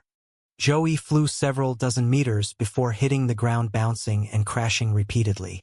Each impact sent shock waves through the surroundings, splattering more blood with every landing. Finally, he slammed into a massive tree trunk with such force that his body sank into it, leaving a deep dent while the bark cracked and shattered around him. Joey coughed up blood right then and there, his mouth gaping as a spray of red erupted from him. He hacked and wheezed violently. His injuries were severe. The massive Tron-Jack-E was certainly not an easy opponent. Joey lifted his head, furrowing his brows in frustration, thinking to himself, such a massive body, yet so agile, I did not expect this. He glared at the beast. Moreover, the lightning energy it had absorbed from Lu Jia was still coursing through it. That power surged along its massive horn, and its face twisted with a hunger that seemed ready to devour Joey alive. Sparks and electricity crackled incessantly as the beast tracked Joey's movements. Step by step it advanced, lowering its head and aiming that horn brimming with lightning directly at him. The discharge shot forward in powerful electrical bursts. Joey was in imminent danger. As the lightning neared him, his vision was blinded by a dazzling flash. Clenching his teeth, Joey seemed cornered. Unable to react, but then cracked. The bolt struck him directly, colliding with a large tree nearby. The impact triggered a massive explosion, sending shock waves across the forest. From above, the flash illuminated the battlefield. As lightning shot upward from the forest floor with tremendous force, the sheer power was terrifying. Could Joey withstand it? For a while, only smoke and debris swirled around, leaves scattered in a chaotic storm, obscuring everything as the dust gradually settled. It became clear that numerous large trees had been severely damaged. The forest was eerily silent. Yet Tron-Jack-G had not stopped. Its eyes still glowed with a murderous intent. Snorting angrily, the beast narrowed its blazing red eyes at Joey. Thinking you escaped that trap, I will set another. Joey's hand had changed again. He no longer held the mantis-like form from before. His arm had transformed into a new shape, 5 fingers sharp and sturdy. The system notification appeared. Suyao body activated. His epidermis now functioned as a powerful insulating armor, protecting him completely from electricity. Thanks to that quick activation during Tron-Jack-G's previous attack, Joey remained unharmed. He strode forward boldly, facing the colossal beast. Gradually, the Shu Yao epidermis retracted, revealing his human skin underneath. He glared at the bot, analyzing and calculating. No matter how strong a monster is, there is always something in its environment that can be exploited. I do not have to rely solely on brute force to defeat it. He furrowed his brows, thinking, I can block its attack, but I still lack a finishing move. The beast charged like a raging bull, mindless and ferocious. Seeing its aggression sparked an idea in Joey's mind. He shouted, got it, and immediately took action. The system notified long arm activated. One of his arms elongated drastically. He swung the arm, seeking leverage, and spotted a sword the team captain Justin had left behind. Joey snatched the weapon while Tron-Jack-E remained unaware. Holding the massive sword in his hands, his expression turned fierce, all focus on the colossal monster. He whispered to himself, victory or defeat will hinge on this strike. Then, planting one foot firmly, his face darkened into an unreadable mask. He drove his foot downward with immense force. Vines and woody tendrils erupted from the ground beneath him, twisting and thrashing with incredible strength. The system prompted Shu Yao vines activated. While battling Tron-Jack-Gi, Joey had absorbed a fragment of the massive bark. Now countless sturdy vines sprouted under his foot, weaving into a complex whipping mass. With terrifying speed, they surged forward, striking at the colossal beast. The system interface appeared, displaying the weapon the Shui Yao used to seize its prey. The Shui Yao core would generate countless vines, and in no time the sturdy wooden vines had twisted into strong ropes, binding the massive Tron Jackie tightly. Now the beast's entire body was restrained. It could no longer flail or strike with the force it had just used. The system notified that these vines could ensnare any forest creature, no matter how large. Once trapped in this network of wild vines, even the mightiest creatures would be powerless. Tron Jackie was no exception. It was thrown into complete panic, unable to anticipate this sudden restraint. The colossal beast roared furiously, attempting to use its long horns to break through the thick strands, but it was all in vain. Its shrill screeches echoed painfully, a mix of frustration and desperation. Joey had calculated everything.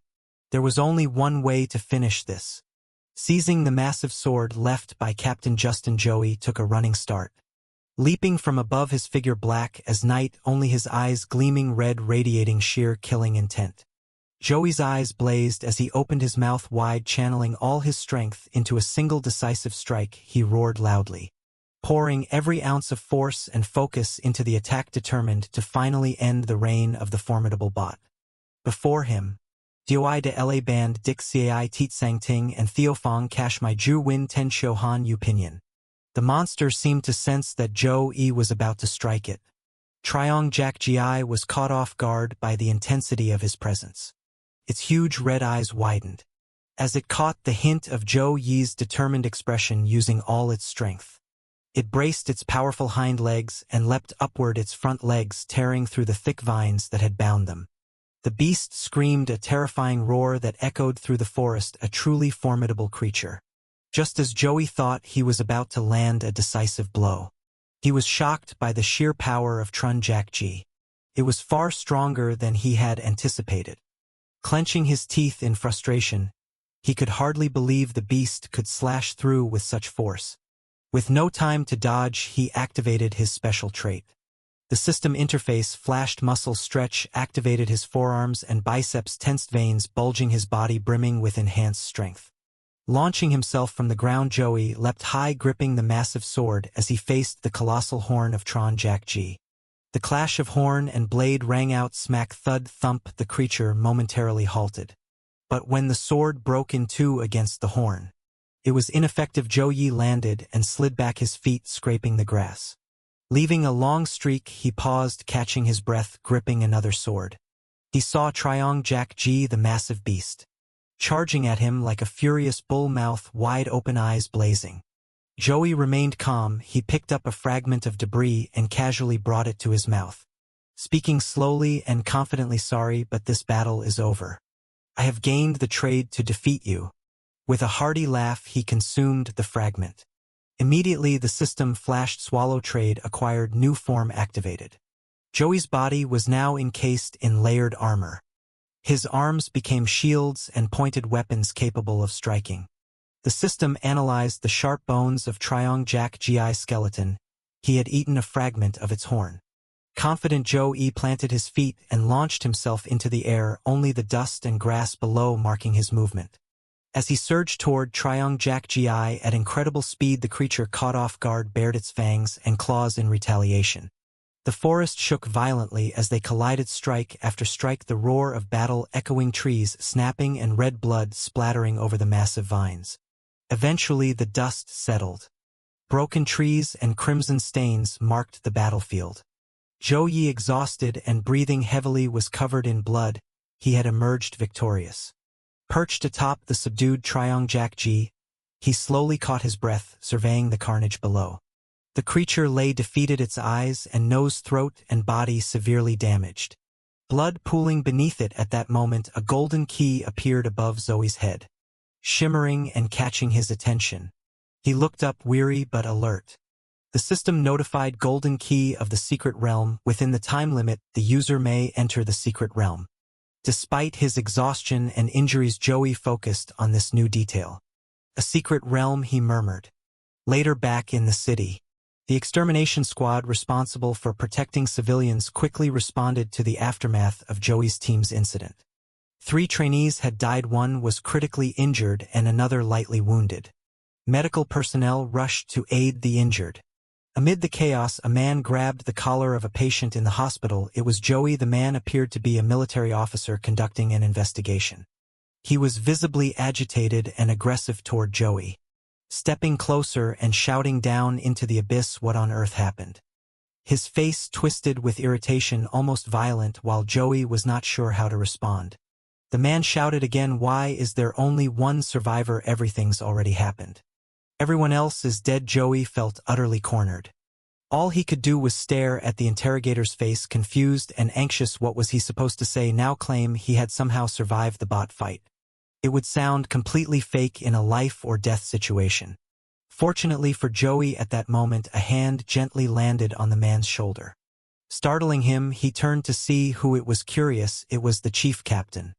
He stepped in, wrapping an arm around the man's shoulders, and spoke with calm authority. "Is this some kind of illusion? Why does the military think the person our vice captain introduced as the culprit is guilty?" The man flinched, slightly intimidated by the chief captain's presence. The captain's reasoning, delivered with quiet authority, made the military agent hesitate. "I meant no offense. The casualties were unavoidable. The troops were carefully selected. Indeed, those soldiers were skilled, but they were not even comparable to Joey. He was in an entirely different league." The chief captain silently turned to look at Joey, his gaze revealing something different, almost approving. Then he patted the military agent on the shoulder. "All right, there is no need to pursue this in the dungeon anymore. No deaths, that is good. We won't investigate further." Turning to Joey, the chief captain spoke gently, "You do not need to worry anymore." His expression was calm and kind, the kind that only Joey truly understood. In this moment, Joey looked at him thoughtfully, filled with admiration and a sense of gratitude, feeling the man's genuine kindness. The next morning, with clear blue skies and soft white clouds, Joey, still recovering in the hospital, went up to the rooftop to relax. He wanted some open space, a moment of solitude. Sitting alone, arms crossed, he thought about how the chief captain seemed to be intentionally shielding him. Was it simply because the vice captain had recommended him? His mind swirled with questions. Raising his hand to rub his temples, he sighed. He had been through so much turmoil. Now was a time for rest, yet his attention turned to the golden key he had received after the bot fight. A secret realm. What is this place? Joey murmured, curiosity piqued despite his fatigue. The little intelligent spirit appeared, hovering before him, ready to explain. "The secret realm is a hidden space deep in the abyss. Only with the key in your possession can you enter it," said Joey, focused, listening as if he were a student in class. The spirit elaborated, explaining the mechanics. "This is not something humans can normally produce, because your DNA is similar to abyssal monsters. I have analyzed your battle with the bot. It was essentially a struggle for power between monsters. That is why you can unleash these abilities." After patiently explaining, the spirit let Joey summarize. "So simply put, this is a dungeon that only I can enter, and it will allow me to become stronger, right?" Joey asked. The spirit, hovering with arms crossed, nodded confidently. "Correct. But the monsters inside are beyond abyss-level strength. You will face many dangers." It emphasized the difficulty, reminding him that these creatures were like the core-secreting monsters he had faced before, a brutal kind of opponent. Joey then asked earnestly about the key itself. The spirit explained clearly, "If the key is not used within 24 hours, it will disappear." Joey froze. He had just survived a deadly battle, and now he was being asked to enter another one under a tight time limit. The challenge felt even more daunting. The spirit asked seriously, "So do you wish to go?" It floated, the golden key, in front of him. Joey hesitated, still processing everything. He glanced to the side, thinking, and realized this would be a life-or-death gamble. Yet the hero of the story was resolute. He stood clenching his fists and responded to the spirit, "Of course I will go. But first I want to fulfill one last wish." Then he looked up at the intelligent spirit and smiled lightly. Now fear no longer gripped him. Joey had accepted the stakes. Life or death did not scare him. He whispered to himself, "After all, I can die if I must." The scene shifted back to Aaron and Joey's apartment. Out in the hallway, a man's loud voice echoed, "Go out with me." Aaron, inside Joey, was on his knees at the feet of the girl he liked. As if this was the one thing he had to do before reincarnation, his heart's final wish. Aaron stood there looking annoyed. That afternoon he would already confessed his feelings and she had flatly rejected him. In a flash of anger Aaron lashed out, landing a sharp kick straight to Joey's face, sending him sprawling like spilled soy sauce. Aaron openly scolded him, visibly irritated. Her strikes were fierce. She thought Joey had lost his mind. Unable to contain herself, she snapped, "How dare you tease me?" Not stopping there, Aaron grabbed him by the collar and raised her fist, threatening, "Say it again if you dare." This was supposed to scare Joey into silence, but to her shock, he did not back down. He looked her straight in the eye and repeated, "Go out with me," even as she beat and scolded him, even as his body took the blows. He refused to look away. Joey was utterly serious. This only provoked Aaron further. Her face darkened with fury, more feral than a tigress, and she punched him again, harder than her kick. It was not just one hit. It was punch after punch. Joey looked less like a man confessing and more like someone deliberately provoking her. He was beaten bloody, his face swelling. Yet he never resisted. Aaron, determined to beat the feelings out of him, straddled him and pounded away, her strikes raining down heavier and heavier. After a while she finally stopped. Her hands ached, sticky with syrupy blood from striking him so hard. The image of her angry, breathless fists trembling was almost terrifying. She drew back her fists, her face twisted in frustration, and taunted him again, "Say it one more time. Go ahead." Joey's face was unrecognizable from the beating, one eye swollen shut, yet with the other eye. He forced it open to look at her and declared firmly, "Even if I have to say it 10,000 times, please go out with me." For all her violence, Aaron had always been the kindest to him. Besides the little intelligent spirit and the plump cockroach spirit, seeing his unwavering determination, Aaron stopped hitting slowly. She began to realize he was dead serious. She lowered her head, glancing at his battered, swollen face, and her expression shifted. She thought of soldiers before a battlefield fulfilling their final regrets. He had the same look. She saw through him, but did not say it out loud. Then suddenly Aaron's mood flipped. She clutched her stomach and burst out laughing, "Ha ha ha." Joey lay there exhausted and motionless, watching her. She was radiant, smiling brightly. "You have got guts," she said with a grin. "Fine, I agree." Despite her fiery temper, Aaron was fundamentally a good person, sharp and perceptive. Joey immediately took her to a cafe. Joyfully he brought over a drink with 2 straws, handing it to Aaron as she sat waiting, his eyes shining with childlike happiness. Aaron did not even know what to say as they drank from the same glass, sharing a quiet, peaceful moment. Jerry, watching from the side, saw Joey's pure bliss. Afterward the two went to see a movie, a horror film maybe. He had hoped the scary scenes would make Aaron cling to him. But the opposite happened. Joey, terrified by even the simplest jump scares, clung to Aaron stiffly, almost as if he were faking it. Together they did all the things couples normally do, taking pictures with random things, savoring small simple joys. Later they rode bikes along the lakeside. As the evening glow reflected on the water, Joey shouted, "Finally, my first date ever." He pedaled leisurely, breathing in the peaceful air, happiness, and the setting sun washing over him. "I have been planning this for nearly 20 years, he said, looking up at the sky with an expression full of thought and emotion. "I studied every detail. All I was missing was the girl to make it real. Now I can die without regrets." Joey had finally fulfilled his deepest wish, not as before when he desperately clung to life, but now completely content with the thought of disappearing. Seeing Joey's unusual expression, Aaron pedaled behind him, thoughtful. And suspicious that her own feelings might be real, she slowed her bike and finally stopped, calling out loudly, "Joey," but did not look directly at him. She glanced down at the front wheel and said softly, "I have seen too many expressions from teammates before they died. No matter how you satisfy the regrets of your life, you can't compare to simply continuing to live." Aaron's words startled Joey. She was not the usual fierce, hot-headed girl. He knew her tone was gentle, almost painfully so. She spoke suddenly, guiding him without letting him make the wrong choice. She did not know what he had been through in the dungeon, nor what he was planning in his heart. "Do not think about dying," she added, "because only by living can you truly have the chance to live the life you want." Joey was taken aback. He felt awkward, unable to respond, partly because Aaron was so perceptive. The sunlight of the late afternoon painted the water golden. This was the most beautiful sunset he had ever seen. On a quiet stretch of road, Joey saw his reflection in the water, head bowed in a shadow of melancholy.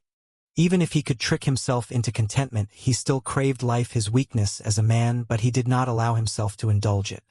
They continued cycling together. Joey could only turn to Erin and say thank you. She responded, I hope next time you still have the courage to go on a date with me.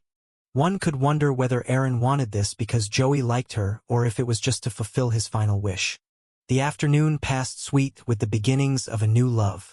That evening Joey was on the rooftop of a high-rise, ready for the upcoming dungeon mission. The intelligent spirit appeared curious. I did not expect what you wanted to do was just go on a date, it said. Joey did not reply, extending his hand. The key immediately floated up and then completely shattered. A barrier opened in the space before him, a swirling vortex like a black hole or a wormhole expanding wide enough for Joey to step inside. The sound of wind howled around him. Joey and the intelligent spirit faced the gateway, standing still for a moment. Then Joey decisively stepped forward, moving hand and foot in first, fully prepared for a fierce battle. He smiled quietly to himself, murmuring, "This is how I end my past my way." His hands slipped into the dungeon's interior. Outside, the portal gradually closed and disappeared from the rooftop. No one knew where Joey had gone. The scene shifted to a dense, dark forest, the dungeon of the deep woods. Trees grew thickly, roots sprawling underfoot, leaving little visible soil.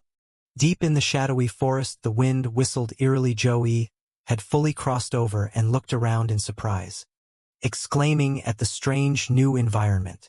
Suddenly a creature appeared, a monkey with a snake tail.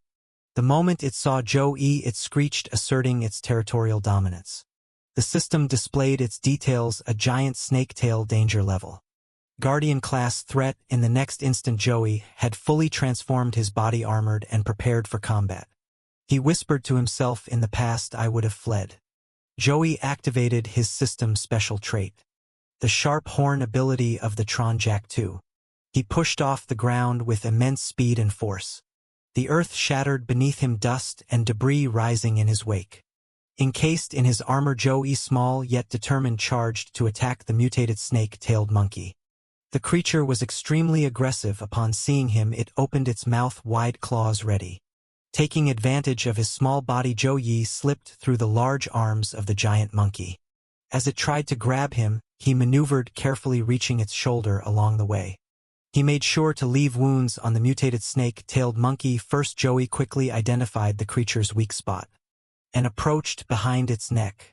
He leapt up and struck forcefully at its nape, shouting, "Die!" unexpectedly. It was not alone. Another monkey appeared from behind, snatching at him, just as he thought the fight was almost over. Before Joey could react, the creature grabbed one of his legs. He struggled desperately, panic surging through him. The monkey spun him around, violently slamming him against a tree trunk. The impact was sudden and overwhelming. Even in his nascent abilities, Joey's small frame was battered mercilessly. Beneath his armored mask, his panic and confusion were visible. He was in pain and did not know how to respond. He coughed violently, but the assault did not stop. Three massive monkeys rushed in, eyes red, fangs sharp, claws glinting hungrily. They seized Joey like a rag doll, squeezing him with both hands. He was powerless, unable to resist, as the sounds of tearing flesh mixed with the splattering of red syrup, showing just how badly his body had been battered. When the monkeys finally released him, the outer armor of Joey's suit had shattered, and he fell to the ground, mutilated lower body destroyed.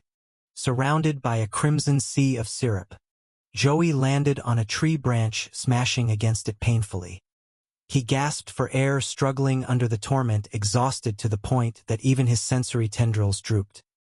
He extended his hands, and layers of smoke and pollen diffused outward. The system notification appeared, hypnosis pollen activated. The thickening pollen formed massive clouds above the monkeys' heads. The monkeys stared blankly, their white eyes confused, not understanding what was happening. Meanwhile, Joey's legs began to regenerate. His cells exceeded human limits, rapidly reconstructing his body. The system announced immortality activated. Joey had fully regrown his limbs, swinging from the branch. He now sat with long muscular legs crossed, appearing stronger than ever. He possessed the resilience of a worm-like creature. No matter how heavily stomped, he could survive. Once fully recovered, Joey clenched his fists and assessed the situation. He thought, damn it, these monkeys are just slightly weaker than the strong Jack 2 in terms of raw strength, but there are too many of them. Without my immortality trait, I would be finished one-on-one. I might survive, but not against this horde. Joey realized he needed a strategy to defeat them. This dungeon environment resembled the abyss he had previously faced, so there must be other monsters that could counter these monkeys. The pollen he released began to dissipate, revealing him standing tall on a branch. The monkeys below finally noticed him, shocked that he was unharmed. Joey braced himself. He pulled his arms back and crouched, keeping his face neutral, while inside his mind, he calculated the monkey's movements and the trap of the apex predator. The system activated leapfrog mode. Like a muscular squirrel, Joey rapidly leapt from branch to branch, ready to confront his opponents with speed, precision, and cunning. As Joey launched forward, he kept thinking strategically, his expression and aura serious and urgent. Spotting movement below, he noticed the snake-tail monkeys switching to attack mode. They moved as a pack, each face twisted with ferocity, clearly intent on making a meal out of him. From above, Joey observed the various branches, calculating his path as he leapt from one to another. After a while, not paying close attention, Joey was suddenly grabbed by one of the monkeys, catching him off guard. Looking down, he saw the creature baring its massive sharp teeth, in excitement, thrilled at the prospect of devouring him. But Joey quickly activated his corrosive slime system. Instantly, the slime trait from his frog form spread over the monkey's grasp, allowing him to slip free with ease. He leapt away, finally spotting what he had been searching for. Eyes wide with excitement, his sensory tendrils on his head twitching, Joey hid behind a large tree. In front of him was a nest of mutated spiders. His heart leapt with quiet delight. The system immediately displayed detailed information. Spider giant, prey hunter, danger level guardian. Joey quickly analyzed their traits and shifted into a new form. Feathers sprouted across his body and hair, his skin now covered in plumage, and his eyes darkened and hardened. Activating his bird trait to counter the spiders. The system notified white peacock feather trait activated. Spreading his wide wings, Joey soared toward the spider nest. The mutant spider was larger than normal, perched on its web, suddenly noticing a looming threat. Its multi-eyed face froze in confusion, mouth agape at the appearance of a strange creature. Joey landed on a thick branch above the nest, observing the spiders below. They sensed their territory being invaded and began to stir chaotically. Joey smirked beneath his mask, calculating carefully, if I disguise myself as a natural predator of the spiders will avoid attacking me. Luckily, he had collected many useful traits from previous encounters, perfect for situations like this. Just then, he noticed another unexpected development. Several large snake-tailed monkeys had stumbled into the spider web. Their limbs were ensnared in sticky silk. Struggling only made the webs tighten further. Panic and frustration erupted in deafening screeches. It was the perfect moment. The spiders descended from the trees, silk lines dripping to ensnare the monkeys. Outnumbered and trapped, the monkeys could only watch as the spiders attacked. One large monkey was singled out as the main course. The mutant spider, smaller than the monkey, climbed onto its back. The monkey held helplessly as the spider's multiple legs and enormous, bifurcated fangs sank into its fur and flesh. The contact points glowed blue as venom coursed into the monkey's body. The monkey screamed in unbearable pain, thrashing wildly, saliva flying. Its size was no match for the spider. Within minutes, the venom spread. The monkey foamed at the mouth, convulsed, and finally collapsed, unmoving. Another snake-tailed monkey with strength comparable to a strong Jack 2 was defeated beneath the mutant spider's coordinated assault. One by one, other spiders swarmed, ensuring total dominance over their prey. Joey stood atop a high tree branch, watching the three massive snake-tail monkeys, ensnared by the swarm of spiders below. The monkeys were completely immobilized by the spiders' potent venom. The spiders crawled over them, inspecting every detail of their bodies. From this, Joey began to piece together the survival strategies of these creatures, marveling at how even the snake tails of the monkeys could be countered by natural predators. However, he knew that predator spiders typically use traps to hunt lone snake-tailed monkeys. Suddenly, a cloud of dust arose behind him.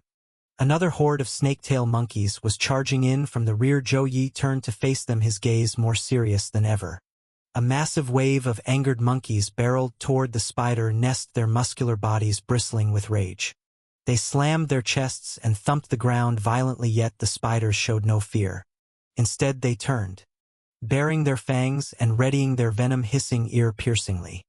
The monkeys grabbed the venomous spiders with their massive hands, but despite the venom, the spiders were weaker physically. They fought back by stabbing their sharp legs into the monkey's flesh, causing injuries. The chaos escalated into a violent skirmish. Joey, the smartest among them all, had deliberately lured the monkeys here, so they would forget the real target themselves. While they fight each other, I gain the advantage, he thought with a self-satisfied grin. This chaotic scene was exactly what he wanted. The system announced praying mantis side mode activated. Seizing the opportunity, Joey leapt from the branch, his arm transforming into the side. Like limb of a mantis, this was the perfect moment. Using the momentum from the high branch, he swooped down like a true hawk. Amidst the spider-monkey brawl, he moved with precision, striking the spider from above, then immediately slashing a massive snake-tailed monkey. The attack caught them completely off guard. The spider flew away, red venom spraying everywhere. The sharp, solid side like limb of Joey proved lethal. He seized the moment to attack the monkey, swiftly slicing its body in two.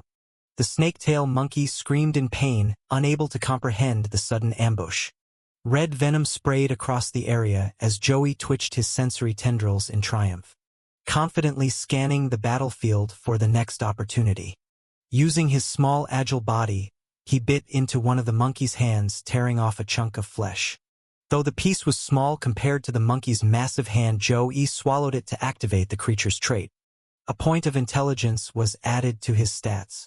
Excited, he examined his own body, anticipating the acquisition of new traits. Joey opened his eyes, marveling at his strength and form. But then panic struck. He realized eating the flesh had not yet triggered the trait.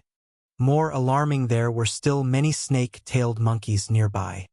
In his moment of confusion, the system spirit appeared, arms crossed, scolding him harshly. You fool, to gain a stronger trait, you can't just bite once.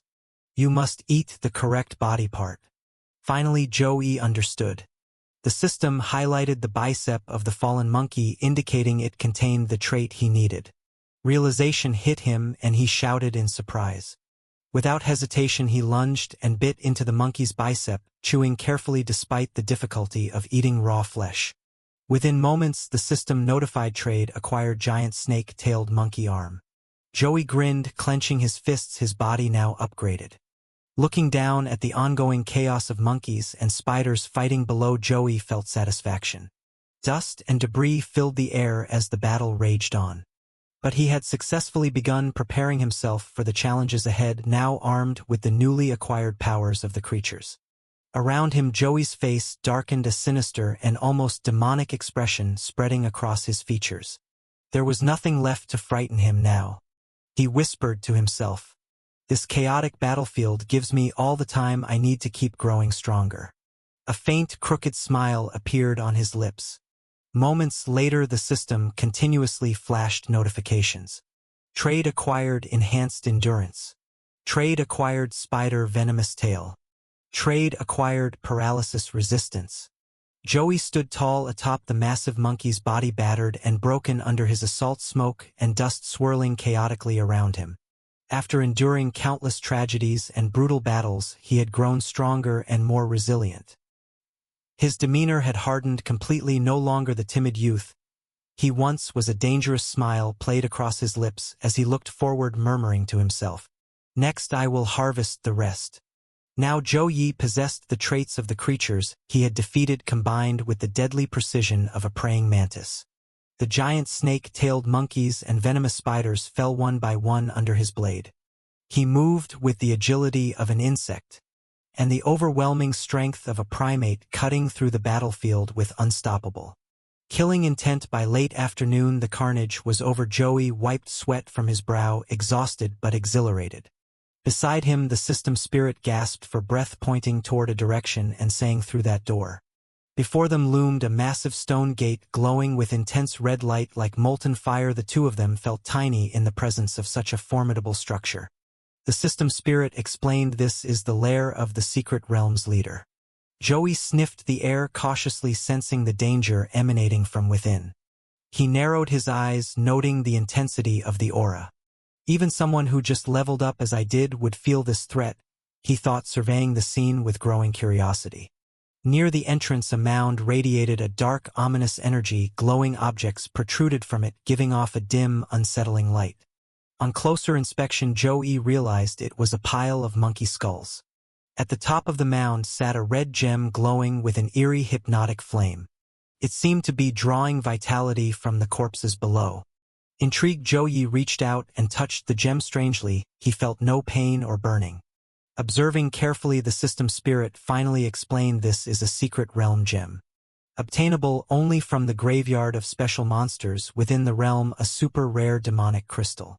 Joey had never seen anything like it before. The system spirit continued, the gem absorbs energy from slain creatures and accumulates enormous power over time.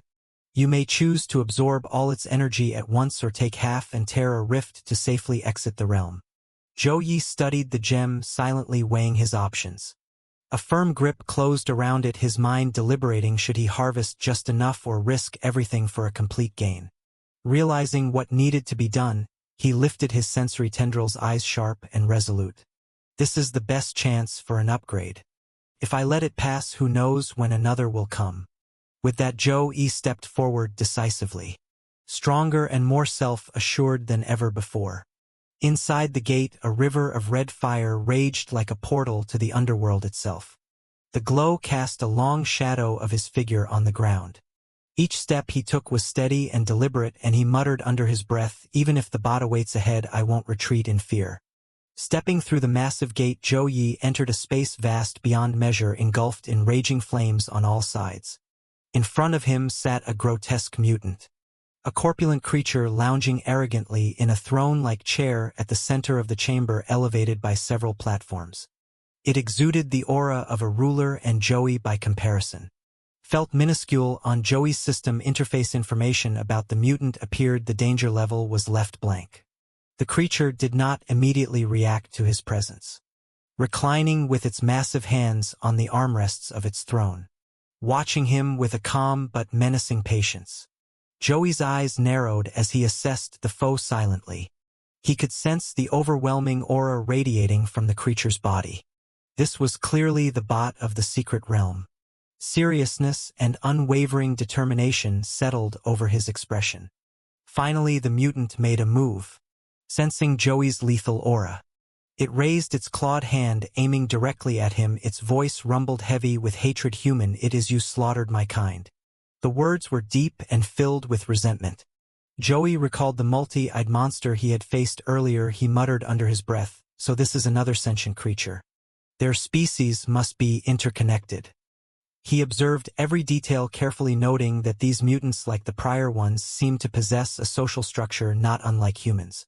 Suddenly, the mutant gripped a massive spear and slammed it downward in anger. Its gaze was razor-sharp, fixed entirely on Joey, as if it intended to devour him on the spot.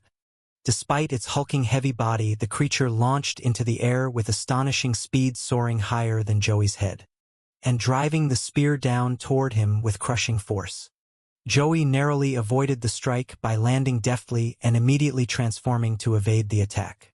Flames erupted from the spear's point, creating blazing barriers around the monster, each trail of fire resembling a fierce wall of inferno. This was only the opening move, the raw display of the bot's power. The mutant's entire body seemed to burn with energy, emitting guttural roars. As its eyes locked solely onto Joey, Joey maintained his distance, quickly shifting forms to evade the monstrous onslaught. The creature, clearly impressed by Joey's strength, growled and muttered to itself in surprise. The system flashed a notification. Great Claw Trade activated. Joey's hands transformed into sharp fur-covered claws, ready for offense and defense. The mutant's eyes glowed brightly, piercing Joey with an intensity that seemed to ask how a mere human could have reached this realm. How is this possible? Joey muttered in shock. Is it connecting this secret realm to the earth? The creature tilted its head, impatient to crush Joey, and shouted a provocation, its glowing eyes now wide open. The pupils had shifted into a diamond-like shape, concentrating the full force of its power. With a massive arm morphing into a lethal weapon, the mutant slashed toward Joey's back with brutal precision, intent on ending him. Joey could not react in time. He took the full brunt of the strike, and crimson blood spurted violently as the monster's force threw him through the air. He suffered severe injuries. Blood gushed from his mouth, leaving him momentarily helpless. But the assault did not stop there. The mutant's massive spear-like arms slammed into him from a distance, smashing through multiple boulders and pulverizing everything in its path. Joey's small frame was sent hurtling toward a cliff-side, battered repeatedly. The monster pressed him against the rocky wall, adding another devastating strike, leaving a bright scar across the stone. Its attacks were merciless, precise, and lethal. Joey grimaced, clenching his teeth, enduring the agony. Deep wounds still marred his abdomen, and any ordinary being would have perished long ago. Seizing a brief pause as the bot hesitated, Zoe activated his immortality system, which immediately began repairing his injuries. The deep gashes on his abdomen closed automatically. The mutant froze in astonishment, witnessing something it had never seen before: a human capable of self-healing. Slowly it stepped closer, observing Zoe's regenerating body. "Your healing speed is like ours," it murmured, astonished. Zoe, still waiting for his body to fully recover, remained on the ground looking up. The sheer bulk of the mutant was overwhelming, its entire figure glowing red under the infernal light of the secret realm. Its eyes glared fiercely at him as it raised the massive staff in its hands. "Interesting, I will dissect you to study you further," it growled. The mutant thrust its spear-like weapon down at Joey, its face twisted with fury in the fiery red glow. Joey gritted his teeth, summoning every ounce of strength and courage, and activated his high-speed target perception system. He prepared to respond, aware that failure now meant death. The mutant, sensing the change in Joey, hesitated for a moment but then continued the downward strike. Joey, analyzing the situation, realized that although the monster's power was immense, the attack itself was straightforward. Seizing the instant, he rolled aside and narrowly evaded the blow. The monster's strike, the lightning fast for its size, had slowed enough for Joey to exploit. He glanced at the tip of the spear, calculating his next move. Using the momentary distraction, Joey left behind the monster, reducing the distance between them.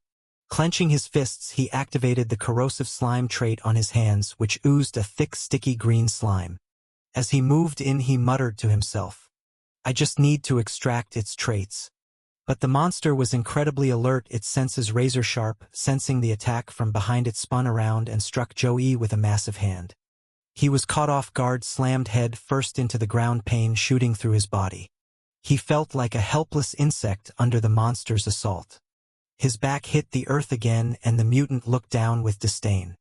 "This one is surprisingly resilient," it muttered. The creature lifted its massive clawed hand, its eyes gleaming with lethal intent, and continued a relentless barrage of punches.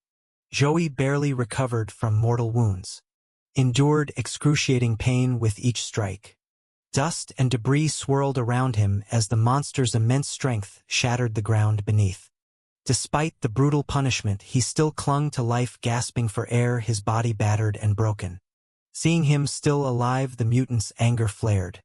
It raised its massive spear again, the tip ablaze, ready to deliver another fatal blow. Joey, lying motionless yet mentally alert, braced himself as the monster prepared to strike with blinding speed, the tip of its weapon cutting a streak of light through the air. At the very moment the blazing spear tip of the mutant slammed into Joey, he activated his arm trait, his arms glowing a vivid purple and transforming into a powerful form just in time to absorb the impact. Gritting his teeth against the monster's overwhelming force, the system notified him hardened skin activated. The toughened skin on the mutant's back, which Joey had consumed earlier, had granted him incredible defensive capabilities. His body had become significantly more resilient, though he could still feel that he had not fully penetrated the monster's defenses. The mutant, enraged, unleashed a relentless barrage, hurling hundreds of flaming punches toward Zoe. But thanks to his newly acquired hardened skin, Joey had enough strength to spring back up and counterattack. His strikes landed repeatedly on the mutant, sending its staggering flames continued to scorch his body, and he switched from one arm to the other to block. While the spiritual guide beside him warned urgently, the hardened skin is about to melt from its flames. Use the secret realm treasure to retreat while you still can. Joey's eyes locked on his opponent, his face twisted into a dangerous scowl, teeth clenched, his mind surged with unyielding thoughts. I am not defeated yet. His desire to win burned hotter than ever. With incredible speed and agility, Joey maneuvered behind the mutant. Leaping high, he delivered a strike directly to the back of its massive neck. His face darkened, radiating menace. Got the opening now, he muttered under his breath. Activating the fist trait, supreme crushing strike, his arms sprouted spikes and fur and his eyes glowed with deadly intensity. He charged with all four limbs, determined to fight to the death, but confronting a bot this size was never easy. Just as his fists neared the mutant, it swung its massive spear in a wide arc. Towering and unyielding like an ancient tree, the mutant's weapon spun with devastating force. Joey was sent flying again, smashing into a nearby boulder. His back collided violently with a stone, and he was thrown sprawling, arms and legs flailing. Flames erupting around him in bursts. The mutant seized the opportunity, summoning its flaming spear in a vicious circle. Above its head, a blazing inferno formed, a fiery net spiraling around the top of the creature. Its four glowing green eyes stared arrogantly at Zoe. Seeing him as nothing more than a tenacious insect that refused to die, the monster's flames surged along the trajectory of its spear, striking like a storm of hellfire. Joey struggled to stand, only to be assaulted again.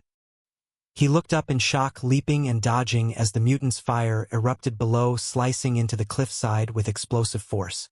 The flames intensified, reshaping into longer, sharper tongues of fire. The system announced jump boost activated. Joey continued leaping from wall to wall, keeping himself airborne to avoid the relentless fire. Despite his full exertion, he could not dodge every strike. One flaming tongue pierced his calf, pain shooting through his leg. He screamed in frustration, "Damn it, I can't evade them all." Instantly, he activated his immortality system. Though the injury kept inflicting pain, his body refused to succumb entirely. It was unimaginable how strong the mutant's flames were, scorching with a ferocity beyond anything Joey had anticipated. Joey tried to recover, but it was no use. The gaping wound on his leg only widened, his flesh charred black and smoking. Seeing the injury, a wave of pain and panic surged through him. "Damn it, my super recovery from the immortality system is not working anymore," he thought in dismay. The mutant's voice roared with hatred. Human flames from above descended rapidly, forming a suffocating fiery barrier about to engulf Zoe. Panic surged in him as he looked up, feeling the immense pressure and dangerous speed of the monster's assault. The creature continued screaming, "I will melt you completely." The spiraling fire drew closer and closer, eating away at the space around him. Despite the peril, Joey's resolve remained unbroken. He braced himself, eyes glowing, as he tried to integrate the fire into his innate powers. The flames were only a few centimeters from his face. And with all his courage and strength, he shouted, "I will risk my life against you." The system responded, mutant shield trait activated. Both of Joey's arms transformed into shields imbued with the toughness of the mutant. He used them to block the dense waves of fire crashing down on him. The shields, layered with spikes and reinforced plates, allowed him to deflect the mutant's attacks. For a moment, the monster's offensive seemed ineffective against him. The mutant, slightly surprised, realized that Joey could resist, yet the sheer volume of fire was exhausting him. His body had to continuously exert itself to block the relentless onslaught. Frustrated, Joey deftly maneuvered the flames aside, moving closer to the mutant's toughened scales. He leapt, aiming precisely to strike the creature. His eyes locked on the tip of its spear, seeing cracks form on its massive head. But the mutant reacted, instantly catching him with one hand. Its gaze burned with both fury and disdain, emanating a deadly aura. Joey froze, stunned by the sheer strength of the monster. Despite all his effort, he could not break free. With one hand, the mutant held him firmly, while the other transformed into a flaming spear. Condensing tremendous power for a single devastating strike, in an instant Joey was surrounded by intense fire. Still in shock from his miscalculation, he realized he had acted too hastily, underestimating his foe. The small, frail body of Joey was engulfed by the spiraling flames, twisted and battered midair. His teeth clenched as agony seared through him, screaming endlessly as the inferno tore at him. Finally the firestorm subsided and Joey plummeted to the ground, charred and broken, yet even in this state, he could hear himself screaming in pain. Smoke rose from his scorched body and he writhed helplessly. The spiritual guide appeared immediately, shouting, "This is not a monster you can defeat. I can't just watch you die." It summoned a divine thunder gem of the secret realm, attempting to whisk Zoe to safety. But Joey refused. With a flick, he sent the gem flying from the guide's hands. It shattered upon impact. This meant there was no escape from the secret realm unless he defeated the bot. Even weakened, Joey clenched his teeth, preparing himself mentally for the ultimate sacrifice. "I have long been ready to give my life," he said, his voice firm. Despite his exhaustion, seeing this, the spiritual guide could say nothing, silently allowing Joey to fight on. Suddenly the shattered gem emitted a brilliant red aura. Streams of energy rose from the fragments, enveloping Joey, bathing him in radiant light. Though in agony, he allowed the energy to flow into him. In an instant, the red aura of the secret realm gem restored his body. His appearance became radiant, glowing like a blazing torch. Even though he had yet to react, the mutant could see Joey lying there now, bathed in an increasingly brilliant light. Golden energy swirled outward toward the creature, signaling a turning point. The mutant's 4 green eyes widened in shock. "What is happening?" He is exuding terrifying power. The system notified him, "In a situation that should be hopeless and fatal, you did not choose to flee. You have passed the second test of the divine insect combat form unlocked." After a series of notifications from the system, Joey's frail body reacted immediately. An unexpected surge of power erupted from him, radiating intensely and lighting up the entire area. He raised his hand and it transformed his arm, now comprised of sinewy solid muscles glowing with scorching heat, claws sharp as deadly weapons. This was a manifestation of the strength granted by the secret realm gem. Joey was fully alert, his energy fully restored. He looked at his transformed body in astonishment, eyes wide with surprise. A new interface appeared before him, stronger than his normal form, almost like a fusion of several creatures. His outer layer seemed incredibly tough, and the red sinews coursing across him made him appear as if clad in a superhero's armor. Raising his hand, Joey was still in awe of his new form. He asked the spiritual guide, "What is this combat form, this power surging through me? It feels completely new." The guide, folding its arms with a satisfied look, replied, "This is the warrior form. It allows you to freely enhance your traits." For example, before Joey could react, the mutant launched a molten attack from above, aiming straight at him. Joey twitched in surprise. Raising his eyes to see the giant spear pointed directly at him, the creature shouted. Lava explosion. In a matter of moments, the ground beneath him cracked, molten rock erupted. Smoke and flames billowed everywhere. Yet, when the dust settled, Joey stood completely unharmed, looking effortlessly cool. The spiritual guide, brimming with confidence, announced, "This is the warrior armor form. It integrates the bioshell of a cockroach, the elastic hide of a mutated toad, and the hardened skin of the horned beasts of the jungle. With this form, you can continue to upgrade your features." Joey glanced at his arms, now covered in tough, overlapping scales. He was astounded. Such a violent eruption of lava caused only minor damage to the outer armor. This composite biological armor was truly reliable. From a distance, the mutant stood amidst the dissipating smoke, furious. "HMPH, even if you change forms you will die under my thick lava assault," it bellowed. It assumed that Joey had perished. Yet from within the thick smoke, Joey's clenched fist shot forward, smashing through the mutant's wide-open eyes. The creature could not believe it. He had poured out his maximum strength and was still alive. The system notified him, "Arm traits activated. Serpent extension. Combining arm traits allows synchronized attacks." Joey's arm elongated, striking straight at the mutant. Energy swirled violently around him, spinning like a storm with every punch. He shouted extended serpent strike. The spiritual guide cheered him on, reminding him in warrior mode you can activate multiple traits simultaneously. To create a combo, there is no need to switch traits manually. The mutant, previously difficult to counter, now staggered under a single punch. Joey was astonished by his own strength. The combined traits allowed him to unleash attacks his opponent could never anticipate.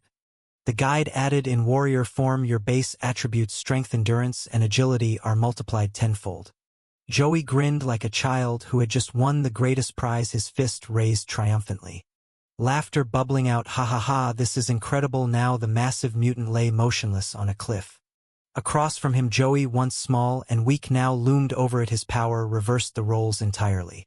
The creature in agony stared at him and muttered, not even a single scratch. I do not believe it. Then, gathering all its remaining strength, it lunged toward Joey, determined to finish him off once and for all. This time Joey was different. Unlike before, he faced the creature directly without a trace of fear. As the mutant approached, Joey's eyes widened, locked firmly onto it. The system immediately displayed a notification: focus mode activated, muscle reflex crescent barrage coordination. Standing tall and resolute, Joey used only one hand to block the continuous fiery attacks from the creature. Every move it launched, Joey met without hesitation, his expression calm and unreadable. Using his elongated arm, he even swatted away the massive spear from the mutant's hand. The creature let out a stunned roar, what as if it could not believe what it was seeing. Seizing the opportunity, Joey extended his leg and delivered a devastating kick. Facing the mutant had suddenly become effortless. His eyes blazed with fury as he lifted the creature from the ground, tossing it high into the air. In that instant, the monster felt like nothing more than a mere ball, struck repeatedly yet unable to retaliate. Joey was not finished. He extended his fingers to incredible lengths, wrapping them around several limbs of the mutant. The creature was caught completely off guard, unable to comprehend how the same boy it had tormented moments ago was now turning the tables. Seeking revenge for all the previous torment, Joey slammed his arms downward. Flames blazed around him, yet they did not diminish his strength. The mutant's massive body was hurled to the ground just as it had hurled Joey moments earlier. The creature landed with astonishing agility, eyes wide and glowing, staring directly at Joey. Furious, it swung its massive fist to block his counter-attack, bellowing, "You wretch, die!" Both fists collided, sending a violent shock wave outward. Neither side gave ground, and the sheer force of their clash shook the surrounding area, sending rocks and debris flying in all directions. The battlefield trembled under their power, leaving only one question: who would emerge victorious from this deadly confrontation? After the two clashing blows, the Triceratops-like beast was finally defeated. It was flung across the ground, its massive fat body trembling before a tiny human like Joey. The creature propped itself up on its arms, struggling to rise, and turned its head back to see its spear embedded firmly in the ground. But it was out of reach. It reached for its weapon, attempting to continue the fight, though its body was shaking and its stamina nearly spent. Resolute, the creature muttered to itself, even if this sets the world's progress back to zero, I must regain my full strength. Gathering every ounce of willpower, it stood up once more, swinging its spear violently into the ground. The impact sent a wave of scorching fire into the air. Joey flinched, surprised by this sudden resurgence. The strike cracked the earth like a drought strike in wasteland, and rows of intense flames erupted around the impact zone, spreading outward more ferociously than before. The inferno gradually encroached toward Joey's position. Though momentarily unsettled by the sheer power of the battlefield, he did not underestimate the bot. He quickly shifted into a ready stance, activating his system through his eyes. His gaze hardened as the interface highlighted weak points on the beast's chest and abdomen. The system's analysis allowed Joey to identify vulnerable areas and potential traits to extract. In this combat simulator mode, he could directly see the enemy's weaknesses, with the brightness of each point reflecting the strength of the trait. Assessing his opponent, Joey prepared himself. Flames of 1,000 degrees raged beneath his feet, but he felt no pain as he moved. With a swift motion, he disappeared in a blur, leaving only a swirl of dust where he had stood. The Triceratops-like creature panicked, having only just felt its arrogance swell moments before. Where did it go? It bellowed, but before it could react, Joey's foot was already near its face. With a thunderous wham, he delivered a powerful kick, sending the massive beast soaring through the air like a mere ball. It slammed into the stone wall behind it. Completely defenseless, Joey landed gracefully, barely touching the ground. Amidst the scattered rocks and debris, the creature struggled to rise, smoke rising from its body, its gaze filled with both rage and disbelief. Finally, it understood the terror of Joey. It was a true monster. Impossible. He is a monster, it muttered. Joey, meanwhile, remained in a stance, ready to strike again, his legs braced and his body radiating formidable strength. It seemed he could deliver hundreds more kicks if he wished. The system notified Leap Mantis Strike Link Trade activated. With sinewy arms and razor-sharp nails, Joey grabbed a small sample of the creature and, in a bold show of defiance, placed it in his mouth, chewing deliberately as his eyes locked on the monster. The creature, realizing its pride had been challenged, regained some composure and declared, "You were fierce before, but I have regained my strength." The Triceratops-like beast roared with fury, summoning a massive lava whirlwind around itself. Flames churned violently, radiating an overwhelming heat, and it opened its massive jaws to bellow. "This inferno will reduce you to ash in the end. Victory belongs to me." Joey, however, stood unflinching, eyes blazing, ready for the next clash. The Triceratops-like beast thrust out its massive red fire world toward Joey. He planted his feet firmly, standing resolute against the oncoming attack. Not a trace of fear crossed his face. As the creature's flaming vortex surged forward, Joey flicked his hand, once summoning a sharp spiked appendage infused with golden spiritual energy. His expression remained utterly calm. The fiery whirlwind twisted with increasing force, flames raging more violently with every rotation. With a single slash from the newly summoned appendage, Joey effortlessly cut through the beast's assault. Something the Triceratops-like creature had never anticipated. The monster seemed utterly shaken. The same overwhelming force it had used to crush Joey before was now turned back on itself. The beast stammered in disbelief. Impossible. Now Joey's true strength was on full display. He held the newly summoned spear in his hands, courtesy of the system, and spoke with an eerie calm. "Has anyone ever told you your forest has a black pepper flavor? I quite enjoy." A twisted, malicious grin spread across Joey's face.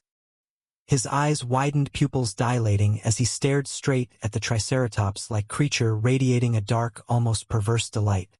The beast, usually a terror to humanity, now trembled in fear before him. Its huge eyes could hardly believe what they were seeing, paralyzed by sheer terror. Joey had turned the hunter into the hunted. The creature dared not resist, collapsing and thrashing helplessly.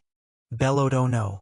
I want to go home. There are monsters here devouring monsters." But now it faced Joey's revenge, absorbing the creature's own traits. Joey was using its own techniques against it. He advanced step by step, taunting, "Your ultimate move. Can you even withstand it?" His tone was calm, almost playful.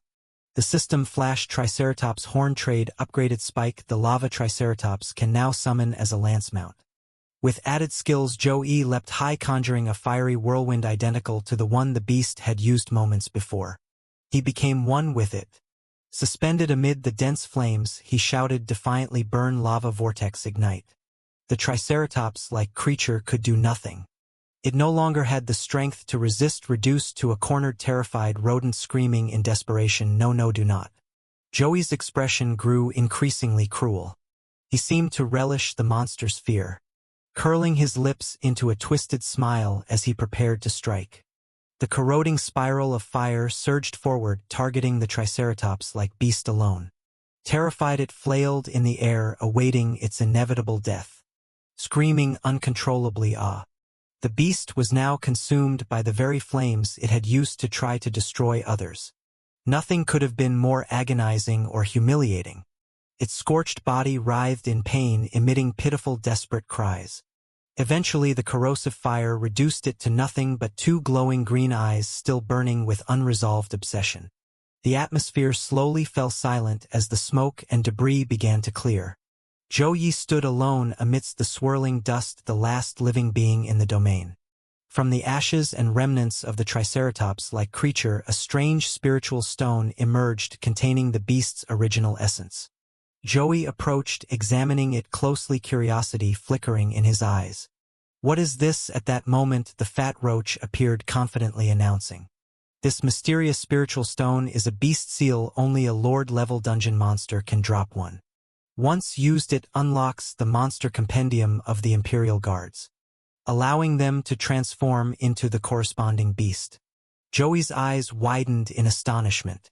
Even that chubby roach can make an impact, he thought. Curiosity piqued. He poked the small spiritual stone floating before him.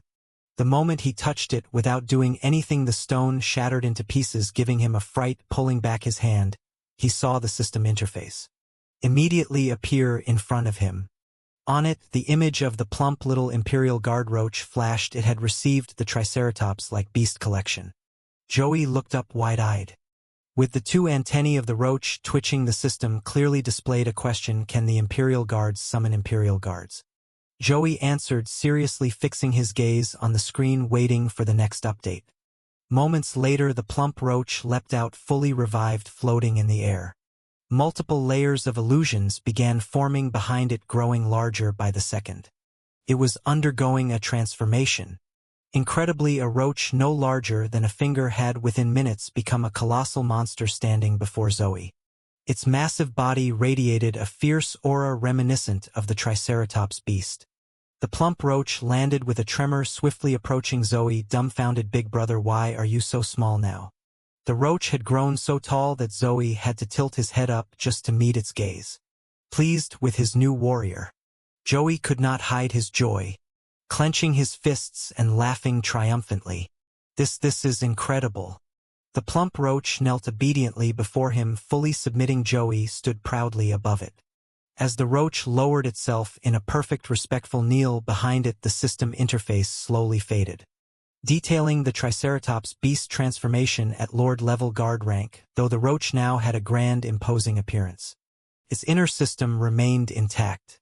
Looking over its new body, still adjusting, the roach blinked and asked, "Big brother, is this still me? Why do I look so ugly?" Immediately, the system roach appeared behind it, scolding, "The Imperial Guard transformation is not just decoration. Once you defeat stronger monsters, you will unlock the roach compendium." The roach, startled by the system's warning, tried to regain composure. Nearby, a huge stone, weakened by previous impacts, finally split in half. It was taller and much larger than anyone had imagined. The fallen piece landed directly where the trio of roaches were standing. They froze in shock, but the plump roach quickly took control of itself. With a determined glare and one hand clenched in confidence, it effortlessly lifted the massive stone. Joey remained calm. He knew this was easy for the plump roach. Using just one hand, it hurled the boulder aside, smashing it against the ground with a deafening crash that shook the area. This was the first time the plump roach had wielded such overwhelming strength. On its own, it could not contain its exhilaration, squealing in sheer joy, yet something felt off. "Big brother, hoo-hoo. In this form, I can't squeeze through the door to help you anymore. Do not think I am useless." Interrupting its lament, Joey delivered a firm blow, spanking the roach hard, just like he had the first time, reminding it who was in charge. Joey frowned in irritation. "Show a little spirit, come on, act like you have got some ambition. Do you want to be a roach forever?" Moments later, from the three fingers of the plump roach, a murky stream of energy erupted. This energy quickly formed into a massive spear, a perfect replica of the Triceratops beast's weapon. The plump roach, now radiating the aura of a dungeon bot, immediately switched into aggressive mode. Its actions mirrored the Triceratops beast, perfectly thrusting the spear straight at Joey with a dangerously gleaming gaze. Joey planted his feet, firmly bracing himself, and lifted his hands to block the thrust. The spear met no easy resistance against his flesh and steel, and at the exact point of contact, a sudden burst of intense fire erupted. Flames blazed violently, exuding a power and aura even more overwhelming than before. The plump roach hesitated, recoiling from the heat. Once the blaze dissipated, Joey remained completely unscathed, still standing in his defensive stance, hand shielding his face, smoke curling around him. Slowly, he looked down at his own hands, astonished. Even the bot's fire attacks can't harm me at that moment. The system roach appeared, immediately clarifying, little fatty, you do not need to expend energy to maintain the dungeon. You are currently at 100% Lord-level dungeon state. Zhou Yi finally understood the full power of the Imperial Guard transformation. With absolute control over the fire, he waved his hand and absorbed the flames, dispersing them effortlessly. His strength continued to evolve. With resolute eyes, he scanned his surroundings, considering his next move. The Triceratops beast spike traits had been upgraded, now combined with molten lava attributes. Meanwhile, the plump roach still needed time to adjust to its new abilities. Joey realized little fatty can now transform into a combat-ready Triceratops beast. This is my trump card for the crucial moment. I have prepared everything I can. Next, it is time to face the selection tournament with this attribute and a Lord-level dungeon ally ready to fight. I can handle whatever the competition throws at me. I will definitely join the extermination team. 3 days later, the arena stood isolated deep within the forest, far from the crowded settlements. The day was bright and clear. A man's footsteps echoed across the grounds. Around him, large groups had gathered, forming 3 main clusters. The man stepped forward alone, his figure solitary against the throng. It was none other than Joey, with the 2 roach antennae atop his head, quietly observing from a corner. The spectators on the stands cheered, calling out names, their voices full of excitement. Joey's eyes scanned the bustling crowd, still adjusting to the overwhelming energy and noise of the arena. So many people. This is incredible, he thought, mentally preparing himself for what lay ahead. After returning from the secret dungeon, Zoe arrived at the arena, which was being hosted by the extermination squad. The place was already bustling with people. From early morning, spectators had eagerly filled the stands, families of all ages taking their seats. Coming here alone put him at a huge disadvantage compared to the rest. Fortunately, Joey had Aaron's help, receiving guidance through the small earpiece in his ear. The extermination squad selection tournament was the most important event in Minhai City. Aaron and the squad's commander stood above, behind a large protective glass. She explained to Joey that this was not just a selection for rookie extermination squad members, but also a power arena where the political influence of Minhai City would be contested. Joey looked up, paying close attention to every word above him. Aaron folded her arms, observing the bustling arena below. She said, the 4 great families of Minhai have each sent a representative. The winner of this tournament will determine which family holds the seat of council president. For the next 4 years, Zhou Yi contemplated the significance of the upcoming competition. Alone and unknown in this crowd, he had to be cautious. His eyes followed a group of people dressed entirely in black who had just passed by, curiosity flickering across his roach antennae. Aaron noticed them as well. She carefully pointed out a long-haired man with a cold, expressionless face. That one with the blindfold is Bai Hao Wu of the Bai family. She went on to explain the group's mysterious nature. The Bai family controlled Minhai's intelligence network, and those competing alongside him were all intelligence operatives. Cloaked in thick black garments, they looked distant and radiated lethal intent. Then she drew Joey's attention to a blond man, well-groomed and handsome, though his expression was somewhat tense. Aaron said, that is Tony O'Leary, the military representative. He is the favorite to win this year's tournament.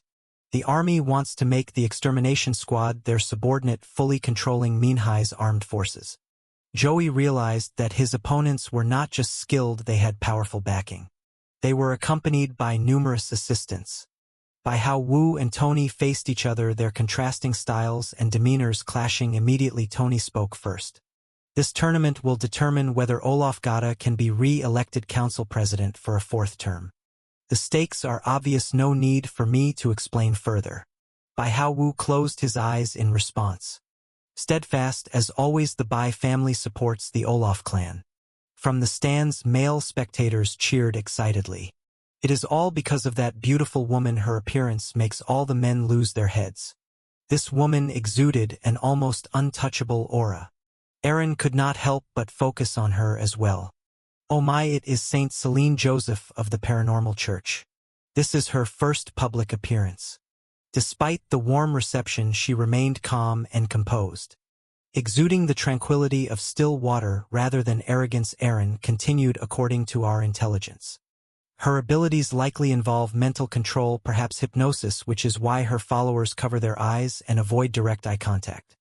Joey processed the information carefully. I will keep that in mind. The church members are strange, he said in a low voice. Erin quickly added, the church's presence still benefits us. In distant regions, their influence maintains stability, and studying them helps us understand paranormal abilities. From a distance, Tony and Bai Haowu both took notice of this formidable new competitor. Bai Haowu seemed surprised. He had expected the church to behave normally. He murmured, I did not expect the paranormal church to send a female competitor.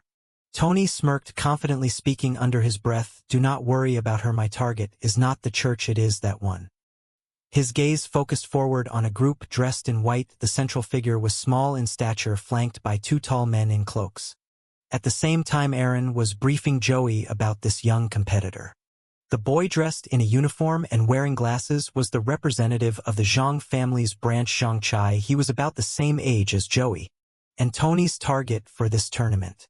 The young boy looked even smaller and less confident than the male lead, sweating nervously before the match. As soon as Tony, the blonde man, spotted Zhang Che approaching, he immediately stepped forward, projecting the aura of someone exploiting the weak. The Zhang family finally sends someone, even a pampered, useless noble like you has to step into the arena. Tony's tone was deliberately harsh, his expression twisted with malice. If you withdraw now, the council could still grant the Zhang family an honorary seat. Zhang Che, refusing to be intimidated, stood his ground despite his small frame.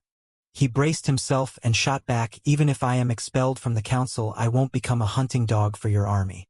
Tony's irritation was immediate, his eyes narrowing as if ready to threaten. Suit yourself, eventually Minghai will only have 3 great families left anyway, Joey observed silently from afar. Through his earpiece, he whispered to Erin, their relationship is not exactly friendly, huh? Erin also monitored the interaction closely, explaining to Joey that John Che oversaw the Paranormal Technology Research Institute and was an ally of the extermination squad. However, among the 4 representatives, his combat ability was the weakest. The army's goal this year was to take control of the Zhang family's council seat. Erin felt a twinge of sympathy for him and continued, we need you to perform well in the tournament so we can protect the Zhang family. Understanding the gravity, Joey responded seriously, I will do my best. Erin maintained the earpiece connection to hear his response clearly, then removed it, finally disconnecting. With a hint of hesitation, she asked, Captain, do you really trust Joey that much? The captain remained thoughtful, responding only with a faint wry smile. Erin's expression was a mix of seriousness and worry. If the army monopolizes the council, it will be a real problem. The captain finally spoke calmly, he saved Lu Jia and survived a near-death ordeal. He is capable, is not he? Just then fireworks exploded, signaling the opening ceremony. The entire area was filled with vibrant colors and the loud cheers of spectators, all eagerly anticipating the battles. The arena was alive with excitement comparable to a football match. Suddenly green roots sprouted from the ground, wriggling and growing rapidly. They soon bloomed into massive flowers with healing properties. From one particularly large flower, the captain of the extermination squad number 12, Li, emerged. She was responsible for healing the contestants, radiating energy and a bright smile amidst the burst of celebratory fireworks. Welcome, everyone, to the Extermination Squad Selection Tournament. I am your first-round judge, Hallie Kamen, captain of Squad 10.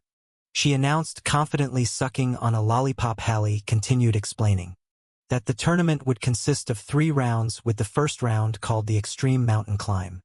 Using the giant flower as a platform, she moved toward the starting point at the base of the stone steps leading up the mountain. The mountain path behind me has 100 stone steps. Reaching step M will be considered a completion. Hallie explained. Contestants quickly lined up, looking up at the steep incline. Hallie's expression darkened as she continued, her smile turning slightly sinister. Sucking on her lollipop, she calmly added, about 2/3 of you will not survive this mountain path. The competitors were shocked, their mouths agape die, panic spread among them.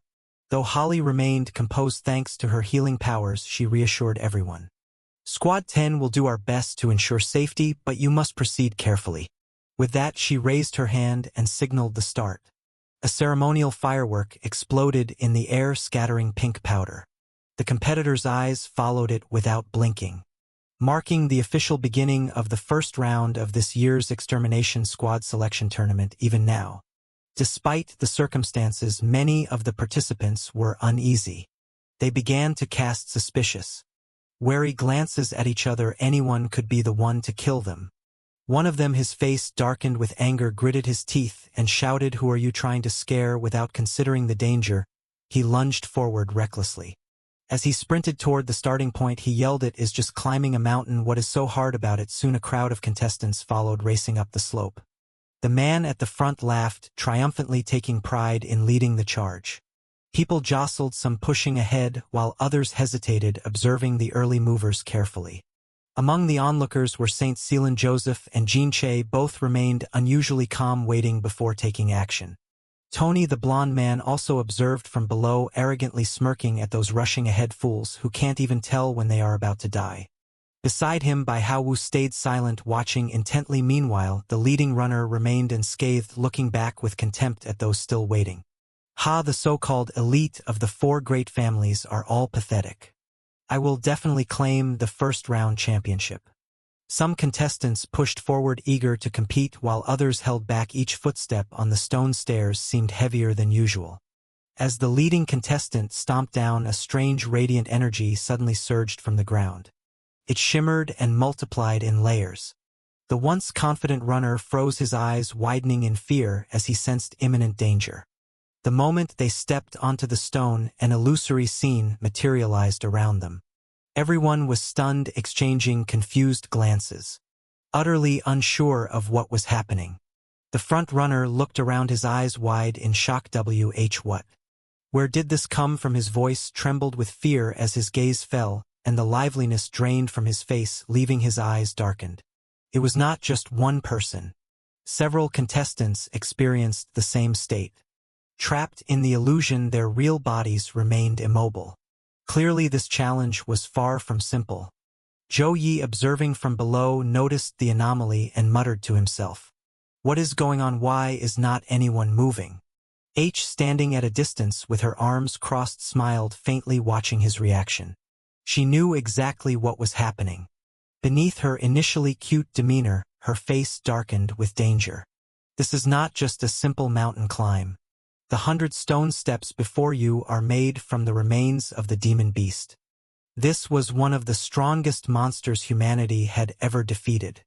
Even as a skeleton, it could induce hallucinations in those who stepped on its stones, blocking their path to the summit. If they did not find a way out of the illusion, quickly disaster would follow. Inside the contestants' minds, twisted monsters crawled out of the ground to attack. Every participant was tormented, chased relentlessly in a nightmarish trap. They screamed in panic. Noah, meanwhile, Holly's voice, sharp and serious, pierced the chaos. For those who hesitate, death awaits. In reality, the harm was real.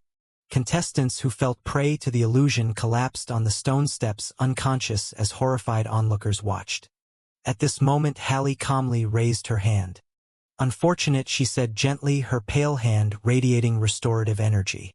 "You have been eliminated immediately." Glowing blue summoning circles appeared beneath each person. Those eliminated were transported safely back. What seemed easy turned out to be anything but. Joey, witnessing this, was stunned. What already ruined Aaron, observing from above, explained patiently, "Each illusion has a specific objective. You either survive until the countdown ends or overcome the obstacles to reach a certain location. Perhaps defeating a particular monster. Once the goal is achieved, you can exit the illusion. Within the illusion, you could not communicate with anyone else. You had to rely entirely on your own judgment." Aaron's reminders to Joey proved genuinely necessary. He stood before what seemed like a simple staircase, yet it was a test of human perseverance and willpower. After waiting for several of the early participants to falter, Tony finally began to move. He planted his feet firmly, shouting loudly with authority, "Remember our mission, become the champion, climb higher than anyone else." Go. Those following him echoed in unison, understood. Tony's group stepped onto the first stair in formation. They moved in a straight line, all placing their right foot on the step at the same time, with Tony positioned in the center as the anchor. Now his gaze narrowed. It was clear. He was mentally preparing for any and all adverse situations that might arise soon enough. It arrived before him, stretched a forest path engulfed in intense heat, trees scorched and lifeless. Suddenly a massive burst of flames ignited ahead, the display pulsating violently. A digital timer appeared atop the fire. 5 hours. Tony remained composed, watching the spectacle unfold. The flames grew taller, thicker, twisting and curling like the violent waves of a storm-tossed sea. Then, from within the blaze, a grand and awe-inspiring creature revealed itself, a massive fire dragon. Its roar pierced the air, sharp and ear-splitting. The heat radiating from its body was blistering, its gaping maw exuding raw dominance and power. The dragon stood fully visible before Tony, yet he remained unshaken, his posture steady. He showed no worry, no trace of panic. Instead, Tony chuckled with pleasure, a gleam of excitement in his eyes. "Fire, huh? Looks like this illusion was tailor-made to target my abilities," he said with a self-satisfied smirk. Tony was brimming with confidence in front of the creature. He let out a light chuckle, narrowing his eyes to glare at his opponent. "With disdain, HMPH, at this level all you need is to hold out for 5 minutes. I will make it easy for you," he said, his voice dripping with contempt. His teammates, seeing the same illusion as their leader, raised their hands in unison and shouted Plan 1 immediately. Powerful waves of water surged from their palms. Tony's team exploited the elemental counter between water and fire to overwhelm the dragon. Even though they were mere humans, the amount of water they could generate was astonishing. Jets of water shot straight at the dragon. Tony did not need to lift a finger. His team handled the assault. The dragon was suppressed for a time, and Tony's expression turned dangerously smug as he grinned, certain of victory. With a sharp flick of his hand snap, a tremendous column of water, like a massive hose, shot up from beneath the dragon, striking it relentlessly. The fire-breathing beast had not even had a chance to inflict damage before being pummeled by the forceful jets. The water effectively neutralized its flames. Overall, Tony's team was far stronger than the ordinary participants, so climbing the stairs was no real challenge for them.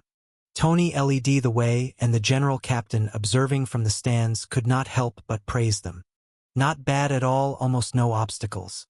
All his subordinates are elite." "Awakened, I see the army must have spent a fortune aiming for this year's championship," he murmured. Aaron, noticing this, could not help but focus her attention. Joey had yet to make a move, and if Tony's group succeeded, it would put him at a serious disadvantage. Aaron frowned, watching the relaxed general captain. How could he be so calm? Yet, without even looking at her expression, the captain immediately understood her thoughts. He fixed his gaze on the contestants below and offered a mysterious smile. "No need to worry yet, Aaron." Startled by his insight, Aaron stammered, "Why, yes, sorry, Captain." As the other participants began to ascend the steps, the captain explained calmly, "The first 10 steps are meant to weed out the rookies who are not fit to join the assassin squad. For the elite competitors it is no problem, but the higher they go, the more difficult the illusion becomes. Sooner or later, all expendable subordinates will be used up. The decisive moment, who wins, who falls behind, will come when they are left alone." His expression grew even more serious. He watched the contestants striving upward and continued to reach the summit. They must exert their full power to overcome the illusion's challenges. Only by maximizing their abilities can they survive. Then his gaze shifted to Zoe, still alone at the bottom of the steps. The general captain emphasized Joey's potential to remain calm under pressure. Yet our protagonist had not even taken a single step. This immediately drew the attention of the spectators. Those in the stands frowned and murmured, annoyed that Joey remained motionless. One man scowled, wondering why someone was still at the starting point. A man in red crossed his arms, speculating that Joey might abandon the challenge. Others laughed mockingly. "Ha ha ha, he must be scared," some whispered. Despite the outside chatter, Joey closed his eyes, centering himself. Focusing with intense concentration, he suddenly opened his eyes wide, burning with determination and resolve. With a firm stance, he placed his foot on the first step, hand clenched, thinking, "All right, Let us go. The moment he took his first step, the illusion struck Joe. He felt it immediately. He squinted in alertness. As he stepped up, his body felt as if it were plummeting off a high cliff, falling freely with nothing to grasp. His heart jolted with alarm. The illusion transported him into a place blanketed with pure white snow.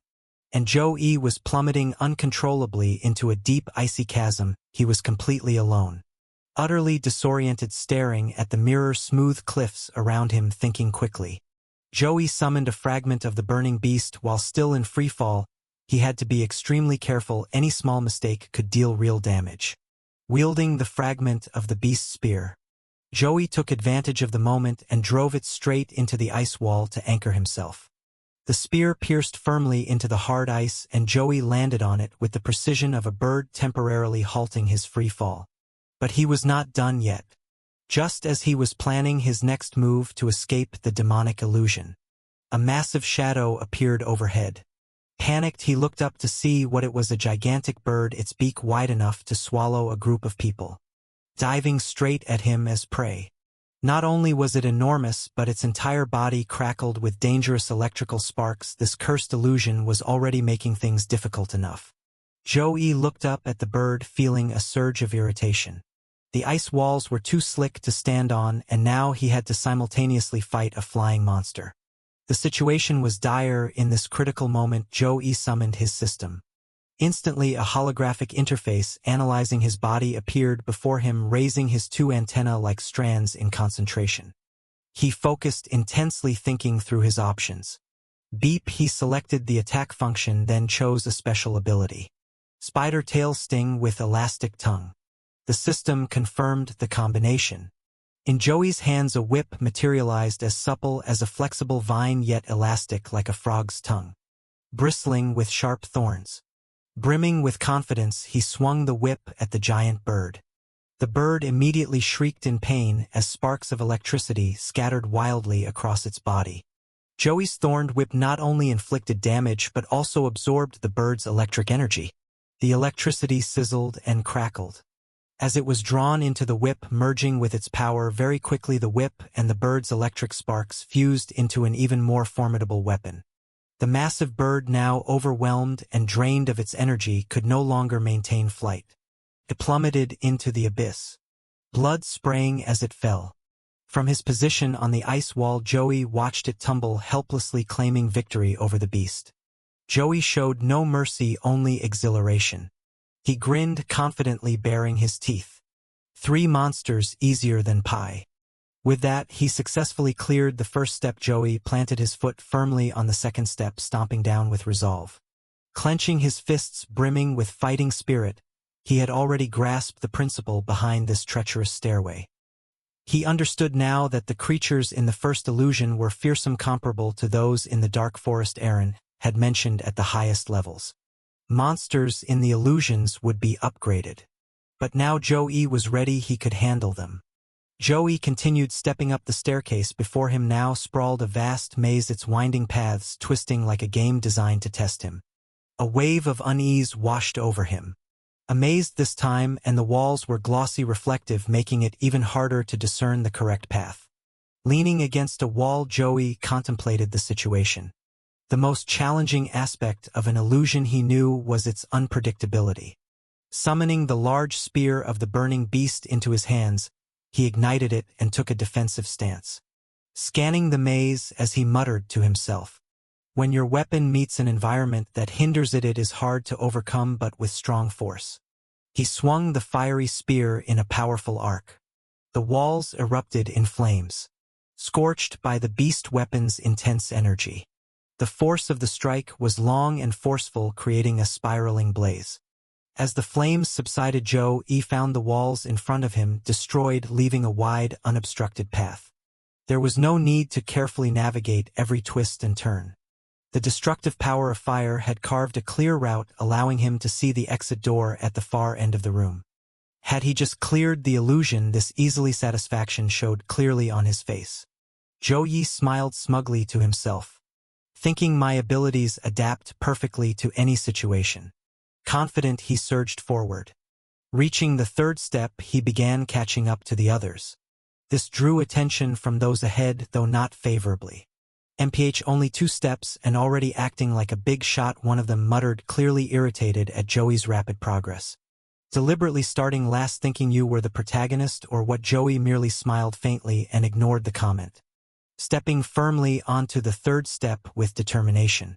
Even more astonishing, he continued ascending for 5, 6, 7, then 8 steps as if nothing could stop him. Those ahead were stunned, torn between frustration, admiration, and bewilderment. They leapt up in disbelief. Is this for real? Oh my gosh, big guy, take me with you. Suddenly the group turned back, scowling, glaring at the last one following. The trailing competitor became weak and fearful, and those ahead immediately ganged up to intimidate him. Who is acting all high and mighty? Who? Now's your chance. Thanks to the big guy, you have lost it. Stop hitting me. I was wrong. I can't even see. From the observation stand, the overall team captain crossed his arms and watched Zoe satisfied. Faster than I expected, he evaluated. As someone with the clearest insight into Zoe's abilities, the captain spoke, confidently predicting that Zoe was likely to reach the summit. For Aaron, however, Joey's true strength was still a mystery. She looked at the captain with curiosity, then lowered her gaze, showing genuine apprehension. Could Joey really reach the top? Her thoughts drifted back to the first time she met him, when he had no combat skills at all. Back then he had been a brash novice. When faced with her choice, Joey had responded with courage. I choose C. Let us smash that ugly mushroom together. Aaron recalled the time he had begged her to go on a date and how serious he had been then. She reminded herself she was not ungrateful, having been rescued by him. Watching Joey's back now, Aaron saw the stark difference between him then and now. He was taking on a challenge even the captain had never attempted. Soon many contestants had to stop. Yet those from influential families continued steadily upward, step by step. At the forefront of the current scene was the blonde-haired Tony. Noticing Bai Hao Wu raising his hand to signal, Hallie loudly announced, Bai Hao Wu has completed, achieving 38 steps. At the same time, the saintly Celine Joseph also raised her hand, choosing to stop her ascent. Hallie confirmed Celine Joseph has completed, reaching 35 steps. But the blonde-haired Tony and his guards still refused to stop. Hallie called out loudly, the record for this round has reached 40 steps, currently led by Tony Olop. Yet there was still one contestant from a powerful family refusing to yield. Tony turned his head and sneered, looking down at the small figure struggling to climb each step. Zhong Ji was utterly exhausted. Gasping for air, limbs trembling uncontrollably, yet he refused to give up, his eyes looking upward with pitiful determination. Glancing behind him, he shuddered at the sight of his fallen teammates, their bodies sprawled in pools of fresh blood. Helpless, he gritted his teeth, blaming himself. Damn it! Zhang Ji's face was twisted in frustration and rage. He clenched his teeth and muttered angrily. They chose the moment to ambush me in the illusion. His strength was nearly spent, collapsing onto his hands and knees. He could only stew in bitter resentment. So far he had reached just 31 steps, 9 short of his family's record. Could it end here? In the midst of his despair, a voice suddenly called his name. Jean Ji. Startled, he looked up. It was the blonde-haired Tony. Spotting Jean Ji on the verge of collapse, Tony turned and loudly threatened him. If you immediately whimper and give up, the Jean family can still keep their council seat. Withdraw with honor. Tony's expression was haughty and arrogant, his brows narrowed menacingly. Mouth wide open as he spoke with condescending pride. What do you think? Only you will sacrifice yourself at this moment, completely at a disadvantage. Zhong Yi's small eyes welled up with tears of frustration. Without replying to the arrogant Tony, he shut his eyes as tears streamed down, biting his lip to steady his emotions. Then suddenly a clattering sound echoed, someone running swiftly up the steps. Zhang Ji's eyes shot open in shock. It was Zhao Yi, sprinting up the staircase with incredible speed. Zhao Yi's footsteps gradually grew quieter. As he approached, seeing him near, Tony, who had been smug moments before, froze in disbelief, staring at an unimaginable opponent. Joey stepped onto the step that Zhang Ji had been struggling to climb. He glared sharply at the detestable Tony. Zhang Ji, astonished, watched in awe. He had not expected another obstacle to appear. While he was leading, Tony's face went pale with panic. He had not considered this possibility, and his mind raced. Who is this formidable fiend? the step that Zhang Ji had been crawling onto with every ounce of his remaining strength. Zhao Yi now ascended effortlessly. Zhang Ji watched in sheer admiration, eyes wide-mouthed, slightly agape, in awe. He thought, so strong. If only I had known earlier the Minghai family could have had this master as a representative. As Zhou Yi passed the struggling Zhang Ji, Aaron's voice came through his earpiece reminding him, Zhou Yi. Help Zhang Ji. Zhou Yi tilted his head, eyes cold and unfriendly, toward the blonde-haired Tony ahead. Zhou Yi had clearly heard the order to help. Yet he pressed forward and said, hold on a sec. Aaron, observing from the control room, was taken aback. He was not stopping to save Zhang Ji. Did not you hear that? Dustin glanced at his teammates. Everyone looked drained, but Zhou Yi continued to push forward, pressing the pace. Do not just stand there. The Olaf family invested heavily in raising you all. And now is the moment to show it. Dustin did not care about his companion's health. He only knew they had to give everything they had, even if it meant death, afraid Zhou Yi might surpass him. Dustin surged ahead, shouting, keep running up a few more floors. Break our family's record of 50 steps. Exhausting themselves, his companions barely kept up. By the time they collapsed, Dustin himself was panting heavily, looking up weary. He thought to himself, extreme as it may be, his speed this time is unbelievable. Glancing down to locate Zoe, he saw the boy already standing ahead with a bright, cheerful smile. To reach this point and still look this fresh. He is a monster. Dustin's face twisted in shock and fear at the sight of Zhou Yi. Without hesitation, Zhou Yi sprinted straight ahead, joking as he went, second place is yours, Justin. Too bad you could not do a thing. Dustin clenched his fists, frustration boiling over, muttering under his breath, how is this possible? Zhou Yi had put some distance between them and suddenly looked back, exclaiming, hey. Justin flinched in surprise. Then Zhou Yi exhaled calmly, his gaze lowering. Why not chase him? A man should not easily back down. Feeling challenged, Justin's face reddened in anger. Just you wait. Meanwhile, Zhou Yi pressed on without slowing. Hallie monitored the progress. Zhou Yi, now in the lead, had reached the 60th floor. He ran tirelessly by floor 82. He moved like a combat machine, and by the 99th step he had caught up with the captain's highest record. One more step and he would reach the top. Everyone else was in utter shock. No one could believe a single person could dominate the challenge. Is this real? We are witnessing history. Who is this guy really? Many who had bet on Justin now faced crushing disappointment. Tony Olap, I staked my entire family fortune on this. How could you lose? Nearby, an elderly man with binoculars observing closely froze. He was the casino owner. His face reflected sheer terror as he muttered to himself.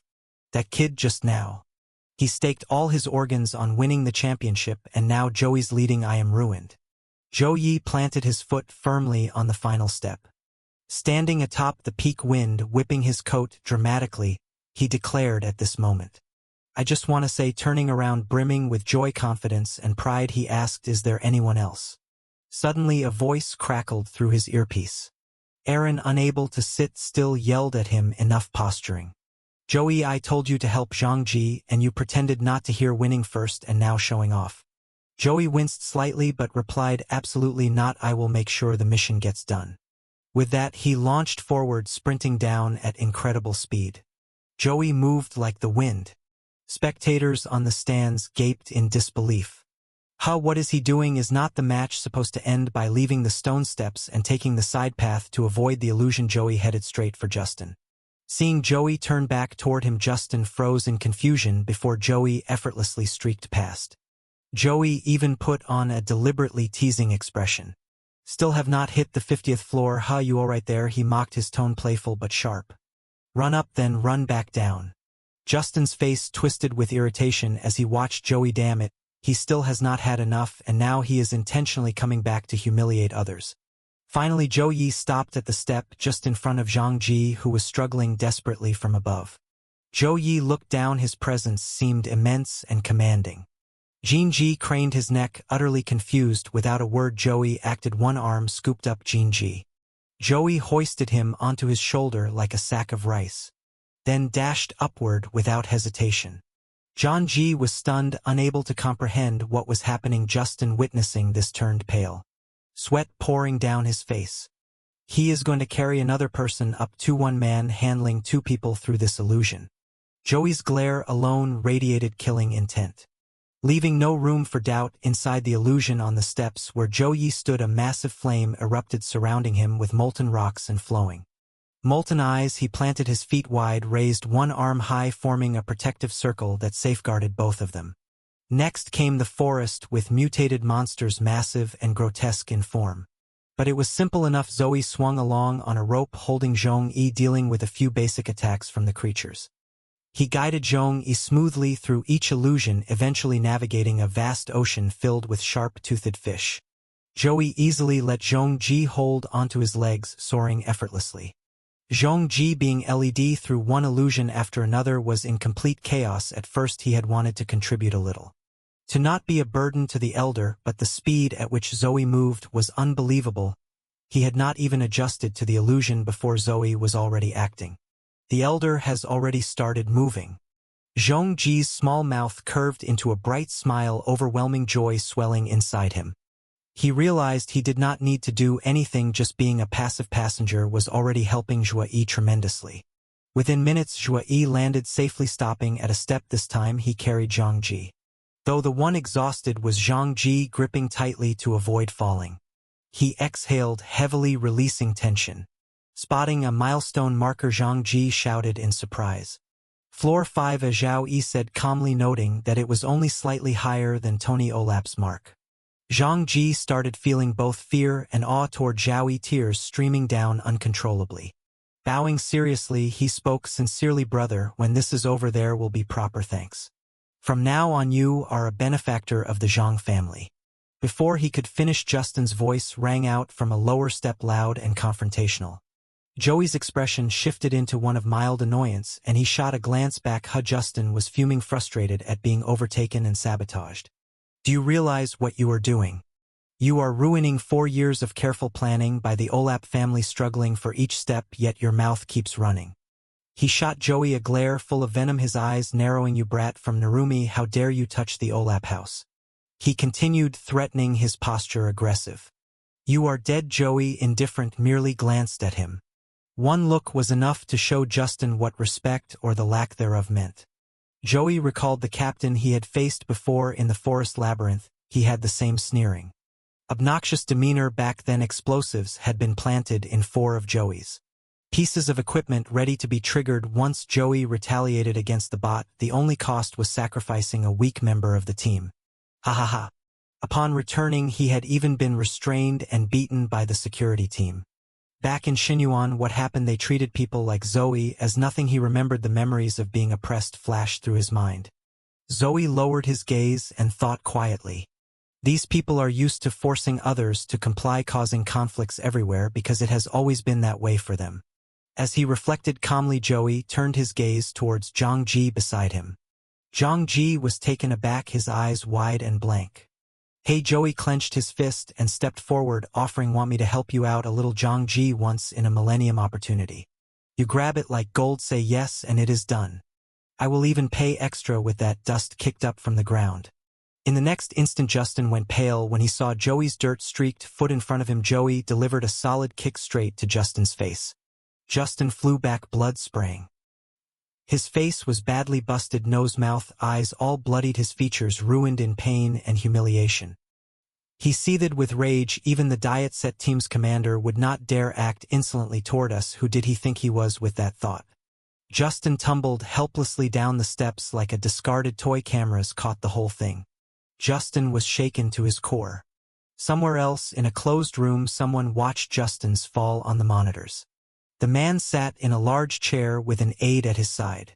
Seeing Justin rolled away down the steps, he rose stiffly, grinding his teeth as he fought to control his fury. "Trend in tonight. I want a full intel report on that." Zhou, he ordered. The man in black was Bai Jending, Bai Jen, not Dane. He spoke in a measured voice to his subordinate. "Understood, Second Master. We will pull every file." Bai Jen, not in, is the Minister of Intelligence for Minhai City and the current head of the Bai clan. The bearded aide, shaken, forced out, "Whoever dares crosses must be taught manners." And in the council, Lord Olaf, the current council chairman of Minhai and head of the Olaf clan, will want to know about this as well. The sunset slowly faded. Inside one of the apartments of a high-rise, Zhou sat comfortably nibbling on pastries. His mind drifted back to the tournament. It had already been 2 days since the first round of the selection ended, but things had not gone as smoothly as expected. There had been problems with the competition itself, yet Zoe could not deny someone's talent. Before the match, Orliv had been considered a favorite. But he ended up with only 3rd place. Of course, the man was still formidable, but even so his failure was undeniable. After I was kicked off the mountain, I crawled back up on my own, only to fall again on the 49th floor. With that memory, Joey had been cautious from the start. Before the tournament, he had spent every last magic crystal he would brought back from the abyss. Even wagering the organs of the Melok he would gutted. Betting 1 to 1,000 on the Grand Gate. The bookmaker's life had been spared, leaving him indebted to Joey. Thank you, Senior, for sparing me a way out. Joey had not returned empty-handed either. The man had sold off everything he owned, scraping together 50 gold coins to hand over. In this place, money held far greater weight than it once had. And Joey could not help but feel pleased. 1 gold coin here was worth roughly 100,000 yuan before the cataclysm information he had already picked up. According to Erin, the value of 50 gold coins was about equal to the annual spoils she earned from slaying monsters. To Joey, it was a respectable sum. He had not forgotten Zhang Jie's contributions either, nor the reward promised to the Zhang family's young master who had assisted him in the competition. As he was lost in thought, the apartment door suddenly burst open, kicked clean off its hinges. Joey flinched, but his reflex was to clutch the half-eaten pastry in his hand. A figure stormed in, radiating killing intent so thick it chilled the air. Recognizing who it was, Joey relaxed slightly, though he kept his guard up. Erin marched straight over, fury blazing in her eyes, and snapped, "The Zhang family gave you a 3-story villa, and you do not live there. Instead, you hole up in this shabby apartment. Are you out of your mind?" Joey blinked in confusion for a moment, then casually pointed toward the neighboring building. "This place is close to your extermination unit's apartment block, safer." Following his gesture, Erin realized her own quarters were nearby. Even so, her irritation lingered as she muttered, "Money is not for wasting in the apocalypse. Every coin needs to be invested into making yourself stronger." Without further argument, she tossed him an invitation card. "There is an auction tonight. I will take you there. Broaden your horizons." Joey studied the card, puzzled. An auction that evening. Erin led him toward the venue. The path was dark and deserted, forcing Joey to stay on edge. When a rat suddenly darted out, he yelped, "Squeak, damn it, you are holding an auction in a creepy place like this. Is this even legit?" It was then Erin finally revealed the truth. "What is sold here are things that can't circulate in the regular market, but are in high demand. It is a black market auction." Joey's temper flared. Unbelievable. "Is not this illegal? Not only do you people ignore it, you even attend in person." Erin ignored his outburst, continuing steadily toward their destination. When they arrived, she stepped up without hesitation and knocked firmly on the door. After only a few raps, someone inside opened it, allowing them entry. Both Joey and Erin froze briefly, unable to make out what awaited inside. Erin strode forward with confidence, instructing him, "Stay close to me." Together they ventured deeper into the shadowy compound. Suddenly, as they passed a doorway, a loud noise made Joey flinch and step back. One by one, the lights blazed to life in a sudden burst. The glare was overwhelming, forcing Joey to shield his eyes. When he finally lowered his hand and blinked them open, what he saw before him left him utterly stunned. It turned out that several members of the organization had already surrounded them. At that moment, a man in a hooded black cloak stepped up to Erin's position. Without a word, he pulled back his hood, revealing only cold eyes beneath the mask, then stretched out his hand toward them, invitation. The twin-tailed woman calmly handed him a folded slip of paper. He took it, inspected it carefully, then walked over to a side door and gestured this way. They followed him into a strange chamber. Inside, the murmur of hushed voices echoed everywhere. Joey looked around, surprised. There are so many people. He moved toward an empty seat and sat down, then leaned toward Erin. "Let me ask first, this place, is it even legal?" Her brows furrowed. "With the Bai family backing it, even if it is not legal, it might as well be. Besides, ordinary people do not even qualify to step inside. The impact is not that big." The scene shifted upstairs to a private box on the 2nd floor reserved for the Orlov family. Their representative Hart sat there. A hooded subordinate bowed respectfully and reported, "Number 17, it is Erin of the slaughter unit. Joey is with her." Hard glanced down at the two figures whispering below and gave a crooked smile. Enemies always meet on a narrow road. Just then elegant legs and heels stepped gracefully onto the stage. Bunny appeared to greet the esteemed guests, her smile radiant. Tonight's auction features 100 treasures awaiting sharp eyes. I hope your trip here won't be in vain. She pulled aside a red curtain. Our very first item. With a flourish she unveiled the display. A flawless, pristine mermaid tail. From the stage her voice rang out brightly. This monster meat is extraordinarily rare. Ordinary humans can consume it directly. It possesses extremely potent anti-aging properties. Anyone who knows how hard it is to obtain will understand its value. The starting price is 1 gold coin. Let the bidding begin. The crowd buzzed with excitement at the delicacy on display. Unbelievable, starting with something this shocking. Such a marvelous item right at the beginning. If we get this, our clan elder might have hope yet. The golden serpent hovering beside Joey announced mechanically. Mermaid tail detected. Trade grade has been verified. Joey frowned, confused. With such terrible traits, why are so many people fighting over this monster part? Aaron shot him an exasperated glare. Because it extends lifespan, idiot. Meanwhile Bunny brought out another lot. Next, some treasures that failed to sell in past auctions. Tonight they are further discounted. The starting bid is only 100 silver coins. A man in dark sunglasses scoffed. A scam, what use is this garbage? A blond man with arms crossed muttered, not all monster bodies are valuable. Looks like they are trying to trick rookies who do not know better. Above them the golden serpent crossed its wings and spoke again. Multiple monster corpses detected. Trade grades EAD. Joey smirked and shot his hand up. I will take them, all of them.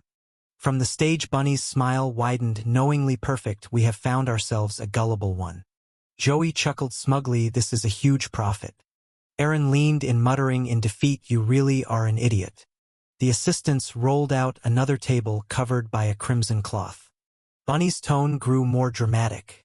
Our next item is one of the most anticipated treasures of tonight's auction, straight from the C rank of Abyss. The Lord of the Eternal East Plateau. Aaron's eyes sharpened as she whispered to Joey. That is the one I came for. Bunny whipped away the cover, revealing a crystal in core. The Frost Spider Lord's magic stone from the Eternal East Plateau. Her voice filled the chamber, stirring the crowd. This core boasts purity exceeding 50%. Completely intact, excellent quality, perfect for anyone awakened with ice-type abilities. The starting price 1 gold coin. Begin bidding. Aaron hesitated, recalling her past battle with that blood-red monster, the fear, the humiliation. And her jaw tightened. For Zhang Shuai, who carried ice element powers, this would mean greater strength. I will never suffer that kind of disgrace again. With resolve Aaron raised her auction paddle. Bunny beamed, lifting her arm. Number 17, any other bids? A hand pressed down on a remote. And a booming voice answered from afar. Number 1 bids. Bunny's delight rang out. Our distinguished guest number 1 offers 10 gold coins. From now on each raise will add 1 coin in his private box. Heart chuckled darkly. So she is also after the Frost Spider Lord's core. Humph. Unfortunately that is exactly what young Master Tony ordered. Aaron twisted around, her expression blazing with anger, her eyes narrowing into a predatory glare. The Olive family had their sights on the same magic stone. This was about to turn into serious trouble. She lifted her paddle and Bunny announced cheerfully, number 17 bids 11 gold. From above Hart slammed his control in irritation. Number 1 15 gold.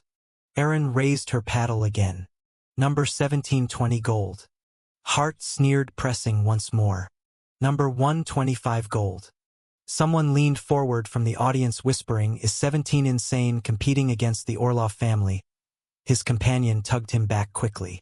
Shush, I think she is with the slaughter unit. Joey glanced nervously at Aaron. This is not looking good. Hart chuckled disdainfully. What is a deputy captain of the slaughter unit worth 30 gold? Aaron's eyes hardened. She raised her paddle high and called out coldly, 30 gold coins. Bunny's voice rose with delight, teasing the crowd. Is this the most thrilling contest of the evening? Will the treasure fall to number 17? Aaron bit her lip, heart pounding. This is everything I have saved. I have to succeed. Suddenly Bunny's expression shifted in surprise. Hart raised his hand again, mocking. Not over yet. Number 1 bids 35 gold. Gasps spread through the crowd. All around murmurs fell silent. Joey saw Erin's face fall. Worry etched into her features. Then a deep voice rang out from behind. Deputy Captain Joey, a burly man, hands clasped behind his back, stepped forward. My boss sent me to deliver a message. He smirked in contempt. Out of money already. If you can't play, do not come. This place does not welcome the poor. Hart roared with laughter upstairs. I wonder what their faces look like right now. Bunny raised her hand dramatically. Ladies and gentlemen, last chance. Suddenly the paddle was snatched away. Joey stood flashing a wide grin. He held the paddle high. 50 gold coins. The chamber erupted in gasps. Mouths hung open in disbelief. Erin stared at his smug expression. Her worry deepening. Above Hart's eyes glittered with twisted amusement. He slammed the button again, laughing in his private box. In all these years I have never seen anyone so stubborn. Against the Orloff family on stage. Bunny raised her hand. Number 1 counters 55 gold. Hart pressed again. 60. 70. 80. Our distinguished guest number 1 bids 80 gold. Bunny cried in awe. Joey only smiled faintly, raising a single finger. He said 90 gold. Erin grabbed his arm, whispering frantically. Joey, that is impossible. We can't afford that much. Inside, Joey was already calculating. Between the two of us we have got 80 gold. The villa from Zhongji alone is worth at least as much as gold. We can keep going. He leaned close, smiling softly. Do not worry. First we get the item, then we figure it out. If it comes to it, I will talk to Zhongji. At that moment a new voice joined them. Our benefactor is right, it is only a bit of gold. Zhongji himself, carrying his briefcase, walked up behind them with a calm smile. No need to worry, whatever you lack I will make up the difference. Erin spun around, relief flooding her face. Zhongji. Back upstairs, one of Hart's guards leaned in. But we can't keep raising.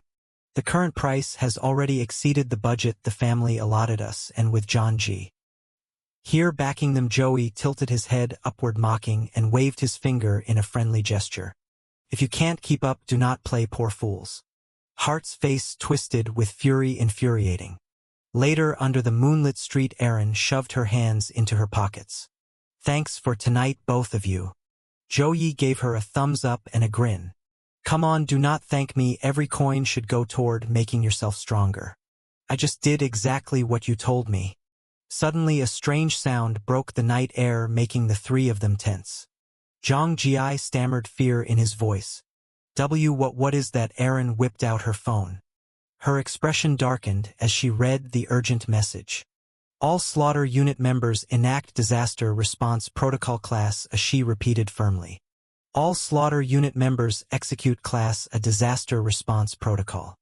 Outside, the wind howled across the mountain. Flocks of birds burst into flight. Then came the rumble. The ground split as a monstrous centipede clawed its way up from the depths. From the pit beneath it, streams of crimson lightning flared, crackling wildly. The red thunder rattled the air, sweeping across the very street where Joey and the others stood. Zhongji panicked. What is happening? Erin lifted her phone, her face grim as the red warning screen flashed. Emergency situation. All members of the slaughter unit enact class of disaster response protocol. I repeat, all members of the slaughter unit execute class of disaster response protocol. She snapped her gaze toward the deputy captain. Erin, quickly rally the patrol squads and help escort civilians to the shelters. Then she turned sharply to the two young men. And you too. Joey cut her off, his voice low and edged with confidence. No need to say it. In a moment like this, everyone's strength counts. Do not think you can just order me out of the fight. Clenching his fists, Zhongji shouted, me too. Seeing their determination, Erin relented. Fine. Stay with me. All around them flames devoured buildings, the night sky lit in fiery orange. A drone buzzed overhead, its voice blaring across loudspeakers. Attention, all residents, evacuate immediately to the nearest shelter. I repeat, evacuate immediately to the nearest shelter. Panic spread like wildfire. People screamed and shoved each other as they surged toward the train station. Do not push, just keep moving forward, someone yelled, but their voice was lost in the chaos. Suddenly a terrified woman pointed skyward. Look, everyone craned their necks. A swarm of monsters was descending from the clouds. One of the creatures opened its maw and spewed a strange white fluid. A man standing nearby was instantly struck down, crushed beneath its massive body. A horrified bystander screamed at the sight, his voice cracking in terror. The monsters charged and the crowd scattered in every direction. Somebody please pull me up, a little girl cried, clutching her dress as tears streamed down her face. Mama, mama. Her mother lunged through the smoke, grabbing her into her arms. Then boulders began raining down from above, crashing into the fleeing masses. A hulking beetle-like creature surged forward, its pincers slicing through a helpless man in one brutal stroke. Screams erupted as more civilians were torn apart, their blood staining the cracked pavement. The mother, clutching her daughter with trembling arms, ran as fast as she could. But a monstrous insect blocked her path, its mandibles dripping as it lunged hungrily. Frozen in terror, she held her child tight, tears streaming down her face. In that instant, a blur of steel cut across the monster's body. Joey had leapt in from behind his blade, cleaving the beast clean in two. The mother blinked in shock, staring wide-eyed at the man who had just saved her. Bathed in firelight and framed by the falling ash, Joey stood tall, every inch the heroic figure. A savior shining in the eyes of the desperate civilians. Right afterward, Zhang Yi's arm was wrapped in flame. The fire from his spear pierced the monster's body. The mother crouched behind him, speechless, pale, clutching her child to her chest. Thank you, she whispered. Zhang and I was pulled by the noisy crowd behind them. Hey, you two. Eren grabbed the two men and hoisted them up. The man with the side-swept hair spat out, are not you two from Tony's team, those competitors in the tournament? Johnny heard that and thought to himself, these awakened fighters standing there pretending to be civilians while watching others get slaughtered, only showing up at evacuation points when it is convenient. Eren grabbed the collars of the two men and barked, I am Vice Captain Eren of the slaughter unit. Right now you are requisitioned, join the reserve squad and help defend the city. The slick-haired one wrenched free and yelled, I am here to make money, not to die for some cause. What if I get my arm or leg injured? How will I compete later? The crew cut guy added, this is slaughter unit business, we have nothing to do with it. The slick-haired kid stepped up to Zhong Yi and sneered, if you like making scenes so much. He brushed past him and curled a contemptuous smile. Then I sure hope the monsters wipe out the front runner in this competition. At that moment, a monstrous hand flung a silk-like thread at Slick Hair. It instantly tangled him tight. Eren slammed him down and pinned him with her boot. What do you think you are doing? She snapped, then drove her foot into his face. Have not I made myself clear? She perched with her hands on her knees and ordered, this is a conscription order, not a negotiation. Take them, process them as conscripts. Slick Hair screamed under her boot. No, I am an Orlov family contender. I have not joined your unit. You can't. Zhongni stepped forward and scolded him. Monsters are already at people's doorsteps. And you are still fawning for the 4 great houses. You think you deserve to be on the slaughter unit. Eren tapped her phone and issued orders remotely.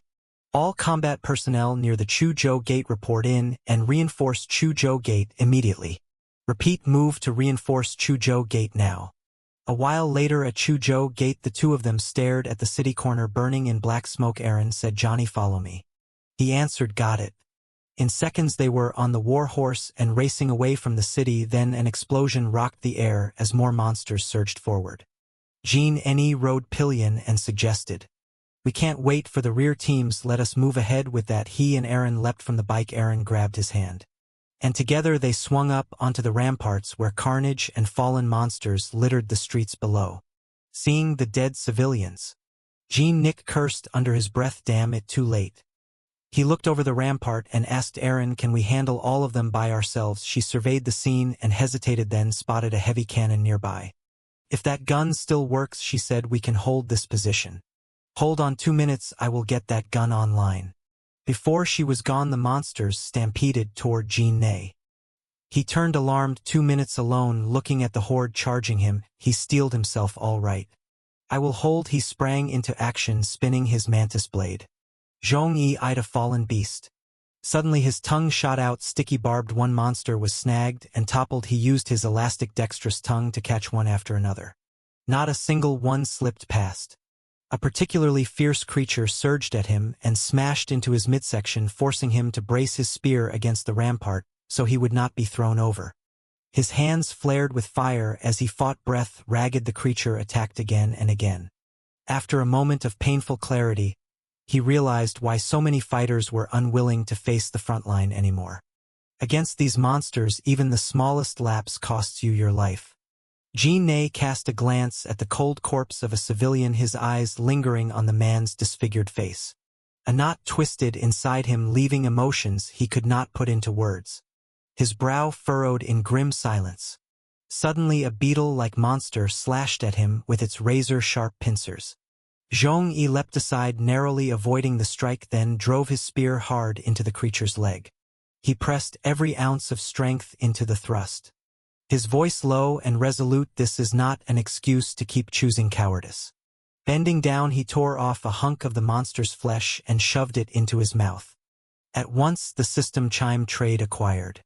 Both hands have evolved into dragon claws. Standing amidst the swarm, Johnny roared, "Get the hell out of my way."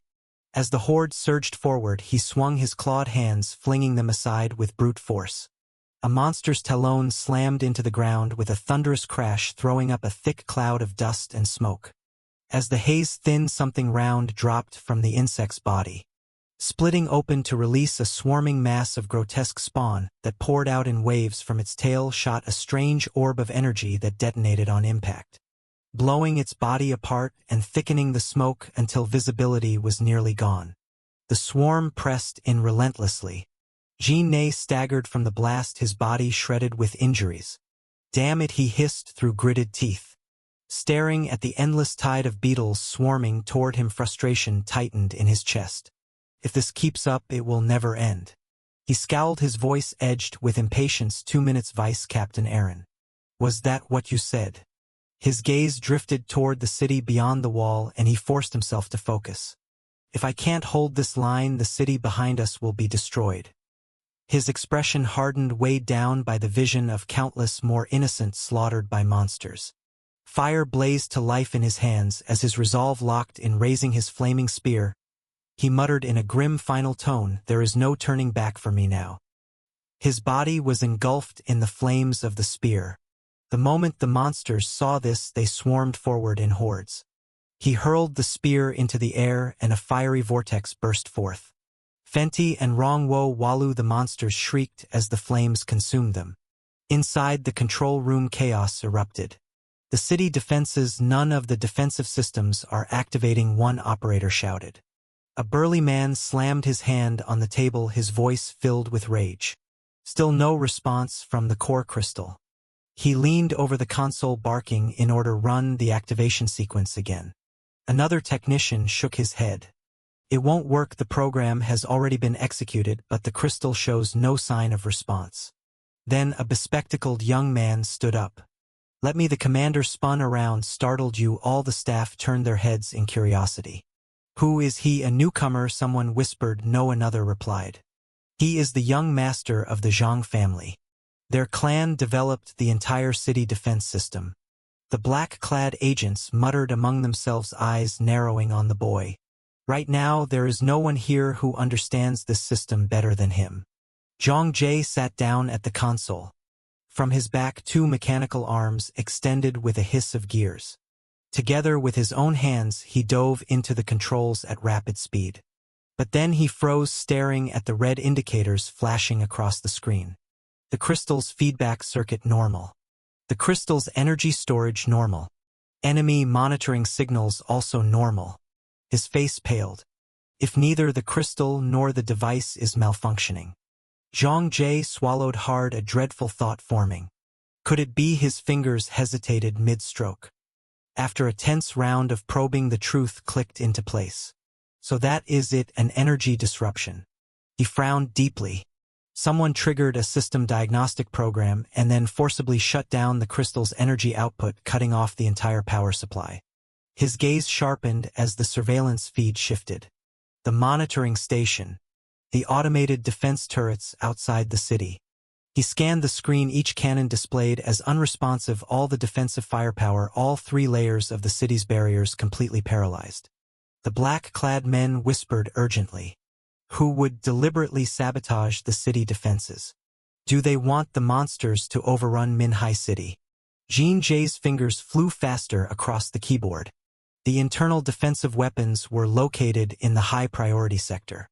He struck a final command key, and at once the energy from the central crystal surged back online. Cannons mounted along the walls rumbled awake, shells chambering before unleashing a storm of fire. Upon the invading hordes from below the walls, the citizens erupted in cheers. The defenses are back, we are saved. Zhang Jie kept his eyes glued to the screens, his heart finally easing a little. Good thing the extermination squads drill regularly for full-scale disaster scenarios. Relief flickered as he saw rescue efforts in progress on the surface. The church is evacuating civilians and tending to the wounded. Seeing the black-cloaked officers directing the crowd gave him further reassurance. The Intelligence Bureau has managed to keep order in the underground shelters. One cloaked figure raised a hand, guiding the panicked civilians.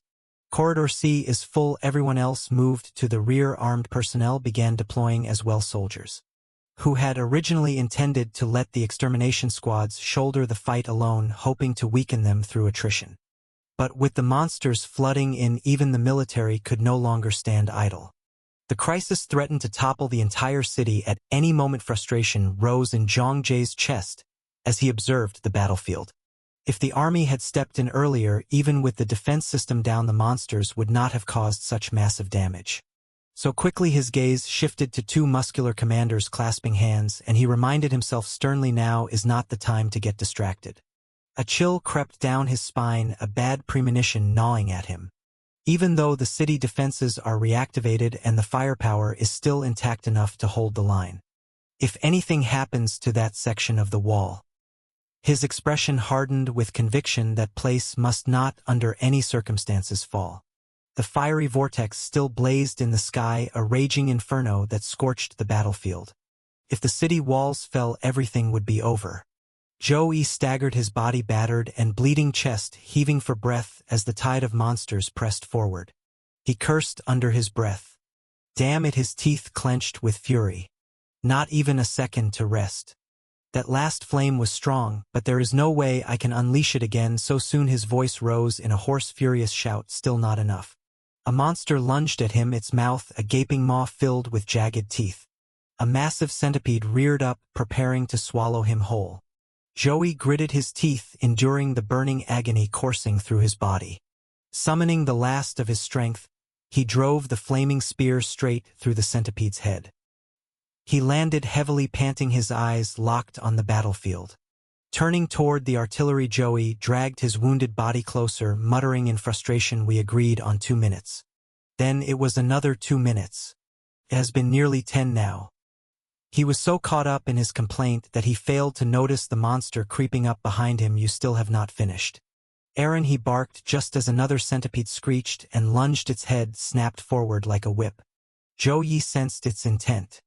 Instead of striking him, the creature coiled its massive body, hurling itself toward the cannon. Horror flashed across his face. It was going for the fortress artillery. With a burst of willpower, he launched himself upward, landing on the monster's head. The spear in his hands ignited once more, flames searing down its length. With a ferocious thrust, Zhou Yi drove it deep into the creature's skull, dropping it instantly, but before he could breathe, another monster lunged at him. This time he was too slow, his body frozen, eyes wide. Shit, I can't stop this one. At that moment a cannon roared. The shell exploded in a fiery burst, decapitating the monster in a single strike. Zhou Yi's eyes widened with relief. It is working. From the artillery emerged Erin, crawling out with suds smudging her face. Took a little longer, but the crystal energy supplies back online. The cannons along the wall roared to life, one after another, shells slamming into the swarms. Monsters were torn apart in rapid succession. Footsteps thundered as reinforcements rushed in.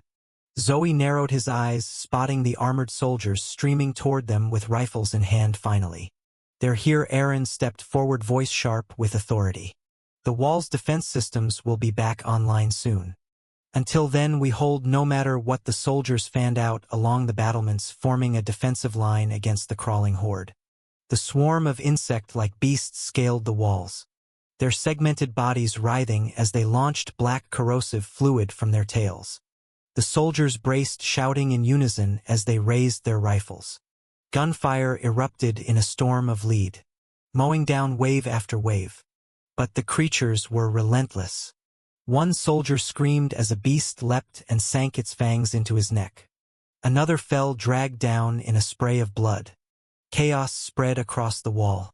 "Get up, fight back!" a man bellowed, only to be tackled and bitten mid-shout, his scream cutting through the cacophony. The air filled with a chorus of agony and desperation. Gunfire rattled, mingling with the shrieks of monsters and the dying cries of men. "Go to hell, somebody help me!" The voices of despair bled together with the guttural screeches of the swarm, a horrific symphony echoing across the burning wall. Joey's body was red in searing flames, every movement of his spear unleashing a burning strike against the swarming insects. He thrust the blazing weapon into another beast, his breath, ragged chest heaving. Turning slightly, he spoke between gasps. "You holding up? I will hold this line. Fall back first." Silence. Joey fully turned his head and froze. Not a single ally remained standing. The wall was littered with corpses, his rage spiked to its limit. "Bastards," he cursed inwardly, his jaw tightening. As the next wave of monsters surged toward him, the words slipped out between clenched teeth. "Damn it!" He raised his spear high, fire roaring along its length, and slammed it down into the ground. Atop the wall, flames erupted in a devastating arc. "Burned to ash, every last one of you."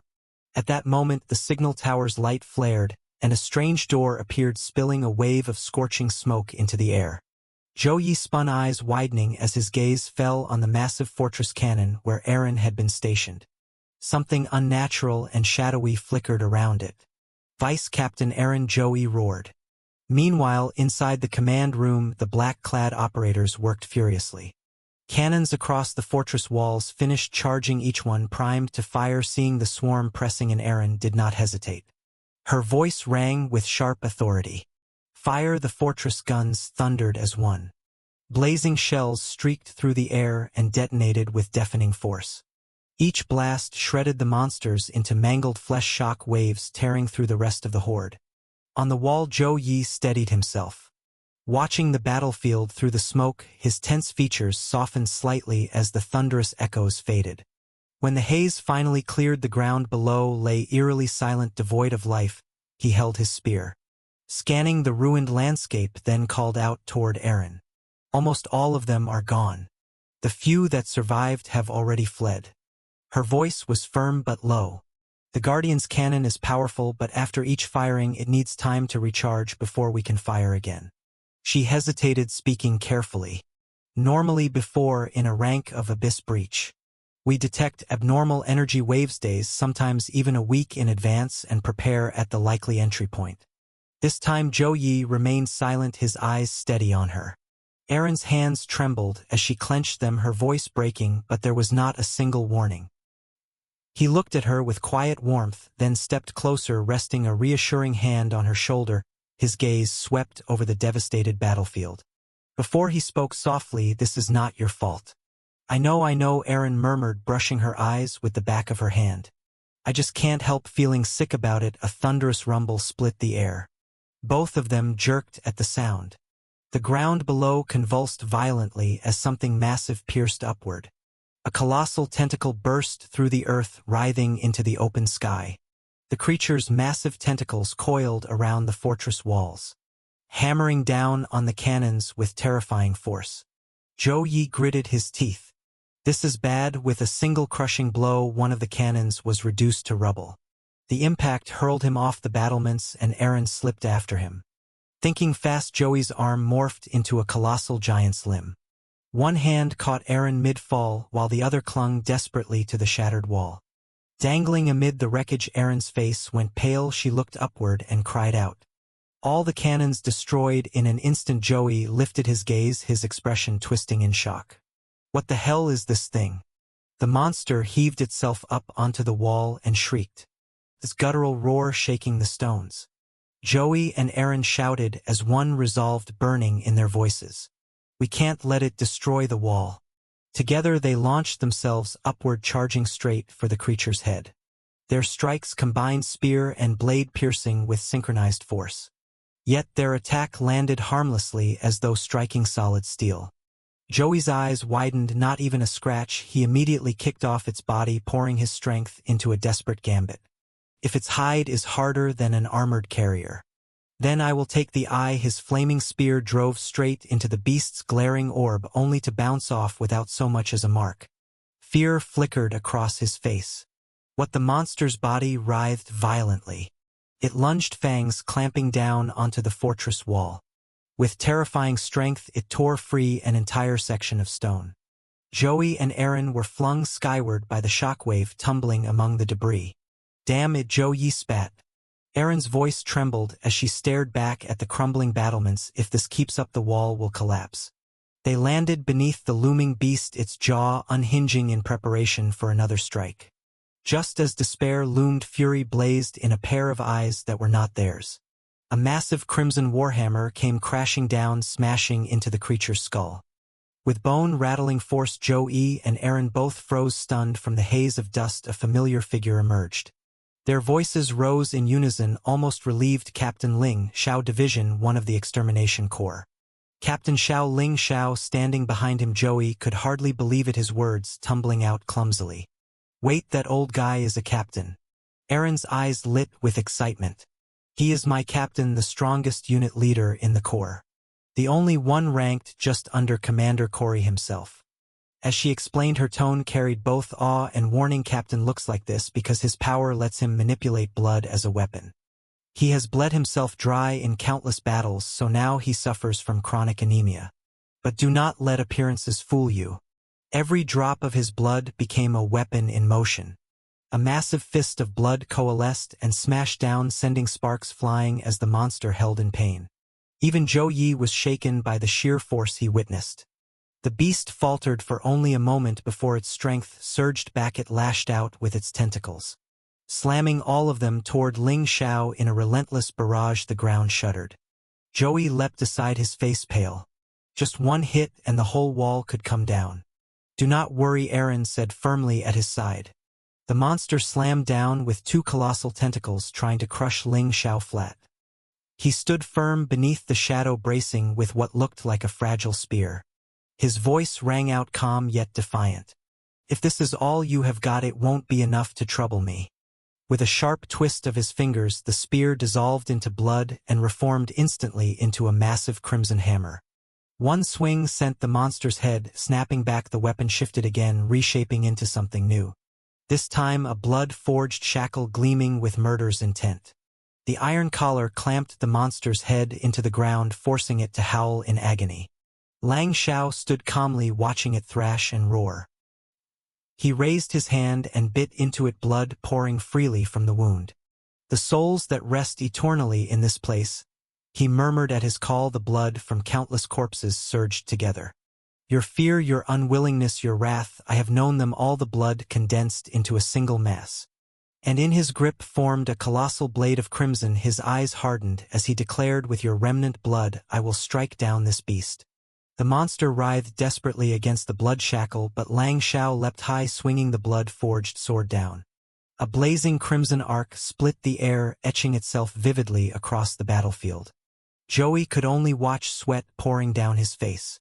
The creature's body was cleaved clean in half beneath Lang Xiao's strike. Blood gushing out in torrents overhead, the sky darkened as a rain of blood began to fall. Joey stared in awe, that pressure terrifying. So this is the strength of the first squad's captain. Beneath the blood rain, Lang Xiao raised a hand to cover his mouth and coughed a few times before glancing at Aaron. He offered her a faint nod of praise. As expected of my squad member, none of you wavered at the final moment. The blood still carries the remnants of your comrades' fighting spirit. Aaron, however, pointed at his hand with concern. Captain, you should stop the bleeding first. He looked at his finger in mild surprise. I guess I got a little too excited after warming up. Patting himself down, he muttered, now, where did I put my bandages? Aaron pulled one from her pouch and handed it to him. Here I always carry some. He wrapped the wound quickly, then lifted his voice with grim resolve. This debt will be repaid when the Abyssal Lord falls. I will personally avenge them all.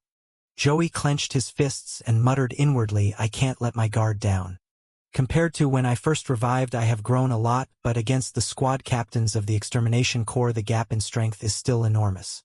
Suddenly a strange rumble echoed from behind. Looking up from the wall, his eyes widened in shock as dozens of aircraft soared overhead. Rescue aircraft released their suspended pods in unison, each dropping swiftly toward the ground. One in particular descended directly before Joey, its golden-orange silhouette gleaming as a voice gave the order. Deploy. From within, Zhang Jai's voice rang out, brimming with relief and gratitude. Benefactor, he called, seated inside a mechanized unit with confidence. He declared, leave this to the Zhang family's technology. The entire defense bulwark of Minghai City was built by our engineers. Before dawn, these repair units will have the wall restored to a usable state. Standing before the robots brought in by the reinforcements, Joey could not help but marvel. Incredible, he breathed, then looked over the countless machines streaming into position. Compared to the crude tech out here, our old outpost feels like some primitive tribal camp. No wonder everyone wants to come to Minghai City. The first squad captain's voice rang out, Joey, the division commander wants you and Aaron at the High Council to report. Zhang Jie, you too. Joey hesitated, concern etched on his face. Captain, the wall can't be repaired in such a short time. If we all leave and the monsters, but Lang Xiao only laughed, his voice unwavering, with me here, one more or less makes no difference. In fact, I am eager for them to come and throw their lives away. Joey straightened, replying firmly, understood. The scene shifted to the council chamber of Minghai's parliament. Inside, massive rectangular screens hung in ordered rows. Joey, Zhang Jie, and Aaron now stood before the council. Jean Jie gave the first report at the last moment. Captain Xiao Lang Xiao of the 1st Subdivision of the Extermination Corps arrived in time and slew the colossal beast. At present, repair units from the Zhang Science and Technology Conglomerate are working to restore the collapsed section of the wall. Aaron stepped forward, her hands clasped behind her back. Vice Captain Aaron of the 1st Subdivision Extermination Corps. She introduced herself formally before her tone sharpened.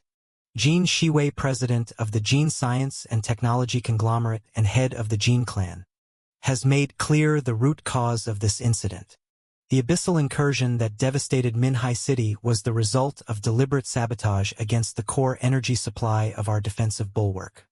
With the 3 defensive systems unable to activate in time, catastrophe followed. Vice Captain Aaron's testimony already confirms this. Once the energy supply is restored, the defense systems will be capable of safeguarding Minhai once more. I recommend that the High Council issue an immediate order to investigate this act of sabotage. By Zhenden, Minister of Intelligence and head of the Bai family, Wade in Cooley. The Ministry of Intelligence will investigate this, but I believe there is a more pressing matter at hand.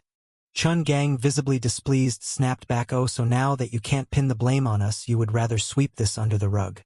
Tishia Uther, head of the Yu family and leader of the Esper Church, intervened to steady the discussion. Enough, what matters most right now is dealing with this sudden appearance of an A-class abyssal rift. Her gaze shifted toward one of the connected screens. Division Commander Ko Ashway, when can the strike team deploy?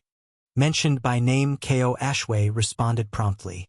The Extermination Corps elite forces, along with family auxiliaries within the city, have been fully assembled. But there is a new situation. Just before this meeting began, we received urgent news. The LED display flickered, showing a scene of horror. And a barren monster with countless tentacles wrapping around a truck's cab. A frantic voice cried, help, please help, Research Institute, no. 12. Another creature appeared, diverting its attack toward the man who screamed in terror, the no. 12. Institute is under monster assault. Joey furrowed his brow. Research Institute, no. 12. Aaron explained with grave clarity. One of the most highly classified Zhang facilities. Jean Jie's elder sister is its chief overseer. Even I do not have clearance to know what they are developing there. Jean Jie's face turned pale, his thoughts racing. Sister. He struggled to comprehend a facility that important. Why is not it inside Minhai City? Aaron answered with a bitter edge. It was supposed to be, but certain counselors claimed frontline technology posed too great a risk, and vetoed its inclusion within the city. They forced the institute to be built outside the walls. Instead, Joey's eyes narrowed as he pieced it together. I see. Intentional. He came forward, urgent and anxious. Have they been told to evacuate? He asked, where is she? Is she okay? K. Shui replied, because we did not get any warning. Most people at Research Institute 12 were trapped. I plan to delay the Deep Rift Hunt team's deployment so Captain Xiao Lang Xiao could lead a unit to the institute and rescue them. Taisia's face went cold. I object, she said, casting him a stern look. Captain K, our church senses that the rift's anomalous energy is steadily intensifying. If we do not wipe out the warlord quickly, the situation will deteriorate beyond saving. K. Shui immediately made a counter-proposal. Then let Pharaoh, captain of Squad 2, handle the rescue mission. The hunting force should depart as planned. Jen Dane spoke up in disagreement. No, the assembled hunt team currently does not meet the minimum requirement. We need at least 10 awakened level 1 operatives for an A-grade rift suppression. Even if the brigade commander leads them personally. We must ensure that the initial strike can defeat the warlord. Every awakened level 1. With captain level strength is essential. See Dewey annoyed. Snap back. This plan won't work. And that one won't work either. Back then you let Institute 12 be built outside the city. Now you want to stand aside while people die. Rhodes interjected sharply. The urgent priority is to eliminate the Rift Warlord and stop the invasion at its source. Delaying even 1 second makes Minhai City that much more vulnerable. He turned to K. Shui. Make the call. Commander K. The Rift Suppression Force deployed at once following the original plan. Rhodes Orloff speaking as the city's council head and military leader wore a smug look inwardly. He thought, that fool. We told him to join the Orloff clan before. He refused. Now he expects my backing. He donned an air of magnanimity while quietly plotting to use this chance to inflict a heavy blow on the Zhang family. That was his real motive all along. When will they stop squabbling internally? Joey spoke up. I get it. It sounds like none of you are planning to rescue them. His words made the senior officials shift uncomfortably. No one answered with resolute calm. Joey volunteered. Then let me go. A helicopter's rotors thrashed the night sky. A black rift opened, spitting out veins of red-black lightning. Figures stood in the open doorway of the chopper. Aaron looked at the armored transport and told Joey, this time I am going to. The entire strike force of the hunt team has to take part in the rift suppression, so you will lead the squad to the institute. Joey crossed his arms, taking in her words. We can't do much more to help you, he said on screen. Rhodes had addressed them. The Supreme Defense Council declined to authorize a separate rescue. The entire hunt team must participate in the rift campaign. Joey narrowed his eyes at Rhodes' broadcast and replied, sorry, but I am not under the hunt team's command yet. I volunteered to rescue Research Institute 12. You are not in charge of that. He folded his arms, wearing a slightly arrogant expression. If the brigade commander can handle the pressure from the council head, at least let us hitch a ride. Getting past the monsters on the surface, even while they are not fully neutralized, would be a huge help. He turned to Zhang Ji. Your squad also volunteered to join. Seeing the worry etched across his face, Zhao thought to himself. Zhang Ji is anxious about his sister's safety. His gaze shifted toward Du Dane and Tok Trum. Those two doubted my ability right from the first round of the tournament. Then his eyes rested on Luo Jia, calm and composed, which gave him a measure of reassurance. At least there is Luo Jia. Someone I got to know during rift training. Clenching his fists, Joey stepped forward and addressed them. This mission is different from defending Minhai City. I have no idea just how dangerous it will be. At that, Do Ding broke into a grin and came up eagerly. But following you into battle was the right call. Lu Jiao looked at him and smiled as well. You saved my life once. I still have not thanked you properly. When everyone had gathered together, Zhou Yi raised his voice. We are about to hit the drop-off point as planned. The rescue squad immediately began their final preparations. Zhou Yi tightened his grip and called out, thank you all for trusting me. I won't say more. Rescue squad, move out the moment the transport touched down. A resounding yes, sir, echoed from within. The heavy doors began to open, and an armored vehicle rolled out. Zhou Yi sat by the window, glancing back until a voice beside him caught his attention. Benefactor, it was Zhang Yi in the driver's seat, his voice tinged with sadness. Before we set out, my father told me that no matter what happens, his only regret is not having the strength to rescue my sister himself. A moment later, he forced a smile at Joey. You have helped us twice in our darkest hours. The Zhang family will never forget this debt. Resting one arm on the window frame, Joey thought the ones trapped inside are surely praying for someone to save them. I know that feeling, to be able to save and not act it, gnawed at your conscience. I only want to live without shame in my heart. On the empty road, he teased Zhang Ji lightly. You do not need to keep calling me benefactor. If anyone else heard, they would think I was some old master. I'm not much older than you. Just call me brother. Smoke curled up into the night sky, and above them flames burned like scattered stars. The vehicle rolled into the city, blazing under the cover of darkness. Zhou Yi and his comrades disembarked, his voice heavy with frustration. Looks like the monster's assault here was no less fierce than at Minghai. Did we get here too late? From within the ruins, a scream cut through the night, drawing everyone's attention. A hand shot out from the rubble, and Joey dashed straight toward it from the debris. A man slowly crawled free, struggling to lift his arm. Zhong Ji rushed forward as well, stretching out his hand to help. Hold on, I will get you out. But just then Joey noticed something. As Zhong Ji reached toward the man, he shouted in alarm, Zhong Ji, watch out. In an instant, water surged, engulfing Zhong Ji. The aquatic beast coiled around him, eyes fixed on him with ravenous hunger. Panic seized Zhong Ji as the realization hit him. Damn it, the monster was lying in ambush. At that moment, the water beast tightened its grip around Zhong Ji's arm. The man, parasitized by the creature, trembled weakly, his voice breaking in desperation. Kill me, staring at his own hand corroding away. Zhang Ji screamed in panic. It is bait. Just then a flash of light sliced through the dark. It was Joey. He struck with his hand, cleaving the monster's arm in one clean motion. But almost immediately the severed limb reattached itself. Watching the creature's body knit back together as it squeezed tighter around Zhong Ji. Joey's eyes burned with fury. His system interface lit up, analyzing the creature Goliath fluid form. The report explained, when small, the Goliath fluid form is entirely composed of liquid. Severing its body causes no lasting damage. Joey shouted, Zhang Ji, normal physical attacks won't work on it. You need to destroy the crystal inside its body near its shoulder through clenched teeth. Zhong Ji roared back in agony. Damn it, I do not see its weak point anywhere. He braced himself, channeling every ounce of strength into his free hand. In that case, Zhong Ji gritted his teeth, raising his fist high. I will freeze you solid. Driving his heel into the creature's body, he unleashed his power. The water beast's form split apart, cracking down the middle until it shattered into fragments. In the sudden stillness, the moon once again emerged in the night sky. Jin Ji reached out, gently brushing the frozen body of the man who had been consumed just last week at the routine meeting. I saw him, and now he is gone. Joey's face darkened. Back at the outpost, the foraging squads we sent out never once returned with their full numbers.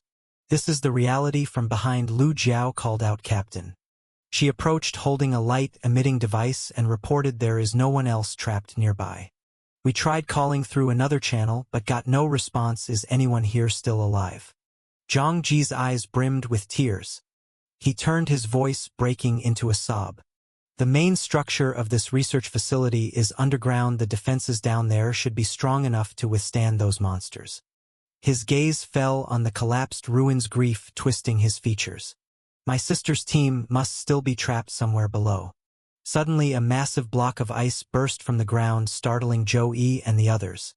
More water beasts surged in, drawn by the fight, rushing forward with savage ferocity. Zhong Yi's face went pale, but he hurled himself into the fray with reckless abandon. He threw everything he had into the charge. Within moments, the metal arm he wielded dissolved under the beast's corrosive assault. The creature revealed 3 heads at once, lunging straight at Joey's squad.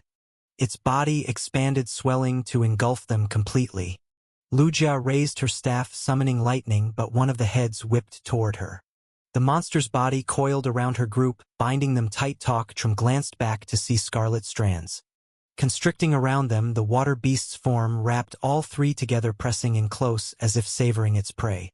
Joey conjured armor to resist, but it was not enough. The scarlet cords dragged them backward, caught at the center of the monster's coils. Zhongji sat trembling, biting his lip as tears streamed down. He cried out, voice breaking, "Gigi!" Suddenly a voice rang out. Aji. Can you hear me, Aji?" A phone buzzed in his pocket. The voice repeated, "Can you hear me, Aji?" Recognizing it instantly. Zhongji's eyes lit up. "Gigi, is it you?" He snatched up the phone, overjoyed. On the screen, his image appeared, surrounded by the water beast. In the operations room, a commanding voice came through. His sister Zhongdi issued Chris orders. "Listen carefully, follow my instructions from here." Her voice was steady, decisive. "First, shake those monsters off your tail." The four trapped inside the beast's coils looked grim. Smoke rose from Zhou Yi's arm, where the creature's corrosive touch burned through his defense. Zhong Yi bolted forward, shouting from outside, "Everyone follow me on the other end." Jin Di guided them step by step to the right. "Quickly head for the shadows." Her voice cut sharply. "Now left at the intersection, climb over the monster," thundered after them, crashing down the streets. Up ahead, an open doorway appeared. Jin Di barked through the line, "That is it, go." She pressed them forward urgently. "Hurry inside now," just as the beast lunged forward. Jin Di ordered the gate sealed. The water monster slammed against the barrier, thrashing furiously when it could not break through. Enraged, it wrapped itself around the facility. Seething in frustration, inside Zhou Yi's group tumbled through the doorway and gasped for breath. On the screen, an image of Zhang Di appeared. When Zhang Di saw everyone, she beamed. Zhang Jie shouted happily, "Sister Zhang Di, I am so glad you were okay. I thought we would not make it." Seeing everyone safe, the woman on the screen smiled and said, "AJ, it worked. I managed to create a spirit stone that can keep growing." Zhou Yi raised a hand and cut into the sisters' exchange. "Sorry to interrupt, but can you tell me exactly what is going on over there?" Right now, she pushed her glasses up and answered, "Sorry, seeing my brother made me a little excited. After the Rift invasion happened, we did not have time to withdraw. We were surrounded by these monsters." Her fingers moved quickly over a keyboard as she projected images of the aquatic monsters onto the screen and explained, "They came straight from the Rift. They ran all the way here. It is clear they are trying at all costs to break into the underground. Look at the specimens in those containment tubes." Jinda continued, "I think these monsters are kin. They were summoned by that thing." Lujeo, surprised, asked, "You are researching living monsters here?" Jin Di replied calmly, "Right now, awakened people have to rely on receiving stronger monster spirit stones to raise their power. But if your own power surpasses the monster tier of the stone you carry, you can't fully manifest the stone's strength." She went on slowly, "The Goliath-type organisms will devour one another and in doing so grow stronger. We exploited that trait. A spirit stone appeared, and Zhang Di shouted with excitement, "We have made a spirit stone that develops in parallel with the wearer's cultivation." Jean Jay's face lit up with joy. "Is it really a success, sis?" From the control room, Jean D laughed, "Yes. Later, everyone could carry a stone that triggers their full power. The downside is you can't quickly jump your own strength like by getting an overtire monster stone." Joey suddenly raised a hand to stop her. "Wait, I know I should be congratulating you. But with the current situation, we can't clear the monsters all the way from the entrance to the main building. To rescue the people trapped underground, is there any way we can coordinate with you for support?" Jean D frowned. "Leave us." She pressed a key to show the surrounding layout. "This place can't be saved.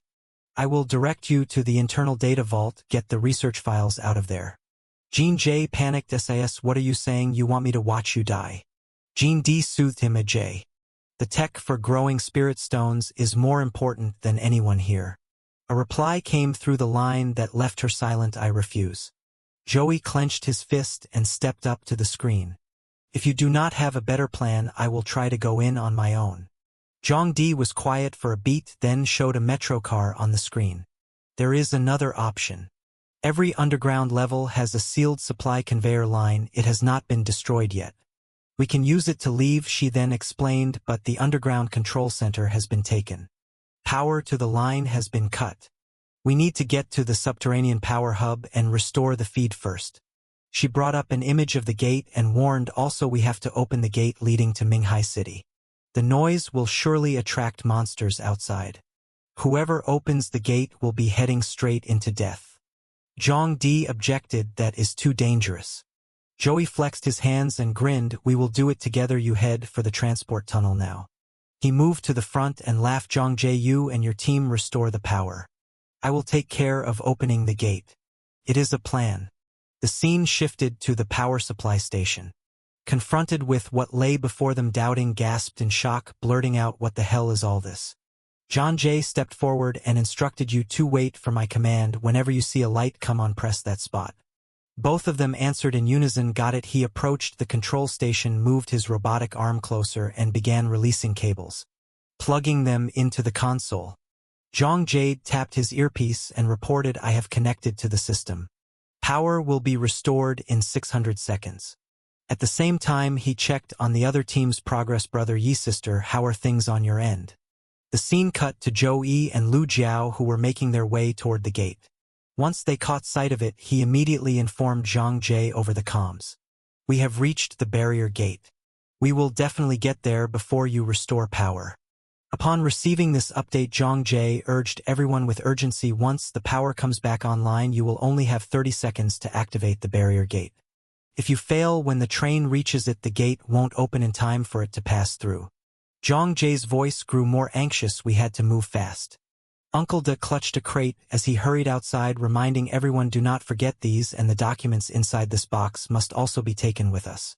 He added quickly, wait, copy the video record from the last experiment too. Someone approached Zhang and reported, director, all the wounded have been loaded onto the vehicles. Hearing this, the older sister relayed back to Zhang, we are ready on our end too. Jean gave the urgent order, everyone board the vehicles now if we can't get all the documents out in time. Then leave them. The sound of hurried footsteps echoed as the last stragglers rushed forward. The older sister urged, hurry, hurry. Meanwhile, Zhang pressed anxiously, 10 seconds left, is everyone in position?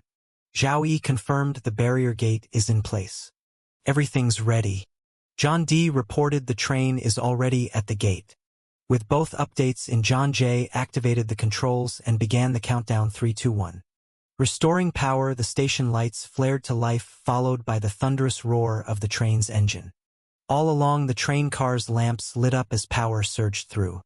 Relief spread across the older sister's face. The subway station's power has been restored, she exclaimed. Suddenly, a wounded young man spotted movement outside the window, something riding. His eyes widened as he realized what it was, sea monsters charging toward the train. He shouted in panic, they're here. Jean barked, hold on tight. She slammed the red button and the train lurched forward, accelerating rapidly. But the creatures refused to relent, clinging to the chase. A deafening boom reverberated from deep within the tunnel as the train barreled straight ahead. The monsters pursued relentlessly, their corrosive bodies eating away at everything they brushed past. Standing near the window, Zhang shrieked in terror. Drive faster, seen them closing in dangerously close to the train. He screamed, they are almost on us. The older sister responded helplessly, the engine is already at maximum output. The sea monsters opened their mouths full of jagged fangs and let out a piercing roar. An explosion shook the tunnel. Zhang turned toward the window and saw defensive gunners on both sides unleashing a hail of fire at the creatures. Through the smoke and fire, he spotted a familiar figure. It is Zhang. He is operating the defense cannons. Everyone inside the train let out a breath of relief. We are safe now, but then the control panel emitted a shrill warning, no signal detected for barrier gate activation. A sinking feeling gripped Zhang. What is happening at the barrier gate? She muttered. Suddenly the gate froze mid-operation. She exclaimed, damn it, the gate's malfunctioning. Zhou Yi's expression grew grim. If the gate does not open in time, the entire plan will collapse. The scene cut back to Zhang's side. Alarmed, he turned to his older sister. Sister, what are you planning to do? Zhang shot him a sharp look and snapped, this is not something a kid like you needs to worry about. Focus on keeping the train steady and getting everyone back safely. Without another word, she leapt off the train. Jean's desperate cry followed after her sister, but she ignored him, rushing back down to the final underground level. Her voice dropped to a murmur laced with grim resolve, there is no other way, I will have to open the last chamber underground. And use the bait stored there to lure those monsters away. Lu Jiao and Zhou Yi stared at the gate, which remained completely motionless. Zhou Yi spoke up in confusion, "The gate, is it malfunctioning?" The scene shifted back to the moment before Zhang Di jumped off the train. Spotting the oncoming locomotive, he signaled to the two beside him. The trains here, all three crouched, braced themselves, and leapt onto the roof at just the right moment. Jean Jay immediately dove into the control cabin, tears welled in his eyes as he cried out, "Sister." He threw his arms around Jean D, his voice trembling with emotion. "Finally, you made it out." Thank God. His sister wasted no time landing a sharp punch on his head, as she scolded, "Quit messing around, the gate still has not been opened yet." Meanwhile, Zhang Di was inspecting the gate. Lu Jiao suddenly discovered the problem. "The hydraulic press is broken." When Zhang Jie received this report, helplessness crept into his tone. "There is no time left. If it does not work, then we will have to abandon the train." Jean Di refused to accept that. She shouted fiercely, "No!" Then, judging the situation outside, she declared, "The monsters are everywhere out there. If we abandon the train, we will be surrounded and slaughtered. Only the train can get us back to the city safely." At the gate, Zhou Yi was giving everything he had to pry it open before the train arrived. He transformed, summoning the Jushi Yuan Chongzi to push against the gate. Witnessing his effort, Lu Jia relayed to the train, "The captain says to let him force the gate open." An older man with a long beard shook his head in disbelief. "What are you talking about? Push the gate open." His voice rose in frustration. "That gate requires 4 hydraulic presses, each weighing 10,000 tons to move it. There is no way sheer human strength can do it." Zhou Yi realized the old man was not wrong. Even with the strength amplified by the Jushi Yuan Chongzi, he still could not budge it. Gritting his teeth, Zhou Yi made his choice. He unleashed his skill, his entire body encased in armor. "If that is the case, then I will become a gate-opening machine myself." He activated the Neon Xian Dan Tai system. For tensile threads shot forward, anchoring to the gate, he muttered to himself, "First I will use the pulling force from the Neon Xian Dan Tai." Next he triggered the Doji Weishi system. Razor-sharp talons sprouted from his legs, sinking firmly into the ground. Then, bracing with his spiked tail, he locked himself in place. Finally, he engaged the tail muscle drive. With every ounce of strength he possessed, Zhou Yi roared as he pushed against the gate. The strain tore through his body. The system blared a warning, multiple muscle groups ruptured. Regeneration in progress. Lu Jiao looked on in astonishment. She silently assessed, he is contracting and extending every muscle in his body to its absolute limit, even coughing up blood. Zhou Yi kept straining, screaming, "Move for me at last." The gate groaned, it shifted, even if only slightly. Lu Jiao gasped, "The gate, it is opening." Inside, the train jaws dropped, eyes wide in disbelief. Jean D could hardly believe it herself, shouting, "How could such a reckless plan actually work?" But Zhou Yi's eyes gleamed with determination. With ragged breath, he declared, "Give me 3 more minutes, no 2 will be enough." Suddenly, something slimy dripped onto his back. A sea monster lunged at him, coiling its body tightly around him. He cursed through clenched teeth, of all times right at the critical moment. Damn it, both his hands were locked onto the gate. He could not free them to fight back. "I do not have a hand to deal with you right now." Jean Jay understood the dire situation but could do nothing but offer encouragement. "Brother E, can you hold out just a little longer?" Then, to his shock, he caught sight of Jean De donning a full set of armor. The scene shifted. Lu Jiao unleashed arcs of lightning, hurling them at the sea monsters. The bolts pierced through their bodies, drawing agonized shrieks as they writhed. She took in the scene, her expression hardening. The number of monsters closing in on their position was overwhelming. There are really so many of them. Meanwhile, Zhou Yi strained to keep the gate pried open. When he suddenly felt something slimy latching onto his body behind him, Zhang Di shouted at the top of her lungs, "Zhou Yi, you need to release the leader of these monsters now. Only then can we lure them back underground. Hold the gate open until the train arrives." Panic flickered across Zhou Yi's face as one of the sea monsters thrust its head forward, glaring at him eye to eye. Without hesitation, it lunged, jaws aimed straight for his head. Elsewhere, the train under Zhong Jai's control barreled down the tunnel at breakneck speed. Du Ding's eyes went wide at the sight ahead, and he cried out, "Young Master Zhong, look." Zhong Jai's gaze snapped to the gate ahead barely open. He yelled in alarm, "I see it, we won't fit through." His hands shook as he glanced at the console. "We are already running at half speed, but if we keep slowing down." Suddenly strange noises echoed from above the train, stirring unease among the passengers. Uncle De glanced upward and froze. Slimy tendrils were seeping into the car from above. His voice broke into a terrified shout, "Up there on top of the train." The sea monsters clawed at the roof, searching for a way in. The situation was spiraling out of control. John Jake clenched his jaw and made a snap decision. There is no other choice, we have to accelerate. His hand slammed down on the red button. The train surged forward, the sudden burst of speed hurling the creatures off the roof. Before they could react, T-Wood Chuang, the boy nicknamed Spiky Hair, rushed to the window, pressing his face against the glass to check. After a moment scanning both the roof and the flanks of the train, he saw no sign of the creatures. His shoulders loosened slightly. "Looks like we shook them off," he stammered, but then, without warning, tentacles shot inward. A sea monster launched its attack from inside the car. Tu Chuang spun around startled, but before he could flee, the creature's tendrils coiled tightly around his body. It began swallowing him whole as he screamed in sheer despair. People farther away heard his cries and turned to look.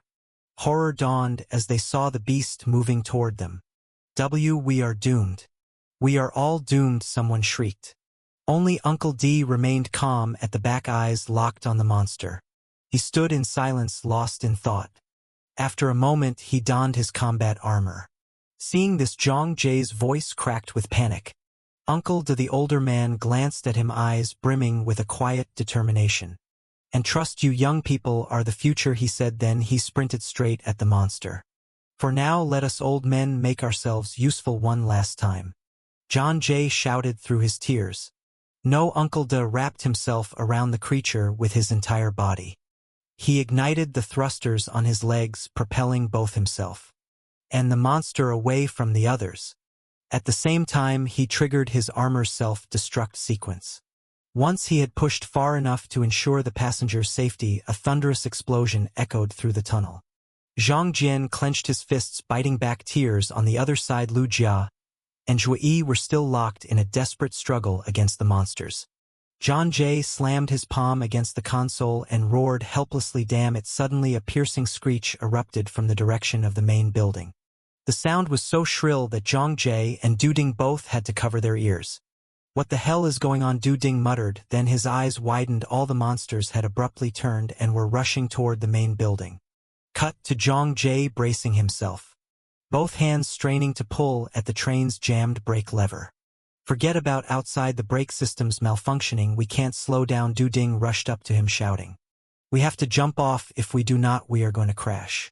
John Jay instantly rejected the reckless suggestion. Jumping off at this speed is no different from slamming into the monsters ourselves. Even if we awaken, can survive. What about everyone else on board? The passengers' eyes were fixed on John Jay. One of them called out, "Captain, all of our lives are in your hands." Joey's whole body was trembling, his strength nearly spent, unable to hold the gate open any longer. The train was rapidly approaching the gate, and everyone shouted in unison to encourage him, "Hurry, hurry!" hold on, mustering every last ounce of strength. He shoved the gate wide open and roared, "I told you, leave opening the gate to me." At the critical moment, Joey pushed off and leapt aside, narrowly avoiding the onrushing train, so that it and its passengers could pass safely through. John Jay and the others broke into tears of relief, overcome with joy that they had successfully brought everyone to safety. At that moment, Lu Jia used her light footwork to leap onto the train. Seeing her board alone, Zhang Jie rushed to the window and shouted, "Why did not you get on?" Zhao Yi called back. Zhang Jie, "Take everyone else and retreat to the city." His eyes burned with determination as he declared, "I will save your sister no matter what." He stood there watching the train roll away until it disappeared from sight. The scene shifted to a subterranean laboratory at the lowest level underground. Jean D held a video camera, secretly recording the aquatic monsters. "It looks like every Goliath strain outside has been drawn here," he muttered. The matriarch, with her crimson eyes, gazed at the horde of aquatic creatures. Suddenly they grew frenzied, shrieking as they hurled themselves at her. The older woman witnessing the scene was stunned, whispering to herself what they are attacking their own matriarch. Yet the aquatic beasts could not harm her at all.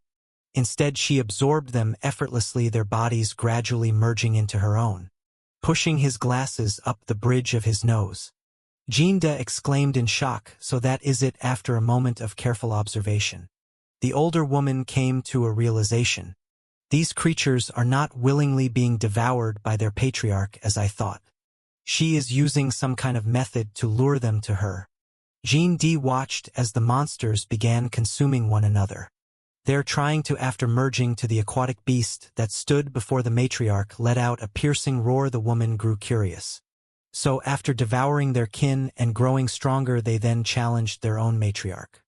The creature unsheathed its claws and lunged, slicing the matriarch's body clean in half. She fell apart without offering the slightest resistance. Jinda gasped. Could it be their way of survival is about to succeed? But then from the matriarch's bisected form writhing tentacles burst forth. In an instant they lashed around the aquatic beast, constricting it tightly. Slowly she consumed it as well. Once she had absorbed enough, the matriarch's evolution began. A blinding light erupted, forcing the older woman to shield her eyes. When it finally subsided, Jinda cautiously opened his eyes and looked ahead. Before him stood a fully completed Goliath. The older woman recoiled in horror at the sight, and the Goliath's glowing blue eyes locked directly onto Jinda. Though humanoid in shape, it radiated a strange otherworldly azure light. Seeing this, Jinda quickly recorded the scene, his voice trembling with excitement. This is the new evolutionary stage of the Goliath strain, documented by Jinda of Research Institute number 12. I hope that someday someone will find this video data. After that, the older woman took a control device in hand, but at that very moment 2 cannons rose from the ground and aimed at the Goliath. As streams of green smoke hissed from the barrels, Jinda muttered to himself, "I need to think of a way to deal with it." The smoke spread, enveloping Goliath's body, and cracks began to spread along its legs. Goliath's eyes widened in alarm, bewildered by the sight. Desperate, it tried to flee even as its legs split apart. But then, astonishingly, the severed leg began to regenerate. Within moments, Goliath landed firmly on the ground, its limb fully restored. Jinda's eyes widened in shock. A second later, 3 freezing beams shot down from above. The beams pierced into Goliath's shoulder, crystallizing one side into ice. Goliath calmly reached up, touched the frozen area, and spoke. "So this is the kind of energy mankind uses." With a sudden motion, it crushed the ice crystal into shards. Jinda gasped, while the older woman beside him paled, thinking with dread. Even freezing beams do not work. Without hesitation, Jinda unleashed a storm of icy blasts.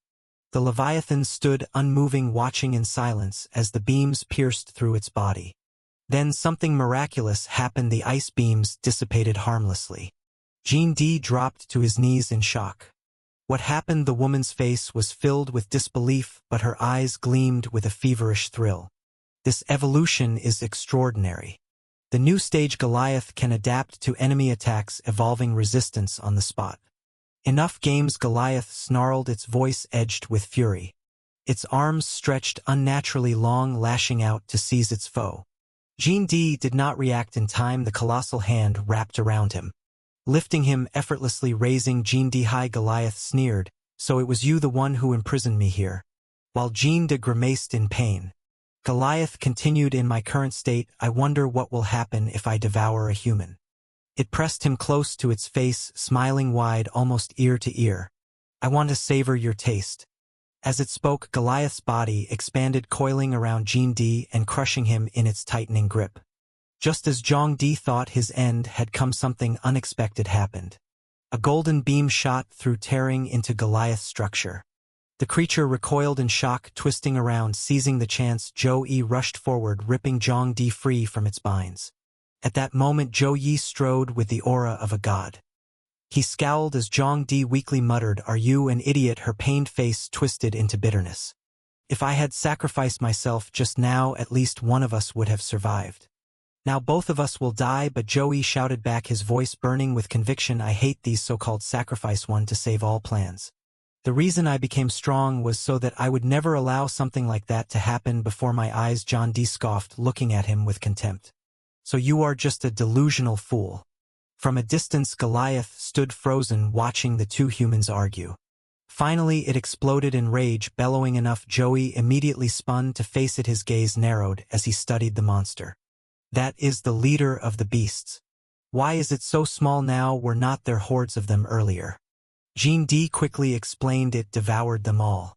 Goliath's gaze locked onto the older woman, and it pointed straight at her. So it really was you, the leader of this place. Its voice dripped with bitter accusation. You imprisoned me underground. You tormented me night and day. Images of its suffering flashed through its words. Even when I was in despair, even when I begged for mercy, you took pleasure in it. You made me a subject for endless experiments. Its voice deepened into a growl of hatred. Now I will make you taste that same agony. Joey's eyes turned cold as steel. This was the moment to strike. He finally understood. Glancing at Zhang Di, he said flatly, "Sounds like your research methods really were excessive, were not they?" Zhang Di's expression hardened, her voice steady despite the tension. Inside its body is a demon crystal, one that allows it to evolve endlessly. At that moment, Zhou Yi suddenly let out a sly laugh, forcing a compliment through his gritted teeth. Well done, you monsters have already turned this world into the apocalypse. So what if I make you contribute to the cause of humanity's research? Goliath, stung by the insult, immediately charged forward. As expected, all humans deserve to die. It swung its grotesquely elongated mutant arm straight at Joey. He barely managed to withstand the crushing force of that blow, but in the blink of an eye, Goliath had him in its grasp like a mere insect. Its massive hand clamped around him, holding him immobile. Then, with a heave, Goliath lifted him high into the air, wound up, and hurled him like a rag doll. Joey slammed into the wall before crashing hard onto the ground, coughing up blood from the brutal impact. Before he could even catch his breath, the next assault was already upon him. The lion loomed in front of him, raising one massive foot with the intent to stomp him flat. As predicted, it brought its weight down with a thunderous strike, sending Joey from heaven straight into hell. The impact threw up a dense curtain of dust and smoke, making it impossible to see what had become of him. On the other side, Zhang Yi called out anxiously, Joey, through the haze. Goliath leapt clear of the dust, standing silently, patiently waiting to see the outcome. When the smoke finally settled, Joey was miraculously still alive. He gasped for breath, his chest heaving as he thought to himself, I did not expect this. It may look small, but the strength it carries is monstrous. That short frame is only a compressed form. The system chimed in, by devouring its own kind it can obtain all of their strength. Joey's mind raced with calculation. A glowing sphere flickered on Goliath's chest, and he muttered to himself, but as long as I can spot its weakness. With unwavering resolve, Joey charged like a storm, weapon in hand, Tang Lang blade. He shouted, his confidence burning. In that case, there is nothing to fear. Goliath, however, stretched out both hands, prepared to meet him head-on. Joey could not even reach the weak point. It completely overwhelmed and restrained him. The system's voice cut in again. Goliath is capable of endlessly evolving to adapt against enemy attacks. Damn, it could not you have said that earlier? Joey cursed in frustration. Pinned in place, he suddenly found himself with no way forward. The Goliath, basking in its dominance, smiled with satisfaction as Joey writhed in agony under its grip. Joey was suspended in midair, both arms locked tightly in Goliath's grip. His eyes dimmed for a moment as he clenched his teeth in pain. Then suddenly his eyes snapped open, filled with unshakable resolve. With a violent struggle, he wrenched himself free from its restraint. The Leviathan lifted its head, eyes wide in disbelief. Impossible. Joey's gaze turned a stark white. His hands tightened around his weapon. As the system's voice echoed in his mind, the corrosive Fang trait has been upgraded through synergy with the Tanglang sickle trait and the corrosive mucus trait. From the sole of his foot, a blazing knife-like edge ignited into existence. Instantly, another notification rang out. The flame assimilation trade has been upgraded through synergy with the Tanglang sickle trade and the flame assimilation trade. Joey lashed out with a savage kick, the blade flashing in a sharp arc. The Leviathan recoiled, staggering backward in agony. It snarled, baring its teeth, and hurled a brutal punch at him. Joey, unfazed, charged straight in with killing intent burning in his eyes. Their fists collided, the surrounding space trembled, rocks split apart, dust exploded outward, forcing Jean D to retreat a step and raise an arm to shield herself. Even as the two clashed in a deadlock, the system announced another trait. Tail Stinger Carapace. When the venomous spider's stinger pierces the enemy, it delivers a paralyzing toxin into their body. The venom slithered into Goliath's body like snakes, spreading silently, and pain tore through its frame. Weakened, it collapsed backward, its spine slamming into the stone floor. Watching in shock, the elder sister's eyes went wide. This is Zhang Di's heart raced. AG said he possessed a rare metamorphosis-type ability. But it looks like his entire body is transforming into a monster. Joey pressed forward, closing in with icy determination, his grip tightening around the blazing spear. Goliath lay helpless, its face twisted in agony, as the spear's tip hovered ready to plunge down. Crimson flames flared, flooding the space with light. But Joey faltered, hesitation clouded his eyes, his weapon would not strike. He could not land the killing blow.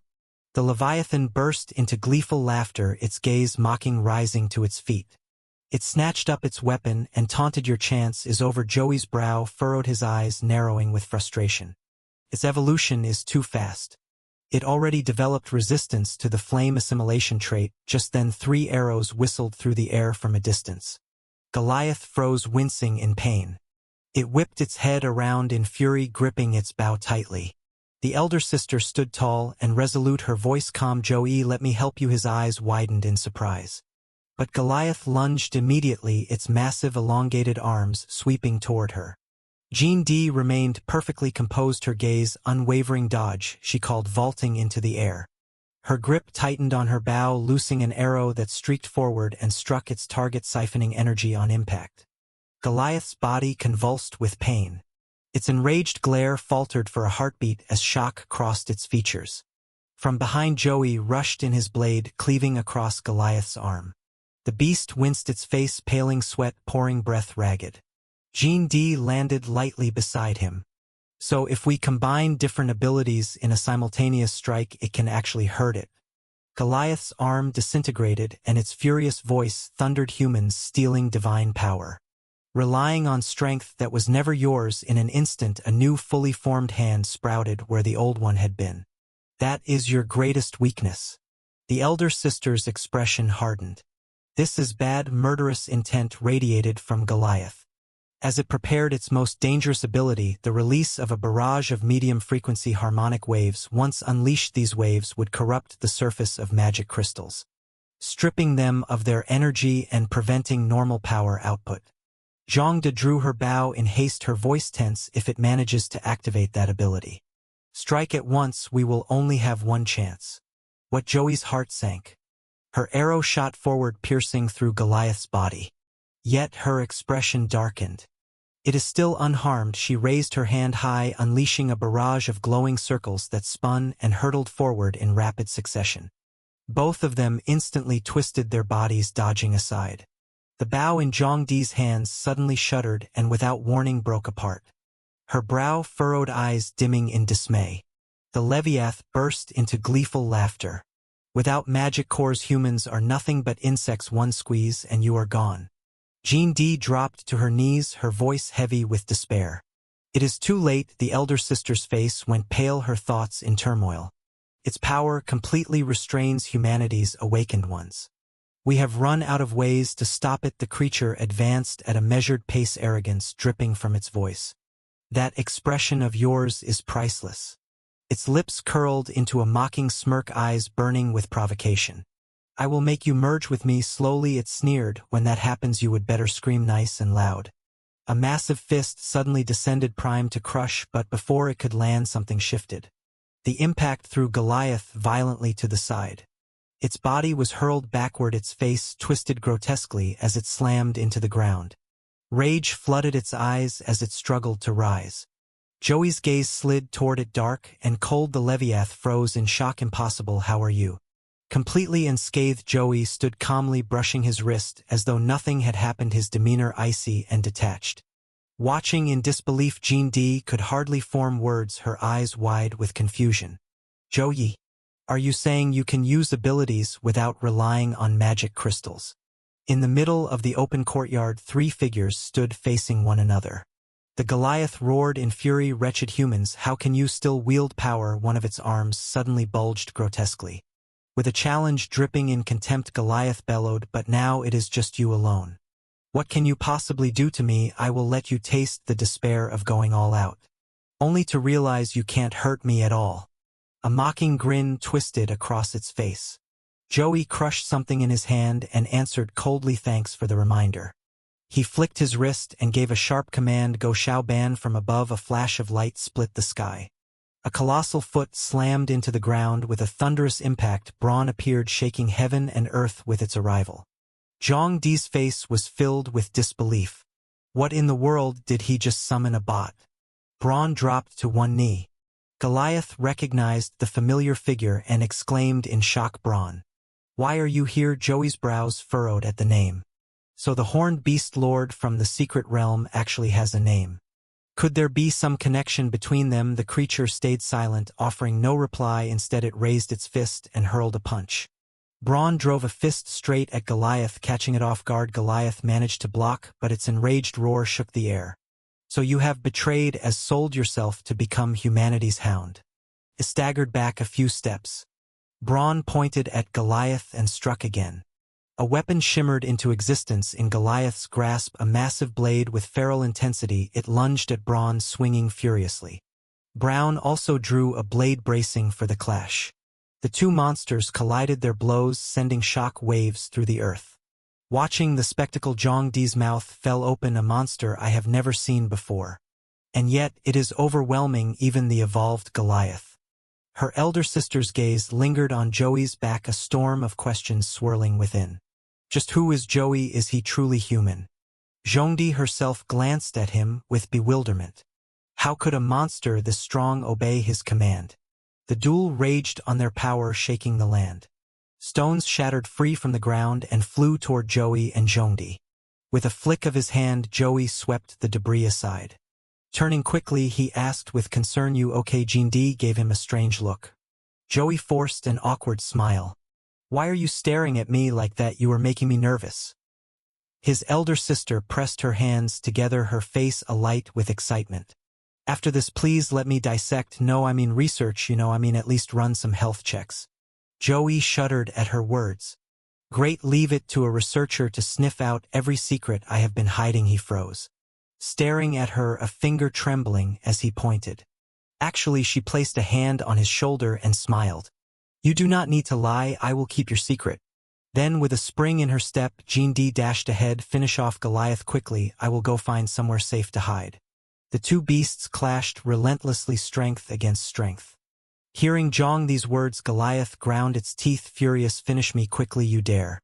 Look down on me." Its brows knitted as it snarled, "Even if the 2 of you attack together. As long as I shift my internal resistance fast enough, you won't be able to harm me." Brown's body trembled under the strain as it resisted. Then called out, "Big brother, why won't this bastard break? No matter how much we hit him, it is insane." Joey smirked. "Who told you I only have one trait?" He arched his back. And behind him 4 vividly colored tails unfurled, each radiating venomous attributes of the Lai Shou Chu Du Yi, raising the tails high. He gloated inwardly, the fire and lightning attributes from the horned beast spikes, the corrosive trade of the devourer's mucus. "My body holds more attributes than you can count." The Goliath recoiled in shock. Impossible, is that really power a human can possess? While it faltered, Bronze struck with a blazing punch. Flames roared as Goliath flung itself backward in fear. Even as fire engulfed it, Joey leapt from behind his 4 tails, unleashing a storm of multicolored energy. The explosion rocked the earth, scattering sand and stone. Goliath screamed in agony. Jean D shielded her eyes, stealing a quick glance through her fingers. Before shouting, "Careful!" Through the billowing smoke, a vague silhouette emerged, step by step becoming clear. Her eyes widened in horror. A wet splatter echoed as blood hit the ground. Goliath's blade had pierced straight through Zhou. The elder sister cried out in shock while Goliath bellowed in grim triumph. As long as I kill you, I still have a chance. But suddenly its body was hurled into the air. Zhou swung his sword in one decisive arc, severing Goliath's head clean from its shoulders. His voice was icy, cutting deeper than the blade itself. Forgot to mention, I also carry the immortal parasite trait. The head rolled across the ground, eyes dimming. Goliath's final words gurgled out, bitter and broken cheater. I can't accept this. Zhou descended, planting himself firmly before the fallen enemy. Jindi stood off to the side, restless with worry. Her elder sister's thoughts trembled in silence. This man, meanwhile, Jindi's face flushed with a strange excitement, lips curling as she muttered under her breath, there is something seriously wrong with him. Brandon shouted with excitement, big brother. He barreled forward happily and wrapped its arms around Zhou's legs. Zhou feigned annoyance but answered it gently. He dropped to one knee and reached toward Goliath's severed head.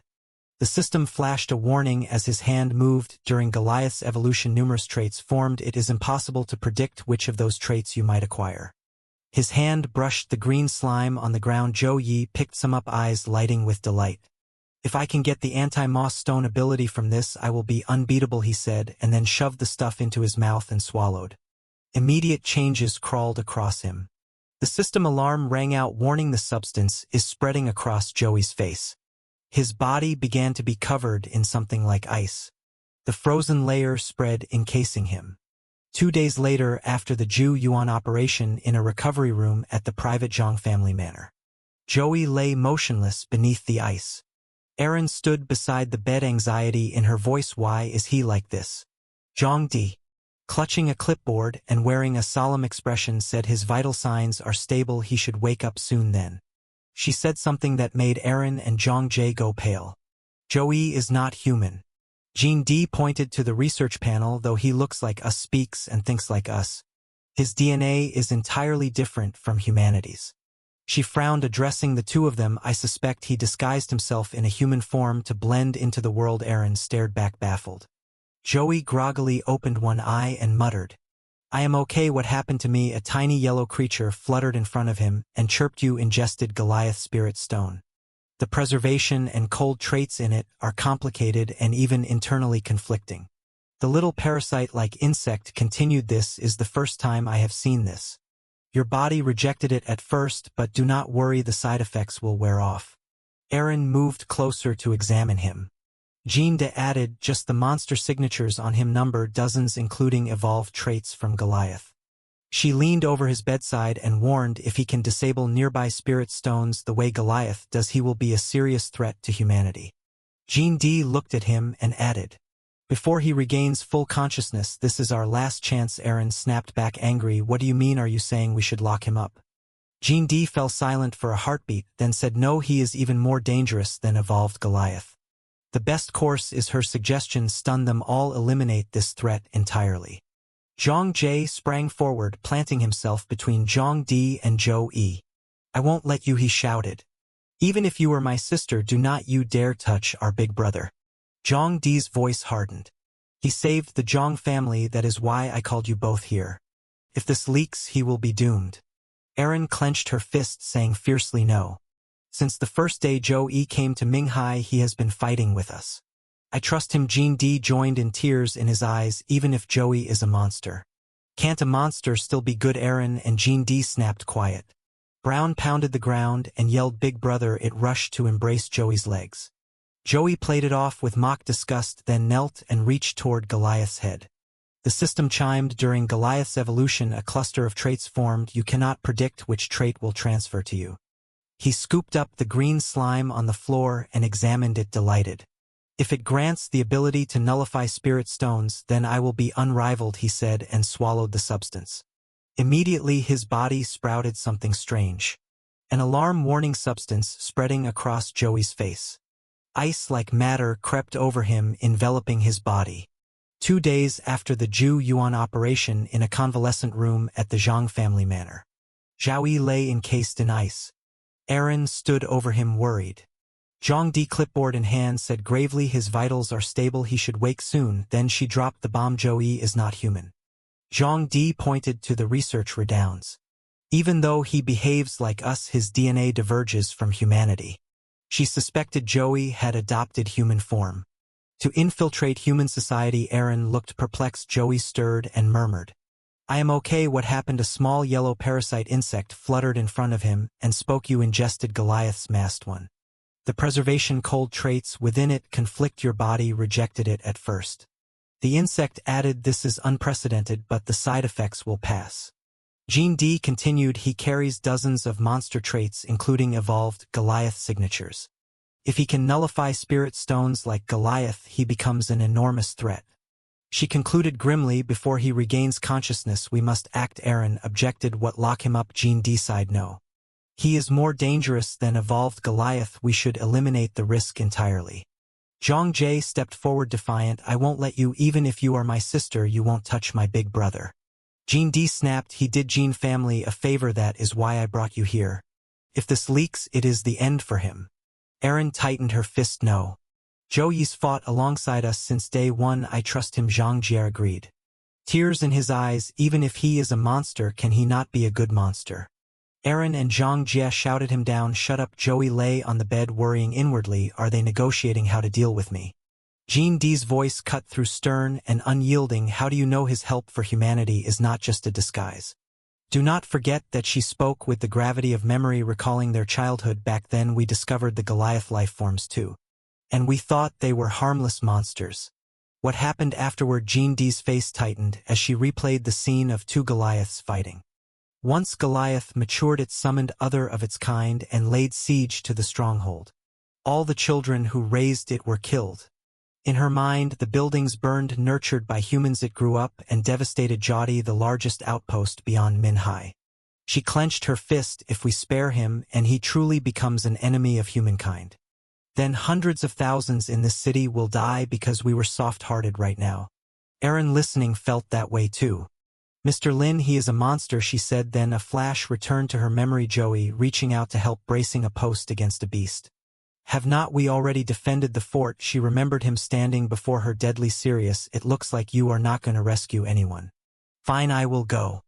Aaron ground her teeth, thinking, "Joey, you won't become our enemy."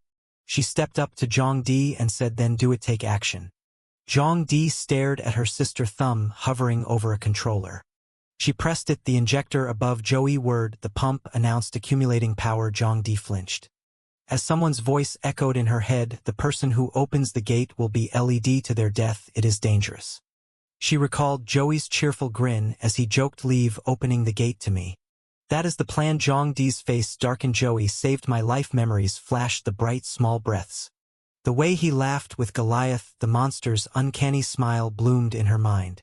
Looking at Joey's clothes, she thought, "Still, he is a monster." The image of him carrying her tender and earnest rose up. "Can I really trust him?" The injector needle hummed as it charged, heading toward Joey. Zhang Di's hand trembled over the button. Aaron shouted, "Zhang Di, let me remind you, he is the one who helped Zhang Jie beat Tony Olive in the trial. He stood against the monster assaults and helped hold the walls when everyone else rushed to the research institute to rescue you. He was the one who brought you out." Joey lay still and listened as Aaron defended him. "You worry he will one day become our enemy. But without him, there would be no chance for this conversation to happen at all," she continued. Her words struck Zhang Di. The Zhang Di I know would never bargain about a decision she has already made. "If you truly want him dead, why invite us here?" She tightened her fist and shouted at Zhang Di, "Admit it, you do not actually want to pull the trigger on him." Jean Ji stood guard in front of Joey's bed. "Do not do it, sis." Jean D stared at the remote in her hand, torn. After hesitating, she finally hurled it hard against the floor. The sound of the syringe shutting off echoed in the room, and Jean Ji cheered in relief. "That is great." Aaron, who had been standing off to the side, exhaled deeply. Then a voice suddenly rang out, startling the three of them. "Thank you." Joey slowly sat up. "Thank you all for choosing to trust me." Aaron's eyes widened in shock. "Since when were you?" Propping one leg against the edge of the bed, he replied, "From the moment you all started arguing. I was already awake." Joey's lips curved into a quiet, contented smile, adjusting her glasses with an uneasy expression. Zhang Di hesitated. Joey looked at the three of them, his tone turning serious. Although I can't explain the full situation, please believe me when I say I will never betray the trust you have placed in me." Erin met his gaze, her voice firm. Joey's secret must never be revealed to anyone. She turned toward Zhang Di. "That makes us accomplices." Just then Erin's phone buzzed in her pocket. She glanced at the message and her expression tightened. "Something's happened, Vice Captain Eileen hurried to the hospital." At Minhai City Hospital, the four of them rushed into the main lobby only for Zoe to stop short, stunned by the scene before him. The entire hall was filled with rows of wounded soldiers lying scattered across the floor. "Do you still have any painkillers?" "I do not know, just hang on a little longer." A curly-haired soldier with his left eye bandaged leaned down. "I will find someone to change your dressing in a bit. Just endure it a little more." The straight-haired soldier gritted his teeth. "As if anyone's going to take care of us." The sight made Zhou Yi's anger boil. "Why are members of the extermination unit left here in the lobby like this? Where are the medics?" Just then a door burst open and someone shouted medic inside the room. A thug pointed to his own face and barked arrogantly, "My wound hurts again." The flustered nurse rushed forward. "I will take care of it right away." She hurried inside, speaking nervously, "Sir, please lie down. You should not be walking around." One of the black-clad men snapped at her. "Shut up." The room was filled with black-uniformed men lounging about, laughing over a card game. "5 aces pass what you're passing on that." Joey's brows furrowed in disgust. The medical staff were all tied up attending to these loafers, while the real wounded were left to suffer in the hall. Glancing between the neglected soldiers and the laughing black-clad men, Joey clenched his fists and thought darkly, does the army really intend to let the extermination unit shed blood on the battlefield only to be abandoned here to die? A loud voice suddenly cut through his thoughts. "Vice Captain Lin, Director Zhong." One of the black-clad men had grabbed a wounded soldier by the collar. Snarling in his face, "Who gave you permission to use those supplies?" He shook him violently and shouted louder. "All medicines and equipment are property of the military, distributed solely by the City Defense Army. Do not you know that?" Joey's jaw tightened, veins bulging across his face. Meanwhile, Zhang Di lost her composure and barked back, "Those supplies were provided by the Zhang family for the extermination unit. They do not belong to." A silver-haired thug cut her off with a sneer. "I do not give a damn where they came from. If they are here, then the City Defense Army has the right to seize them. Take everything." Before anyone could move, Shubwa ripped the bandages from his arm with his teeth and hurled himself forward. "Bastards!" He pulled a dagger from his belt, pressed it to the thug's face, and roared, "I will fight you to the death." The silver-haired man stumbled backward in fear, stammering, "Why you? What do you think you are doing? You would not dare." He never had the chance to finish. Joey's fist crashed into his face like a thunderbolt, warping his features in a single brutal blow.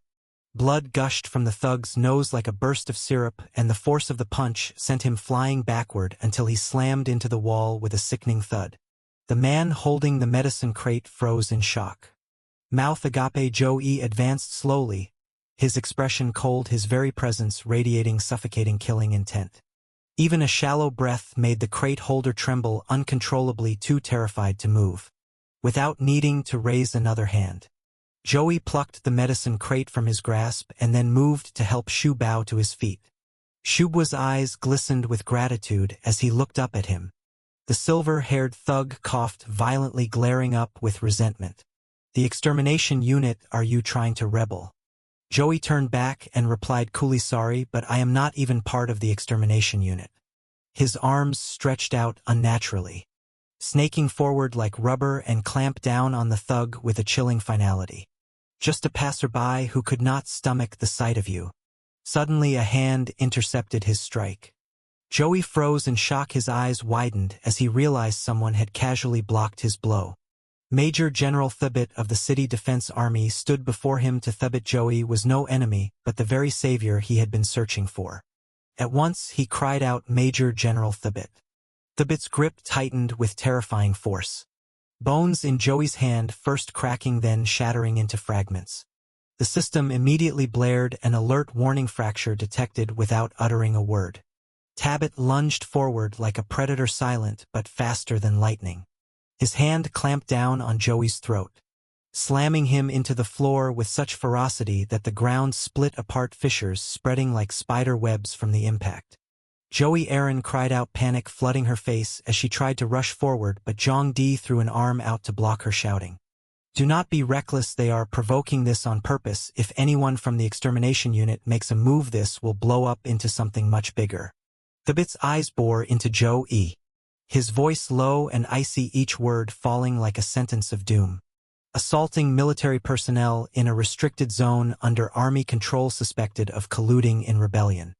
You are under arrest." Pinned beneath him, Joey struggled with all his strength to resist the crushing weight.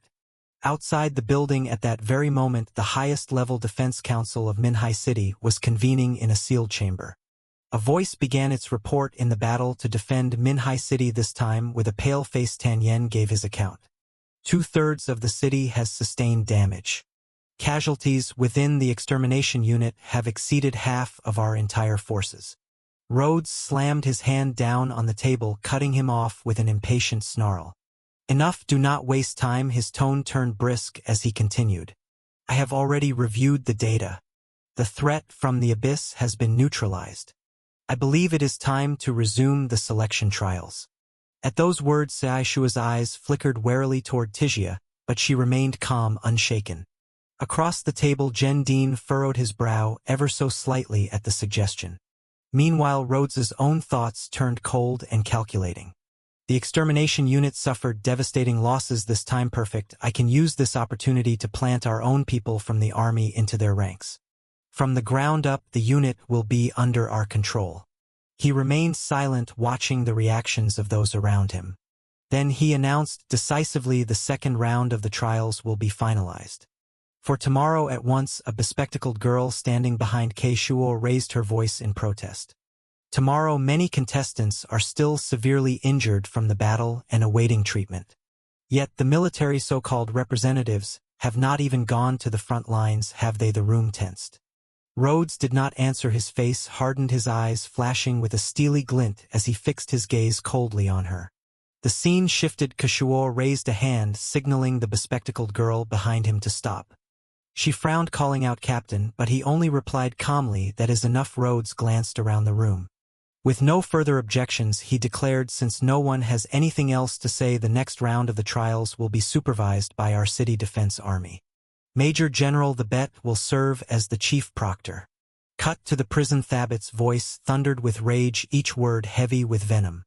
"The one who humiliated my beloved disciple Tony Orliv in front of all Minghai." His glare locked onto Joey, bound and hanging upside down against the wall. "It was you, was not it?" Military prison interrogation chamber suspended. Helplessly, Joey could do nothing but endure, his body taut with frustration. Thibit turned his head slightly, his tone dropping into a deadly growl as he barked an order to the guards.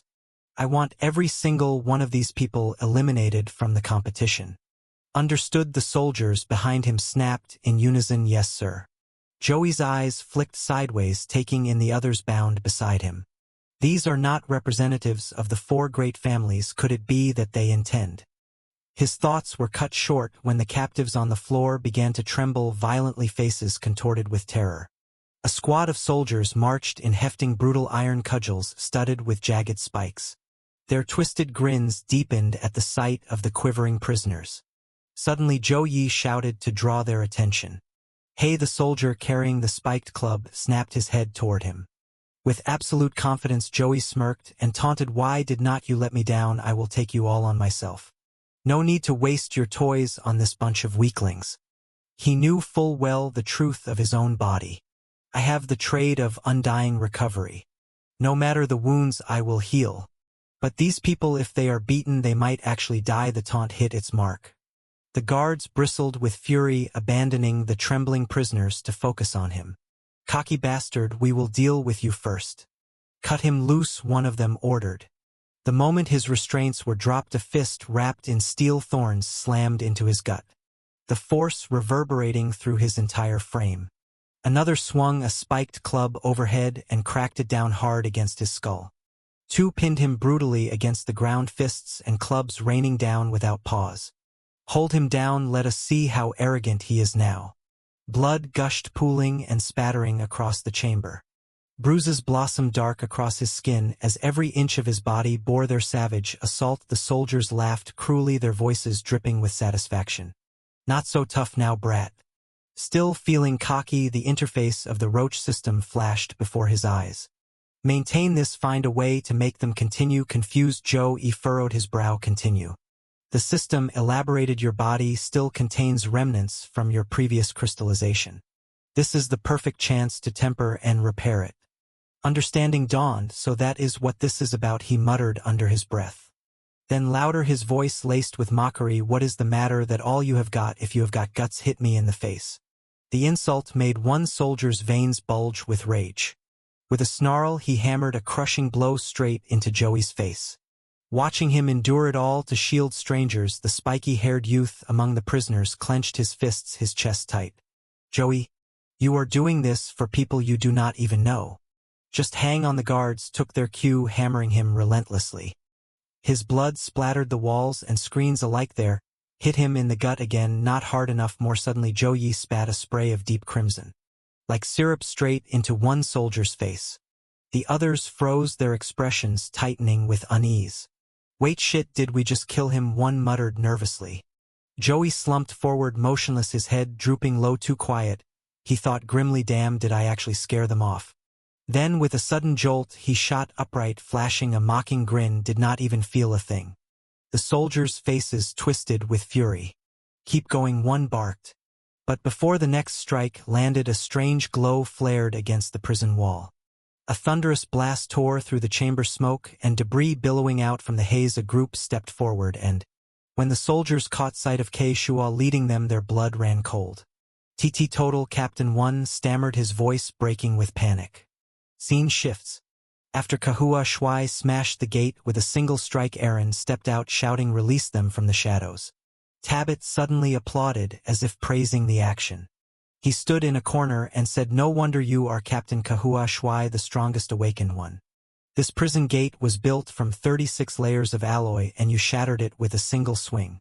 Tabit smirked, mocking. People outside often say the city guard is arrogant and overbearing. But your execution squad is not much different.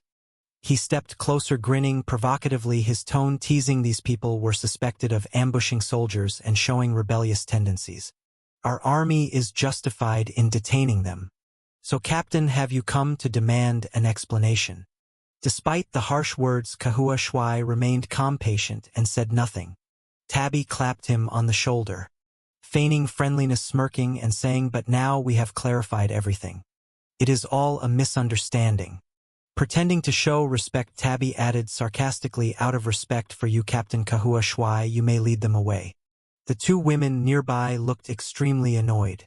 Aaron glared at him as if ready to devour him. Tabby turned to leave, then paused and announced, however. He delivered shocking news. I will be the judge in the next round of the selection competition. Not forgetting to warn them, he said, I have memorized all of your faces. He glanced at Zoe, who had just been battered by his soldiers, and said, especially you. Scene shifts. Once released, everyone was taken back to the research institute in the city after the conflict ended. The members of the execution squad were moved to a temporary infirmary inside the institute. As everyone rested and received treatment, Erin busied herself organizing. If there is no room for the medicine, just leave it here temporarily. Suddenly she looked toward Joey's bed.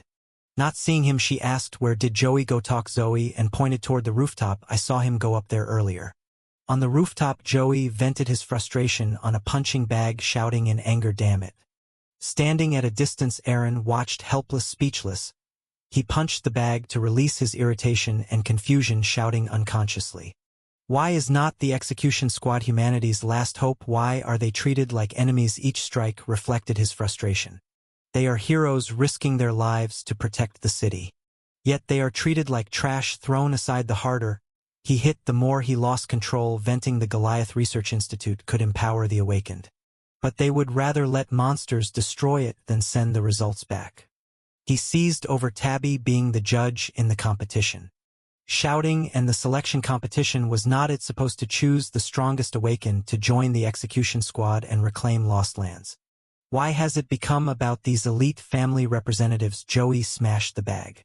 Cursing repeatedly, damn it, hell, screw this, suddenly someone approached and blocked his fists.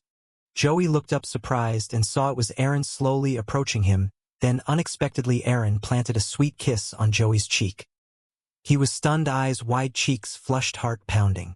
Joey stepped back, flustered, muttering, she just kissed me. Aaron, calm and collected, asked, how's that feeling? Calmer. Like a well-behaved child, he nodded obediently. Aaron turned and said, come on, let us go get a drink. Still embarrassed, Joey hesitated but replied, I'm okay. He grabbed his shirt, put it on, and obediently followed her.